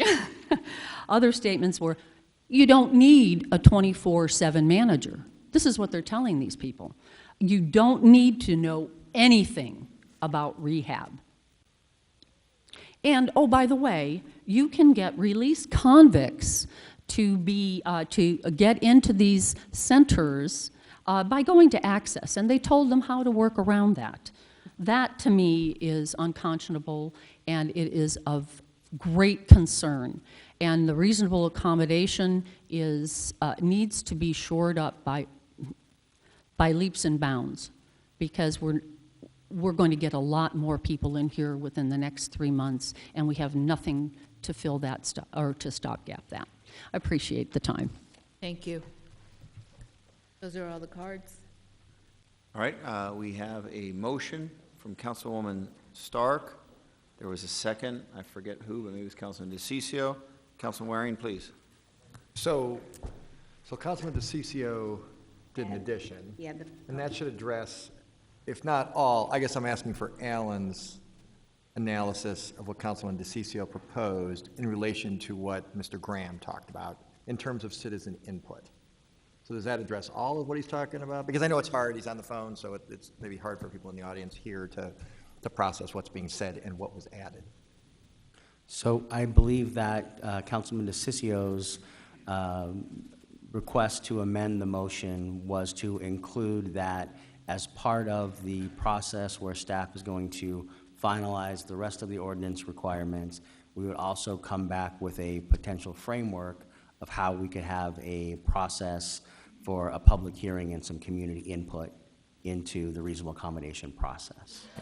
And Mayor, so my understanding of the reason you didn't want to do this before is the California case, the Newport, I think, case that Mr. Graham mentioned, where I think you said the city was held responsible for the comments of citizens that were derogatory or inflammatory or something. Is that? Mayor, Councilman DeCiccio, that particular case that you're talking about was Yuma. That was related to a zoning Yuma, case. But there's lots of cases that inform, this particular area of law, and that's why it's very complicated. I think staff, certainly as coming back with our recommendation and looking at all these things, we will have an e-session again sometime in the future to talk about those things more in depth. It's way more than just one case that staff is relying on. I'm really piggybacking on what Mr. Graham said, so I just wanted to respond kind of to that, I guess through me. It is complicated because obviously we have tons of citizen input, including at today's meeting. And people could say anything. And although it hasn't happened today, we've had plenty of insulting, rude, wrong, inflammatory, derogatory comments said at this meeting, but the city doesn't get sued for that. We have village planning meetings where citizens, not city employees, but people we appoint, serve. We have the planning commission. We have a whole host of different things where citizens could say anything they want that are sort of sanctioned by the city. So it is a little confusing. For me, this has been, and I will say, and I wouldn't say this lightly, this has been a very citizen-driven process in a way that's not always common. It's been a group of folks who have an issue, and they have handled it, to my mind, in the extremely appropriate way. I thought the way people handled themselves today at the podium was indicative of that. They're not thrilled with it, but they understand, they clearly grasp the issue, they've done their homework, they've stuck with it, they're willing to go to a lot of meetings and work with staff. It's really been how, to my mind, democracy should work. And now here we are. I know it's been a long time. People mentioned 11 months. Alan, I think the first time you and I went out to a house and had that neighborhood meeting at Vicki Broman's front yard, I think that was probably 2 years ago at least. I remember meeting at Paradise Bakery and going over this. I've learned more about this issue, and I don't know how many hours you and I have spent together. I'm sure you don't want to think about it at all. But but it was a lot of time spent on this, but the citizens always had good humor. So it did pain me that they were getting, I thought, cut out a little bit, through nobody's fault. This has been an extremely well-intentioned process on the council members and staff's part as well. But I personally would like to see more citizen input. And I know what you're saying the case law says, but again, my comments earlier about FAA, we've heard that before. That doesn't always bear out. I think we have to push the envelope on this particular issue because our neighborhoods were not built. Our neighborhoods were built to house our citizens that make Phoenix great. They were not built to accommodate businesses that might cause some issues. I've been rather fortunate. I think I've only really had two on the border that the district I represent shares with Councilman Stark, and then one up in the northwestern part of my district where this has been an issue. But when it's an issue, it can be a neighborhood wrecker. And that's not what you want. Jeff Taylor is exactly right. The well-run ones. I was out knocking on doors of my own precinct this summer. I came across one I didn't even know was there, a couple streets down from my own house. A fellow answered the door, and he was a little sheepish about it, like I probably looked like a police officer or something because I had a shirt and tie on. It was sweaty. I don't know. Probably thought they were in trouble for something. I had no idea they were even there. I just knew somebody there was voting. That's all I cared about. But I wanted to meet him. But he's right. The well-run ones do fine and provide a valuable service. I'm not sure the federal government had this model in mind when they made some of the decisions they made many moons ago that we can't change. But I definitely would like to see us push the envelope in the way the citizens are suggesting. I think they've earned it a little more. So it sounds to me like they're not, as you and I discussed this morning, they're not necessarily thrilled with this finished product. Again, through nobody's fault. Everybody's trying their best. But I'd like to see a little more input from the citizens, even maybe a little bit more than was suggested in this amendment. And I just don't, I know the cases have been sort of explained to me, and I'm not a lawyer, but I just don't want to necessarily rely on that. And if we have to be some test case for some new model, then I think that's what I'd like to see. So I'll just stop there. I really wanted to respond to Mr. Graham's comments because I thought they were heartfelt and well-spoken and sort of Mayor? to some of this. Thank you very much, Councilman Waring. Councilman DeCiccio. Thank you, Mayor. I want to thank Wally Graham, the entire group, for all the work that they've done on this. I mean, it's been exemplary, and I know it's been difficult. It's been frustrating. It's just been one of those situations where it seems like you keep hitting a wall. But I want you to notice something. If you look at the motion, what we were able to put together here, you were starting to break through that wall. And I'm going to agree completely with what Councilman Waring was saying here. Anybody can play it safe. When you play it safe, you don't do anything that's groundbreaking. You don't do anything that's going to move your city ahead. It's nice to play it safe because it gives protection to everybody. But it's those individuals that are creative enough to figure out they want to be the best at what they're doing. They want to be the best, and they want to create the best model. Sometimes requires you to push the envelope. If we're being safe on our end, that means we may not be giving all the needed protections to those neighborhoods that require this from the bad group homes. Now, you have good group homes that Jeff Taylor has done an exemplary job. I mean, this guy has been throughout our entire city. He and I have known each other literally, I think, longer than 22 years, Jeff. You've just done amazing work for those that are in need in our community. But this is going to target those individuals that we would consider to be the bad group home owners. And we've got to be able to put together a proposal, a plan that allows us to push the envelope. Now, I don't like the idea of putting 3 lawyers in a room. It just doesn't work that way. I think the model of putting in a citizen, a city staffer, and someone from the group home industry, similar to what we're doing right now with our model that we've created, allows us to have that level of interaction. We are able to put all ideas on the table. The way that staff had this thing planned, it allows you to fall into the whole group think again. So you've got to be able to push the envelope. You've got to hear what the other side has to say. And again, I want us to push it. I want us to be the best in the nation at protecting our neighborhoods, and at the same time providing the level of care for those individuals that need the help. Thank you, Mayor. I thank you very much. So as I understand the motion, it would ask that we do legal analysis about whether a citizen group would be the final decision maker? I'm confused, okay. I think that's the crux, right, is whether, you know, And the require crux the of the... annual inspection process, and then explore how we would treat that master map process, bringing it back with recommendations. I'm sure other cities have been up against this. There's probably best practices out there. We should be exploring that. Okay, so the annual inspection, that would necessitate an increased fee, a license fee? Accordingly, yeah. Okay, so there would have to be an increased license fee on an annualized basis. Mayor and to Council, pay we're for the not- inspection, it has to be paid for itself. Go ahead. Correct. It may or may not increase the fee. We just want to make sure that we're clear as part of this, that it potentially, That we're it potentially exploring. may, yeah. Yeah, No, right now, we got to create the just to framework be to get the clear. answer. Just to be clear, right now, the staff report said an initial inspection fee that was between $800 and $1,300. And if there wasn't another inspection every year, it would be a nominal fee. What this would do would mean that $800 to $1,300 would be a recurring annual fee that would have to be paid, because you'd have the same level of effort each Yes. year. I think as your planning director indicated maybe there wouldn't be an increase in fee, but I want to make sure we're being fair and honest with people, that if we do an annualized inspection, inevitably it's going to take on more staff and has to pay for itself. So I don't see a reasonable scenario where there wouldn't be an increase in fee. I think the fee is $800 to $1,300 is the initial one. If that's an annual thing, then that $800 to $1,300 is going to be every year. That's a difference from the original presentation. That's fair, okay. Yeah. So make sure we're being accurate, fair, and not. Mr. Meyer, is that accurate from your perspective? Yeah, members of the council, the cost for the inspection is built in based on how much time it takes and so on to do it.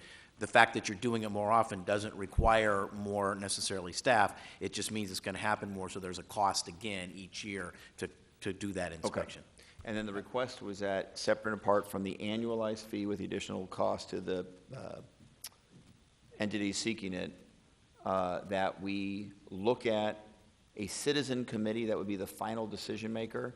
Now, we've all received significant legal advice in executive session, but the request is we make another run at the legal advice on that issue. Okay, so I guess we'll have another executive session and we can get legal advice again on the same issue about whether or not okay, good. I just want to make sure we're accurate. I don't want to leave this body with a false impression for the folks, because we have received significant legal advice on this very issue. Okay. So, Mayor and Councilman Stark, can we just clarify, did you also want to include the annual report process as part of that, or? No, I still think that's important. Okay. So the original motion that Councilwoman Stark also had a third part that was to develop an annual report to the mayor and city council that evaluates the comprehensive impact of reasonable accommodations that have been granted each year. The report would then be provided to the public and the mayor and council to have a discussion about what has happened in that year related to those reasonable accommodations. Okay. Any comments or questions? Vice Mayor. Regarding the citizen participation, I know we have gotten some legal advice, but I think there's ways to have citizen participation. And I think we, as others have stated, we need to take a risk. I just feel like it affects our community, it affects the citizens within our community, and they have to have a voice at the table and be part of it. So how that looks at, I don't know how it's going to land, but that's where I'm at. I want to make sure we're clear on this. I think in the staff, the proposal that was worked out after all the meetings, there was a recommendation that there be a citizen committee that would make a recommendation. Are you talking about the citizens being the final decision-making body, or our professional city staff being the final recommendation body, or are you open-minded either one? Because again, we've received significant legal advice, and we can certainly get more if we need to. I think that citizens have to be participating in this process. I'm not sure what that looks like, but citizen participation, they have to have a voice in this process. So if that is a recommendation where we have, get recommendations, just like in the village planning and everywhere else, we make the final decision. How that works out, but the voice of the citizens has to be part of this, so. Okay. Well, it sounds like we need another E-session to go through the legal advice once again. Councilman Stark, do you have anything to add? No, I don't. Again, I want to thank everyone that's been involved, especially TAP. They really keep driving the issue home to us, and I appreciate it. But I also want to thank Jeff and the industry, too, because it is a crisis. We are in a crisis, and we've got to help people get better. So group homes for sober living do serve a purpose, and there are good ones. We just need to make sure we're protecting the residents of the sober living home as well as our neighborhoods. Thank you. Thank you very much. Any other comments before we vote? Councilman, Mayor. please. Yeah, I've been trying to save my singing voice here, but, you know, same sentiment. I just want to thank the neighborhood leaders, community leaders, TAP, and it's reasonable. It's been a great experience actually working through this important issue, controversial issue, and it's been led by the people here who are here, and of course like-minded people. So I think this is what we have to do. It may be an extra step, but I think it's important that we continue down this path. In this partnership, it's the right thing to do, and I know that we'll have the best possible process because of it. So I just want to express my thanks as well. All right, thank you very much. Any other comments?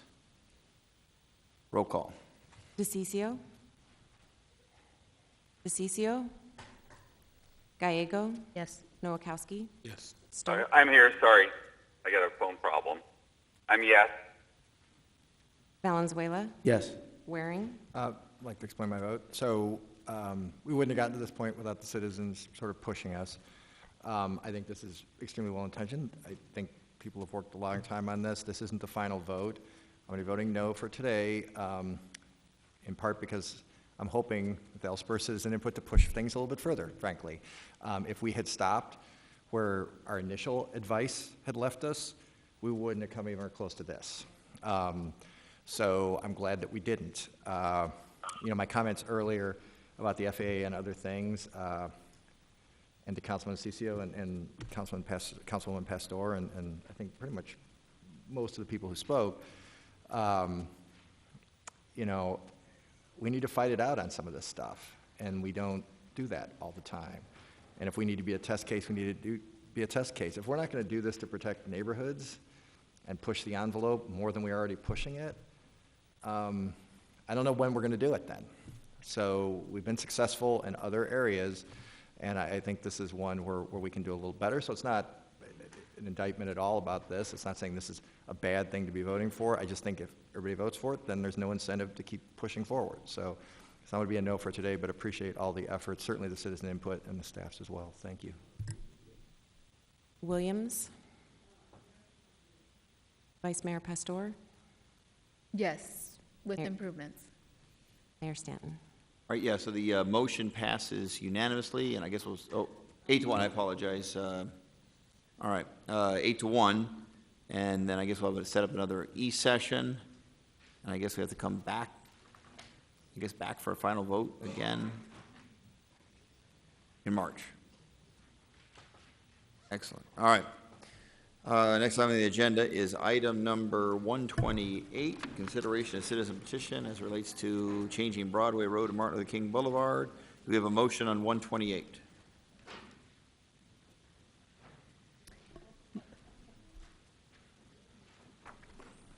Move approval of option C, staff recommendation. All right, there's a motion. Is there a second? Could you tell us what C is?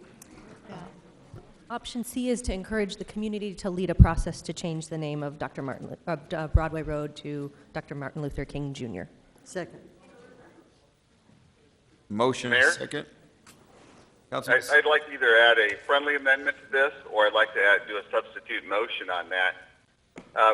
One of the things that we need to key in on to, and I've completely favorable toward this. I think we should have done it a while back. I've been in favor of this from the very beginning. But I also believe we need to look at Hispanics in our community.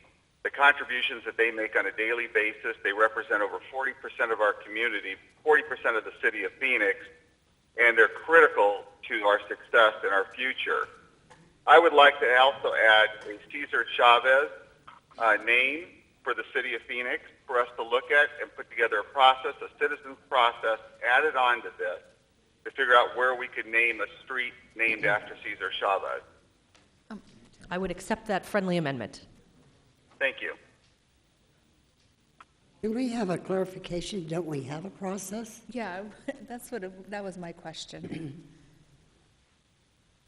Mayor, members of council. We voted on a process not that long ago, correct? Yeah. So different options, right? Yeah, let me clarify some of that. So there was an existing process still in place today that requires 75% of the property owners to consent to changing the name when they abut that street. That was the process that's been in place. What council recently modified was in the event that there is a street name that is offensive pursuant to the city code, definition of that there could be a process that would not require the 75% property owners.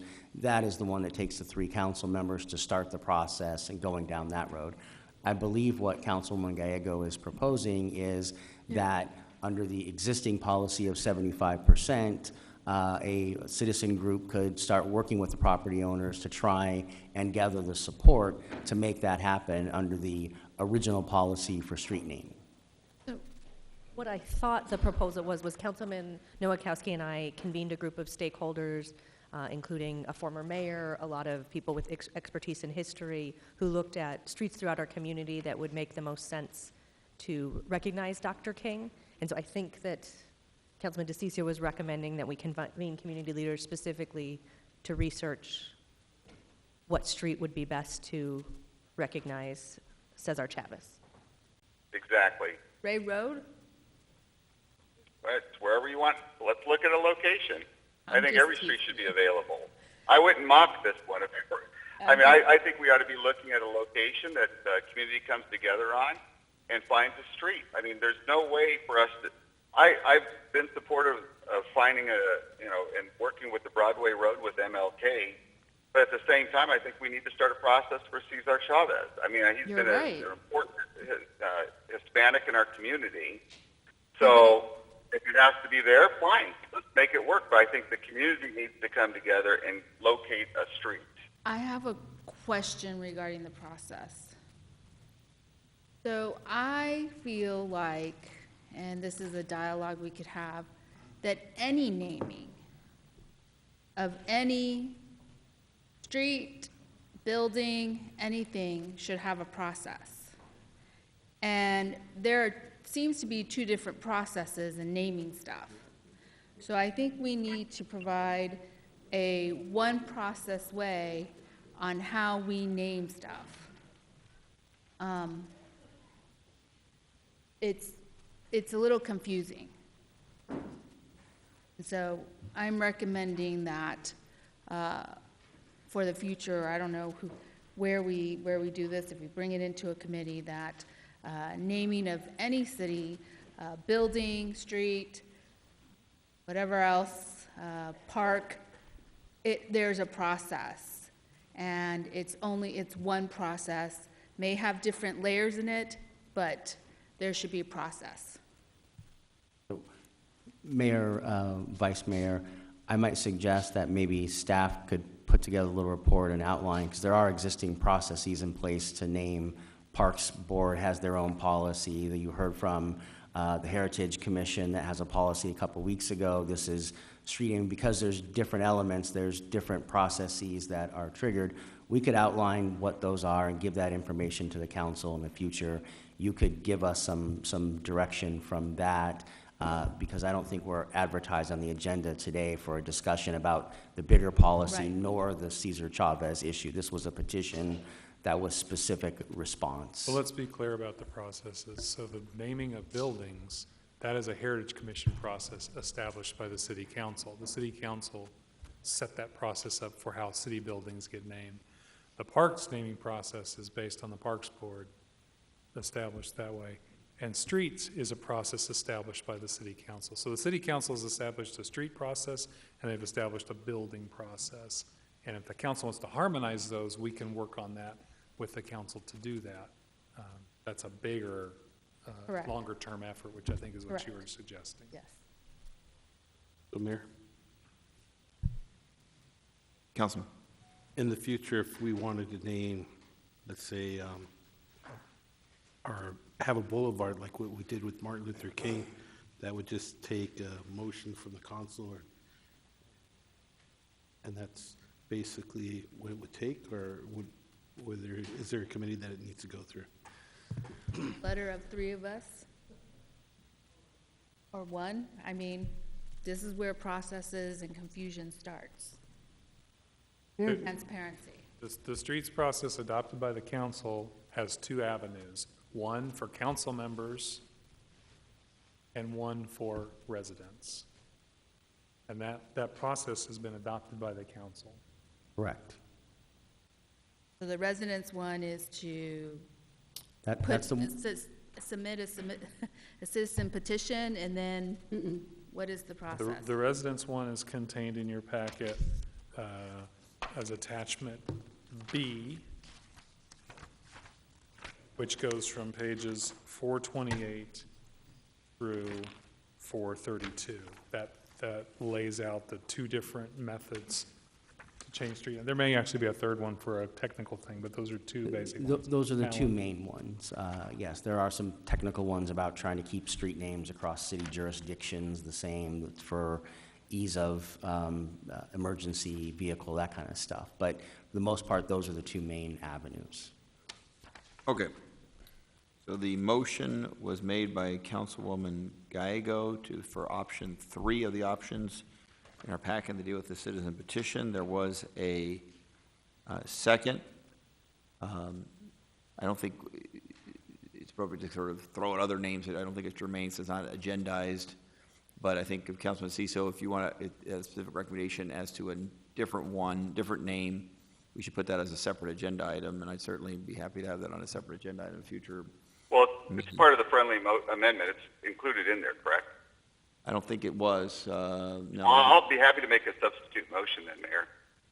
Well, but I make a substitute motion to include Cesar Chavez into the street naming, that we formed the citizens committee, a citizens group, to look at naming a street in the city of Phoenix to find out where would be the best place for this street naming. I make that as a substitute motion then, Mayor. Right, and I think it's too far afield from what's on the agenda to probably have trouble with the open meeting law. No, I don't think so at all. It's all part of street naming. I know you don't, but we're looking at the city attorney. If it's legal, I'll second that. So Mayor, members of the council, it is not agendized for any other name change, so we have to respond to the petition today. Okay. Either accept. The agenda item deals with the naming of a street. It doesn't say it has to be MLK. It says. We can add in any names we want at this point. It's very specific to MLK. So I think the best thing is that if obviously there's a desire to add additional names honoring Cesar Chavez or any other leader we want to honor through a street name change, we should have, each of those should be individually agendized at a future meeting, and we will. If I'm going to be shut out here, then I'm going to put a letter together, and I'm going to force the city of Phoenix to take this up. Tomorrow, Sam's in the audience right now. We're going to get 3 council members to ask for the citizen committee for Cesar Chavez. All right, you can do We whatever can you either want. do it today or we can do it sometime in the future. I was hoping to do it in a nice way. I was just suggesting that we would do it in the near future, just get it agendized so we don't violate the open meeting law. Councilman Waring. Thank you. So we'd be changing an existing Broadway road, and we'd be asking the citizens to weigh in. Right. Okay. So how long, what's the timeline in something like that? No? A year? It could be a while. So if you refer to the process on page 430, there are 8 steps, and Alan can explain sort of how that would work. I'm just looking for the sort of citizens are going to get the input, but that just sounds like it could be a while. Right. Have we done this before and it's worked out fine and been 6 months, or? Mayor, Council Williams, or, sorry, Councilman Waring, in this particular case, we have not, that I'm aware of, had one that would be as complicated as Broadway That's Road, where you have that many individual property owners. The ones that have happened and where this policy was originally developed was prior to your time in Council District 2. There was a hubbub that developed over Sonoran Desert Drive and the renaming process of that. And as part of that was where this process developed to get input. Prior to that, it was a streets department decision that went to council to get approved. There wasn't really a public input process. It was, here's what we propose to name the street. That's part of the right-of-way. That's in streets department's purview. So we added this process to give property owners input. So this would be And that was quite the production, as I remember. It was, yes. And that was something that, in going forward with this would be the most significant undertaking, given Broadway Road and all the property owners that are there. I don't think that staff would have objections to the process taking longer. And certainly, because it's driven by the citizens and the property owners there, we would need to be respectful of trying to give them time in this volunteer effort to organize all the people, because you've got to get those people who are impacted with their signs, other things they're going to have to do to be supportive of that, and that'll take some time. Sonoran Boulevard took a long time. I mean, that was years, wasn't it?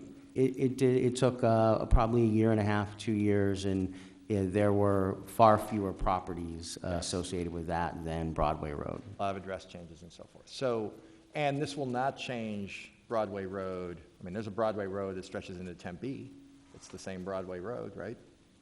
Mayor, So Councilman, that is it'll be correct. Broadway Road, and that'll be Martin Luther King Boulevard, and then, you know, another city would have to change something to make it, you were talking about crossing city boundaries and so forth. I guess I'm just wondering, just wondering, so new road is being built down there all the time.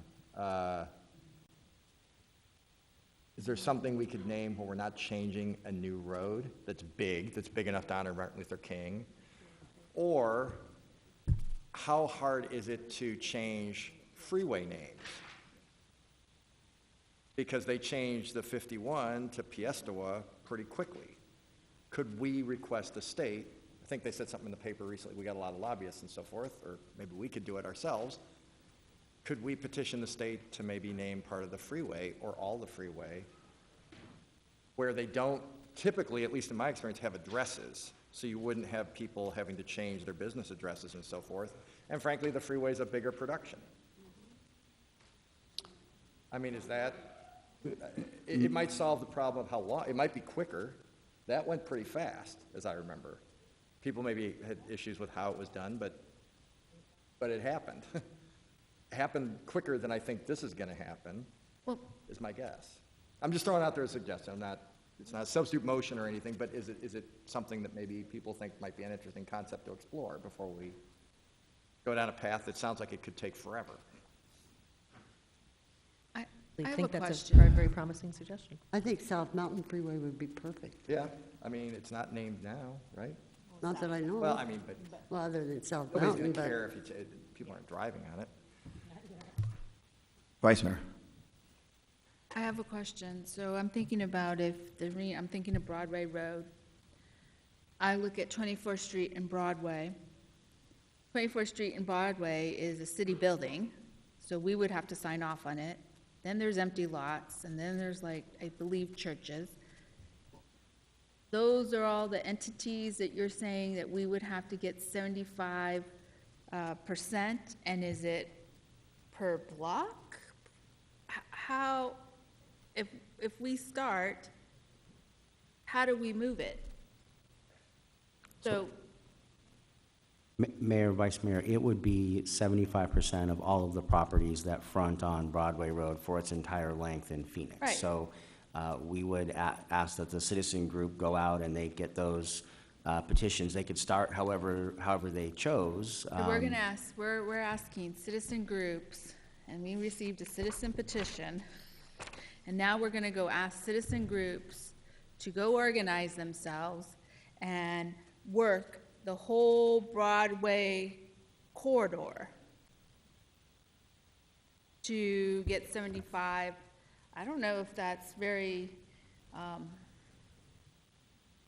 appropriate in the sense of having citizens, all the work that's going to go into that. I mean, look at what happened to the group homes, and that's 11 months, 12 months. Mayor, Vice Mayor Pastor, the process as adopted by the council is specifically designed not to be easy, because changing the name of a street, particularly of the Broadway Road from 48th Street to 99th Avenue in Phoenix, is an enormous task, as I think Councilman Gallego and Councilman Nowakowski discovered, and they got to a ceremonial naming. But the process was set up specifically so that it was not easy to be done, because it's not something that should be done quickly or easily. That's the premise of the council's established policy, as Alan referenced, back to a time when a street name that had nobody living on it, Sonoran Boulevard? Sonoran Desert Drive, that was changed, and council said it can't be that simple because there's too many unintended consequences of changing a name like that. That's why the process is set up as it is. I'm going to back up a little bit. You get a letter, 3 signatures from the council, talking about Martin Luther King Road. Then what happens? What do we trigger? That's the process on page 431. That's what we talked about when we had this previously, and I think it says that if the council initiates it, the city will be responsible for all costs of changes. And you're talking Broadway, that could be millions. Because when a company has to change, I mean, you're talking a letterhead, or a school, deeds, everything. It's an extremely expensive process, time-consuming and a big irritant, and I don't think you're going to have a lot of support. So if a citizen's initiative is done and they're successful, who pays for that? The property owners. So, So the city would pay costs associated with changing the street sign names that we put out there. That cost would be a cost borne by the city, but the whole purpose in having the property owners consent to that is they're signing up to change their sign that says Broadway Road Wrecking Yard or whatever it says on it, and change those names and their business cards and all those things, because they would be bearing those costs. All right, Councilman, I'm sorry, Vice Mayor, do you have more questions? Councilman Nowakowski, have questions. The motion on the table, just so remember, is to support C option as it relates to staff recommendation as how to handle this citizen petition. There was a second on that. What basically means was we would accept the petition, but we would initiate the process as laid out by, I apologize. Clarify, Mayor. I think No, what C says is that the action of the council in response to the petition is to inform the petitioners that a process exists. I see. Period. That's. It may be a distinction without difference, because we're actually going to change the name officially. Right now, we still have to go through the either we, city council, accept it and pay for it, or go through the citizen petition process to get the signatures needed. The intention of the staff recommendation for C was not to say that we were changing the street name at all. It was to say, if people are interested in changing Broadway or any other road, there is a process, and here it is. It is not initiating anything by the city. That's the intention of staff recommendation. How the motion or the motion maker of the council wants to make the motion is up to them, but that's staff recommendations. All right. The action is to inform people of an existing process. And then I think the request for a substitute motion included a process for Cesar Chavez Street. We have the same dilemma in terms of if we were to move forward, either the city council initiated, we pay for it, or citizens have to get a petition under our current city council rules. Okay. Councilman Nowakowski, please. Mayor, just a little history. About 4 years ago, Councilmember Gallegos and myself led a committee in naming Broadway Road. So we looked at all these different options, and what we were recommended by staff and by others was just to have an honorary boulevard to begin with for at least a couple years to 5 years after people get used to being called Martin Luther King Boulevard. Then even Google Maps now has Martin Luther King Boulevard on there when you Google it. And then the post office is actually recognized both Broadway Road and Martin Luther King. So once that happens, then if businesses would want to switch over, they can start weaving out their stationery, their business cards and all that. And that's why we started that process of having an honorary boulevard. So now we're at that peak, I think, where we can start having a grassroots community movement to start moving in that direction of naming it after Martin Luther King. And that was the process, and I believe we're kind of following that process right now with the citizens group. Okay. Councilman Waring. So, Alan, I think you and I worked together on the Sonoran Boulevard issue. When we had to change the freeway signs, or had to request, because the state wasn't gonna, I think they were talking around $210,000 at one point that I think the city was gonna have to pay, and since their commitments had already been made before I was a councilman, so we were, what we're gonna do, have the freeway signs directed to the wrong street. So I don't know that the bill came in for that, so I don't know who would be able to find out how much that cost, but it wasn't cheap, that's for sure. It just seems like it might be better. It's good for the clarification that the city manager gave us about exactly what's being said here today. But I think the citizens' idea was probably to honor Martin Luther King in some more permanent way. I guess I'm suggesting we might be able to do that, and I think at least a couple other members think it makes sense too, to find this new stretch of road in the same neck of the woods that people aren't wedded to the name, it's not on Google Maps yet. That probably makes a lot more sense, and I think it's a bigger road. Presumably then, I guess, a bigger honor for someone who clearly deserves it. So maybe could we make a motion to suggest investigating that? Not sure that. No, so there's a motion, there was a second. On the advice of council, the substitute motion concerned a different road. I thought that was too far off the agenda item. Yeah, so you did not accept that, right? Yeah. It would be an open meeting issue. It would have to be a separately agendized item. So there was no substitute motion on the table, so there could be a substitute motion if somebody wanted to pull it.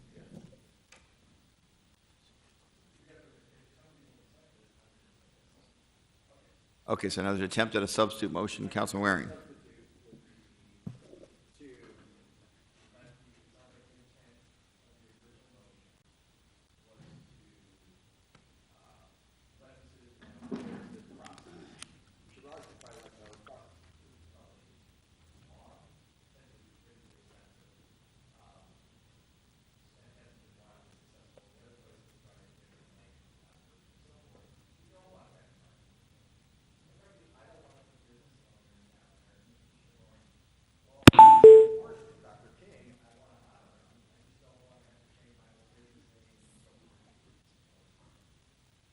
That's not appropriate to put that onus on the business owners.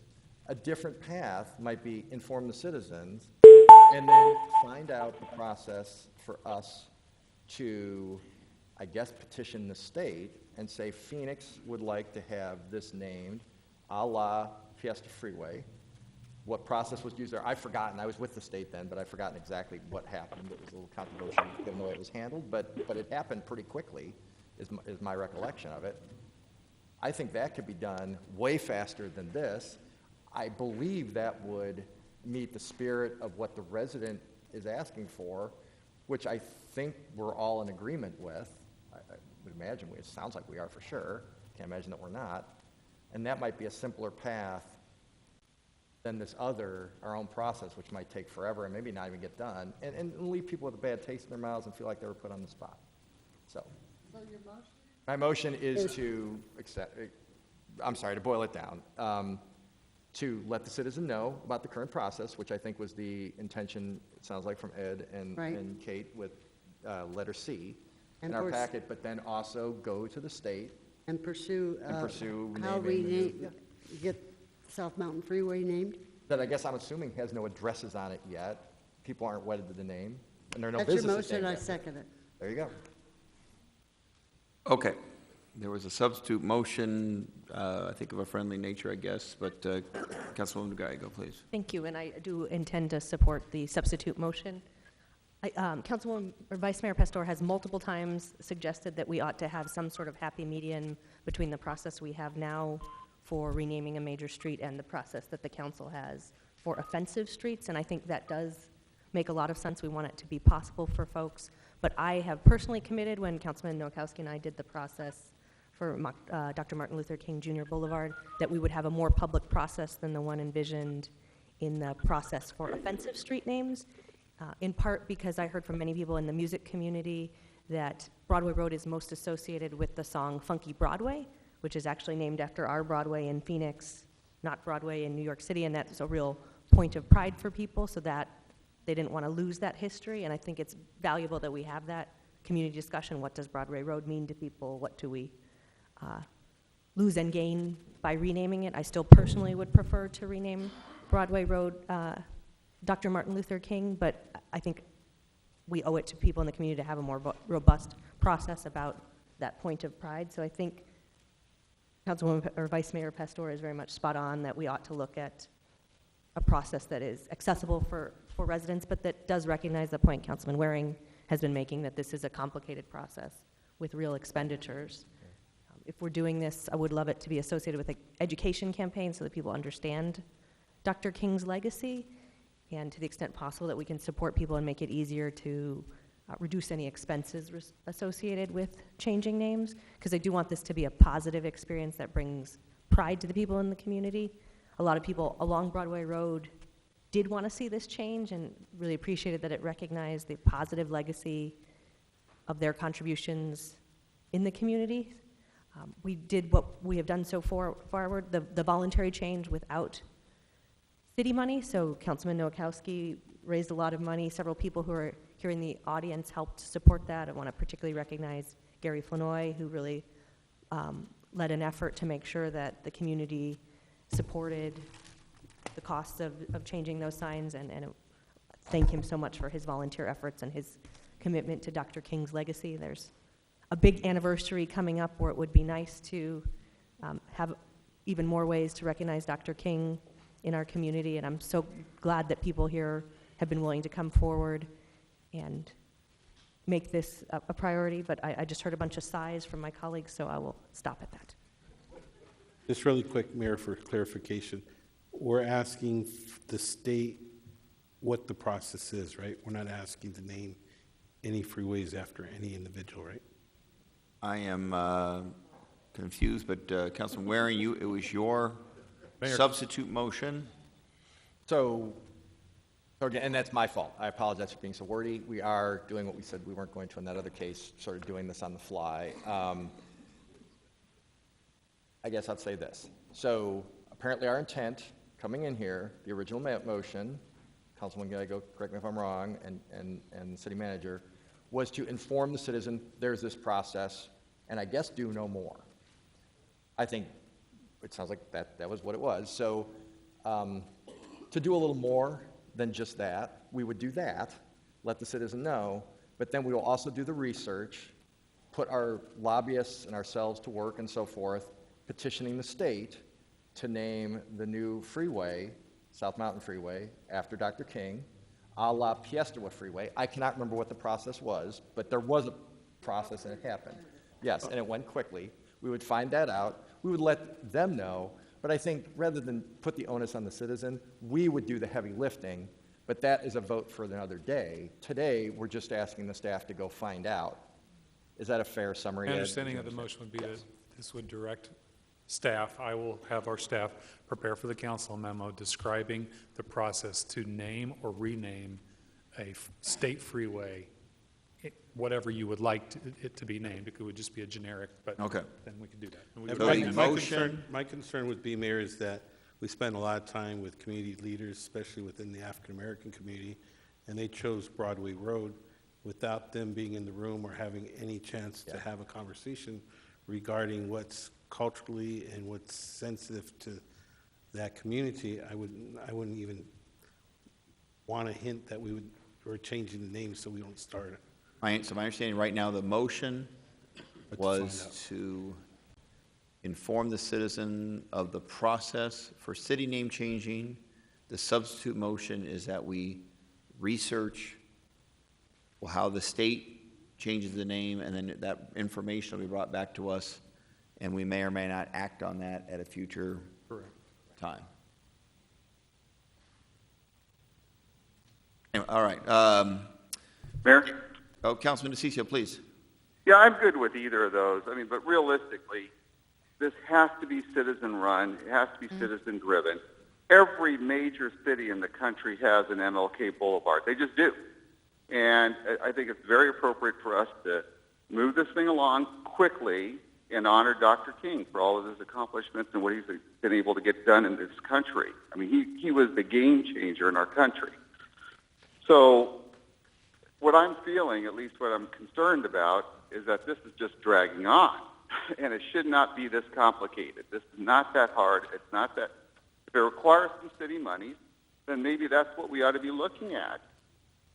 We ought to really be looking at getting it done. What's it going to take to get it done? That's the question we need to be asking ourselves. What exactly do we need to do? What's our time frame? And then how do we get that accomplished? So I'll support both. But at the end of the day, I just want to get this thing done and over with. Councilman Nowakowski, Councilwoman Gallego, we were all at an event when this thing first came up. I thought it was a great idea, and that was years ago. And we seem to be in the same spot today.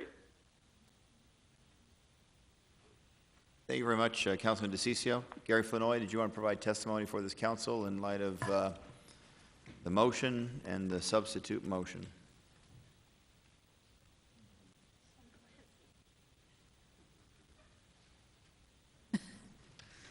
Picked the wrong meeting to attend, but the right subject, of course. Badge of honor for making it this long. Yes, indeed. So since we've been here for a couple days, I get a few extra minutes, right? Much time as you want, friend. All right. Not all night. You know, it's interesting. Well, first of all, greeting Mayor, Vice Mayor, and council members. It's interesting to hear this dialogue. We're talking about a leader, a civil rights leader, not just a local leader, but a global leader. Not many can say that they won a Nobel Peace Prize in 1964, in that era. So we're not talking about an average citizen. We're talking about a game changer. Likewise with Cesar Chavez. So as Council Member DeCiccio just pointed out, this is way too long. This really should have been done. We claim to be the best run city, the 5th largest city. We got progressives here. I don't understand why it hasn't been done. So I'm hoping we can get 3 council members to lead the charge, and I will be glad to help get the community to support this and keep it moving. So I just want to say, you know, I've lived here for 32 years, and I've always been excited to be a resident of the city of Phoenix. I personally have worked to make this city a better or the greatest city ever. Wow, I thought I could read with this. In today's climate, you know, the crazy world of politics, racism, sexism, and many other isms, we need unity in our world and our community.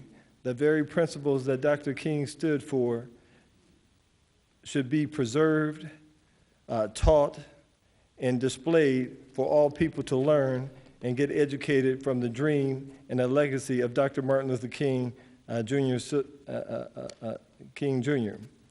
This April 4th will be the 50th anniversary of the death of Dr. Martin Luther King. And I plan to be in Memphis honoring his legacy. And so I think the time is now to honor this one-of-a-kind historic leader in the fifth largest city by renaming Broadway Road to Dr. Martin Luther King Jr. Boulevard. Back in June 1964, Dr. Martin Luther King spoke here in the city of Phoenix. He spoke at ASU as well as Tanner Chapel. And if you listen to that speech, which is still relevant today, I think everyone should take the opportunity to listen to that, to be inspired and help to direct the moral compass. So I hope that we can get council support to lead the charge, and I'd be willing to get the community support as Council Member Nowakowski and Gallegos initially got the ball rolling. Once I heard about this, I came to the mayor and the council members and said, hey, I will be willing to help. I will get some donations to sponsor the temporary street naming, and I did that. We had several community leaders step up to the plate and adopt an intersection. We had some churches do the same. So I think the community be willing to do our part, but we certainly would like to see the council, the mayor and council do their part. Thank you for considering this. All right, thank you very much, Mr. Flanoy, for your leadership. How about Miss Joanne Scott Woods, followed by Leonard Clark? Is Leonard still here as well? Just a sidebar, I agree with Salda Cecil. Surprise. Thank you. I think my words that I wrote are apropos here. This petition was a result of myself as a concerned citizen that 3 years had elapsed since it was announced by the city at the ceremonial dedication that it would become a permanent name. Currently, to me, the dual signage is an offensive reminder that we, as a city, have not moved forward on this. It is hoped that that you all, as elected representatives, will honor this promise of the process by giving a time frame for funding this change, and it seems like you will be doing that. And your statements have reflected your accountability, and it's appreciated not only by residents, but by the businesses who have been looking long forward to preparing for this change. It is an honorable decision for you to do it now. Thank you very much, Ms. Woods. How about Leonard Clark?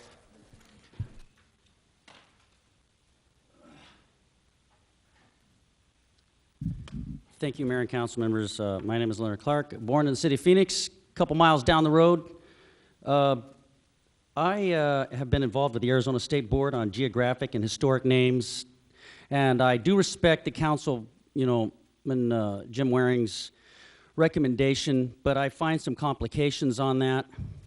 The 1964 Civil Rights Act, they say it wasn't actually said, but pretty much it's the case, LBJ was supposedly to have stated that, we lost the South for a generation. Even if he didn't exactly say that, I think we pretty much know that's what he meant.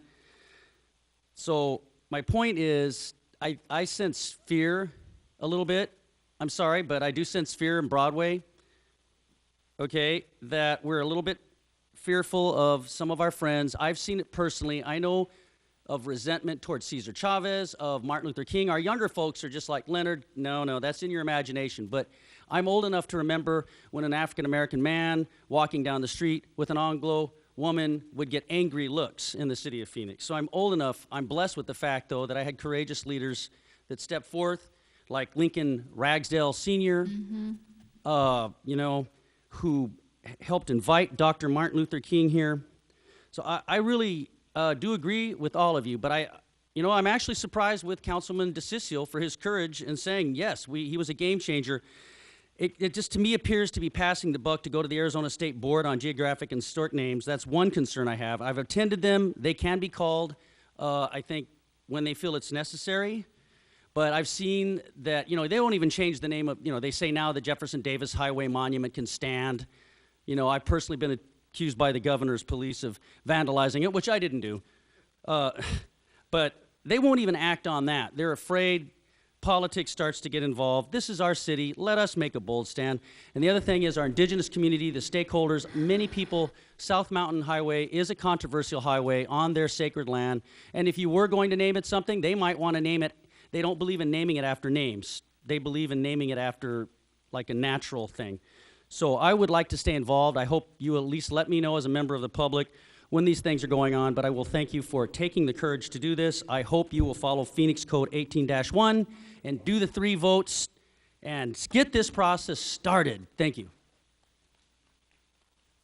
Okay, thank you very much. There's a motion, a second, a substitute motion, a second. Any additional comments from members of this council?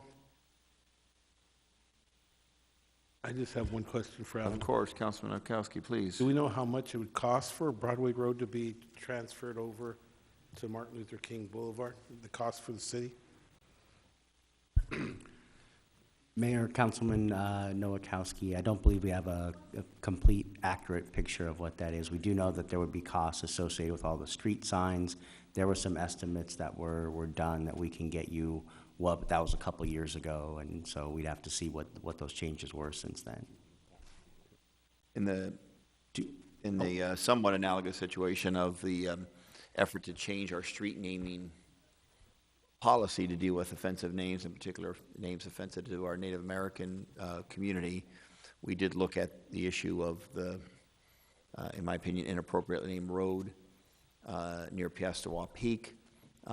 Fortunately, we were able to confirm that, at least for dealing with the post office, et cetera, if mail or packages were sent using the old name, using Broadway, if we were to go in that direction, they would, for in perpetuity, essentially, still be able to utilize that mailing address. So people who had bought letterhead and or pre-stickers for their envelopes or whatever that had the previous address, they would still be able to utilize those. So there'd be no cost associated with that. Obviously, got to change it.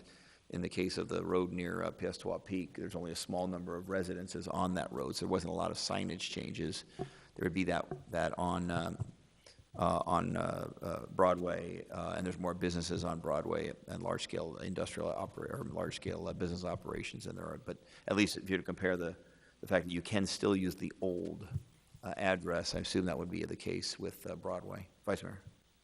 I have 2 questions, and it goes back to the cost of the road, because what I keep hearing, and I don't know if I'm delusional because it's a long evening, but basically what I keep hearing is the cost is the factor really in renaming the road. And if we really believe in naming a road after somebody that has done great contribution, not only locally, nationally, but globally, then cost shouldn't be the issue. So I would like to see, when you're looking at the cost, I would like to see different plans or different levels of maybe phasing in possibly for the future Martin Luther King Road Jr. and what the cost would be in phasing it in. The second thing is Piestewa. Who paid for those signs to be changed on that street? We changed out the big street sign on Lincoln because we were in a changeover anyway. We were converting from the old signs to the new LED. So what I'm hearing, the city paid for it. And so the street transportation department paid for that, but there were no other signs changed on that street.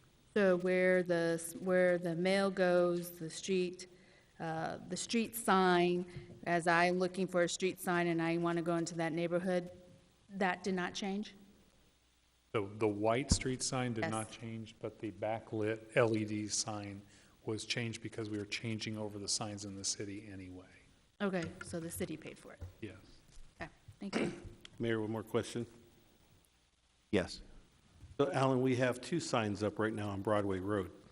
So if you eliminate Broadway Road and just keep Martin Luther King Boulevard, can we use those signs? Because those are lit, some of those signs are lit, right?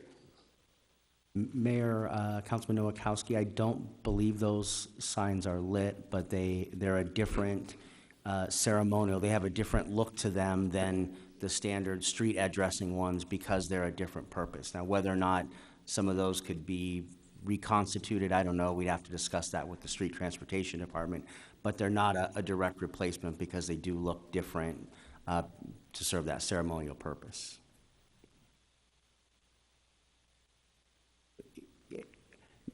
Mayor, Council, I Sounds would like like to... Councilman Gallego has some information based upon her experience. The Streets Department estimated it would be $200,000 to replace all the city street signs along Broadway Road. That's correct, yes. Okay. Comes down to cost. All right, there's a motion, there's a second. Roll call. DeCiccio. For which motion? Yes.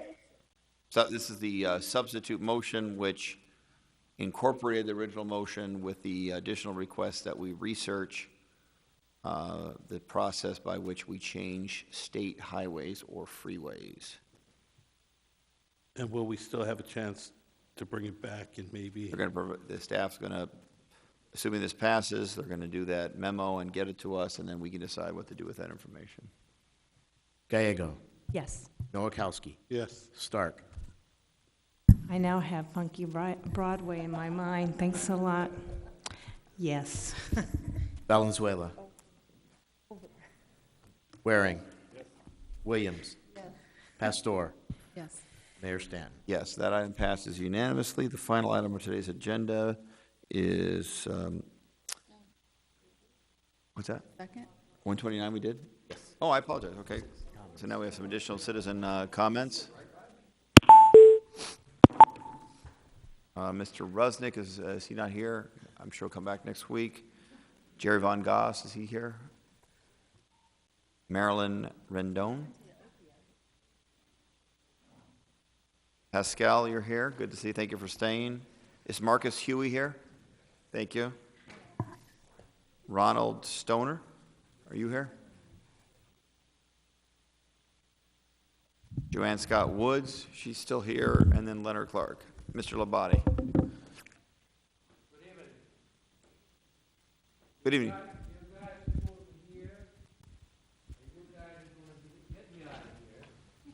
Because we're going to go again.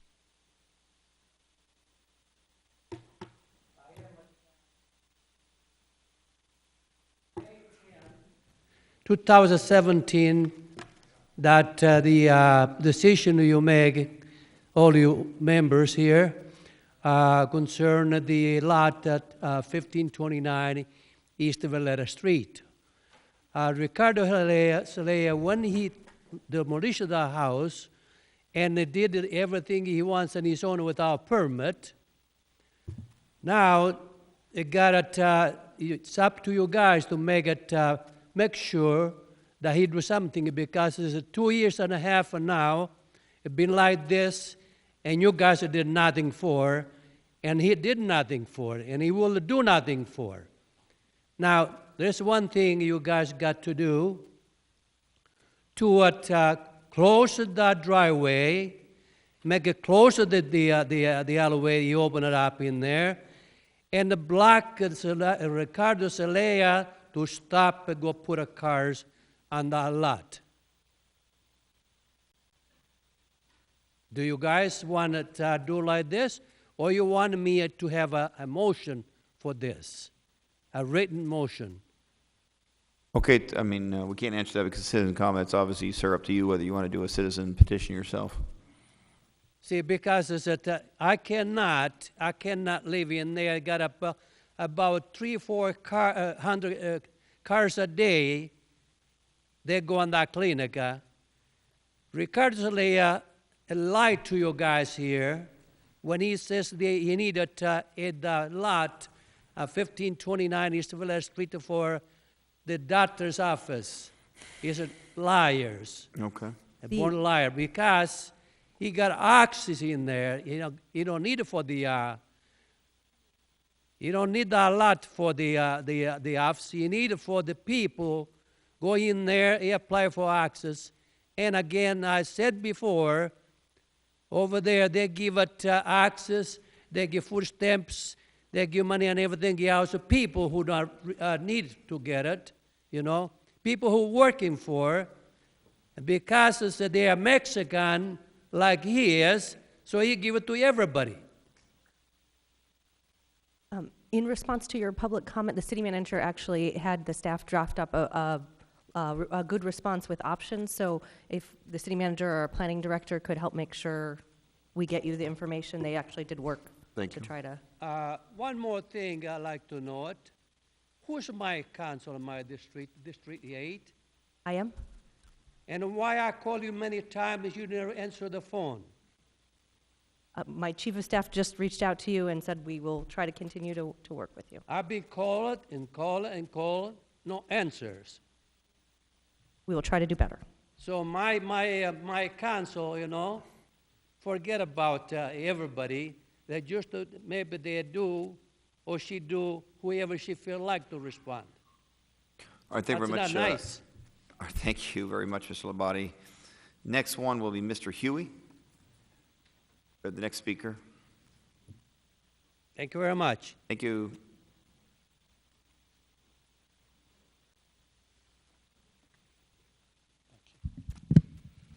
Good evening, Mayor and City Council. My name is Marcus Huey, and I reside in Phoenix at 4610 West Honeysuckle Drive, 85083. I have a petition to read and have copies for the council.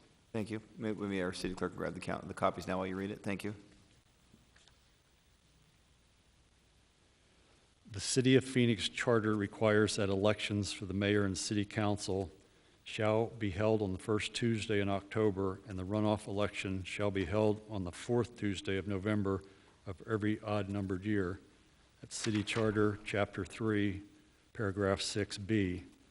The City of Phoenix instead holds elections on the 10th Tuesday before the first Tuesday after the first Monday in November of every odd-numbered year.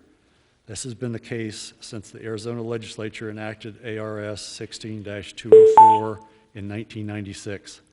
Consequently, the City of Phoenix violates the language of its charter every time it holds an election. Pursuant to the Phoenix City Charter, I am submitting this written petition to request that the City Council take action to amend the charter to comply with the city's current election schedule and relevant state laws. City Charter, Chapter 4, Paragraph 22. I hereby certify that I'm a citizen of the City of Phoenix. Under the Charter, this petition shall be acted upon by the council within 15 days. Thank you. Thank you so very much for the submission. Thanks for your patience and waiting for a long meeting. Appreciate it very much. Thank you, Mr. Huey. Thank you. Ms. Woods, Joanne Scott Woods.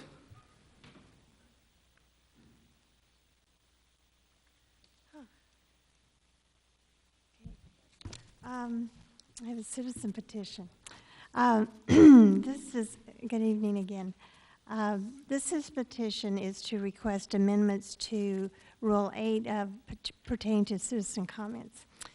I'm going to begin by saying I expect respect when I step up to the podium to give a citizen comment, as I'm sure every speaker does. All speakers believe their expression of a concern or a matter is important to them. In the United Nations Universal Declaration of Human Rights, in Article 21, Section 1, it is expressed well as follows: everyone, quote, has the right to take part in the government of his country directly or through freely chosen representatives. It isn't stated, though it is implied, that everyone has the right to be heard when they are called upon to speak next directly to officials at a public meeting. The following that I've enumerated are amendments in red to be inserted to ensure respectful attentiveness and behavior from the mayor and the city council members within transparent and accountable parameters, so that each citizen who chooses to address them during council proceedings will be heard. I'll just go over a few. Number one, that private conversations between mayor and/or council members will be conducted prior to the post-recess citizen comment session. It specifies that a roll call be taken and televised. That the presiding officer will will announce the means by which the length will be measured and begin when citizens are speaking and how they will be warned within 30 seconds.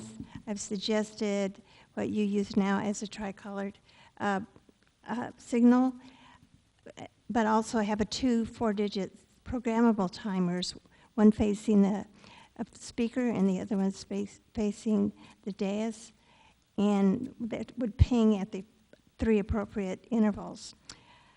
And also how it should be, I feel it should be announced by the presiding officer how additional time can be donated by the attending audience members or given at the discretion of the presiding officer. Thank you for your consideration of guidelines to ensure citizens are heard by elected officials at city council meetings. Are they very much, Ms. Woods? Appreciate your citizen petition. Next will be Leonard Clark.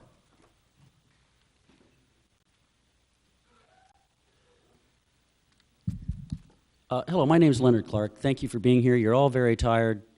You know, I'm just thinking with all the petitions being in here. I know sometimes you're probably asking yourselves why were you elected, but, you know. I'm fond of the process. They had a reason for doing it. I don't know if the city council would change the charter. If they could, if it has to be a referendum, maybe I'll check that out. But what I was wanted to talk about real quick is the light rail. And I wasn't, unfortunately, able to be at the very riveting police and fire pension discussions. But I do find myself sharing the concern of Councilperson DeCiccio. I am one of the biggest advocates for stopping man-made global warming, and I know some of my conservative friends say, no, that's not true, despite 98% of the scientists saying so. At the same time, people that I know believe in the buses, the public transportation, and you know, maybe we could utilize them in a more effective way, as Councilman DeCiccio said in a press release about self-driving cars. I'm still nervous about it, you know, but I am very concerned because I don't want us to be another Detroit. I know that we had a special law written that's helping cities by the governor, so I'm concerned about that. And also today, first of all, I do thank our officers for putting their lives on the line. That will make enemies from the left for me. And on the right, they'll say, Leonard, you're not going far enough. You just don't rubber stamp everything the police do. But I am concerned about today, as you know, it just appeared in the media that you'll be or have approved an out-of-court settlement of $100,000, you know, for the young man that was forced to eat the marijuana. Now, they did resign. Now, the chief said, oh, they would be fired if they hadn't. Well, actually, the Civil Service Board, the police union, we have what happened in Mesa. The police union in Mesa, again, big target on my back, you know, oh, no, we're glad that the officer wasn't convicted for shooting a man who was begging for his life. What I'm getting at is this. The good officers, you are there, and they deserve to be treated fairly. So I believe it is on the politicians' shoulders. Once again, I know I'll say it. It won't matter. You'll never change your minds. Never, never, never. I say that because if they say you say never, sometimes it happens. Maybe we will get some type of civilian advisory board. We're one of the last major metropolitan cities in the first world of the United States of America that don't have one. So I'm not popular with anybody. Leonard, why don't you hate all the police? And on the other side, Leonard, why don't you worship all the police? Because I believe in the good officers and the public. The weakening of the trust of the people, the Patriot Act, all of this stuff been going on in Washington, D.C., taking away our rights, spying on us with drones. Let's have a civilian advisory board. Let's stop thinking about politics and just do what's right. Thank you very much. Thank you very much. I believe there are no other citizens here for citizen comment. Accordingly, our meeting today is adjourned.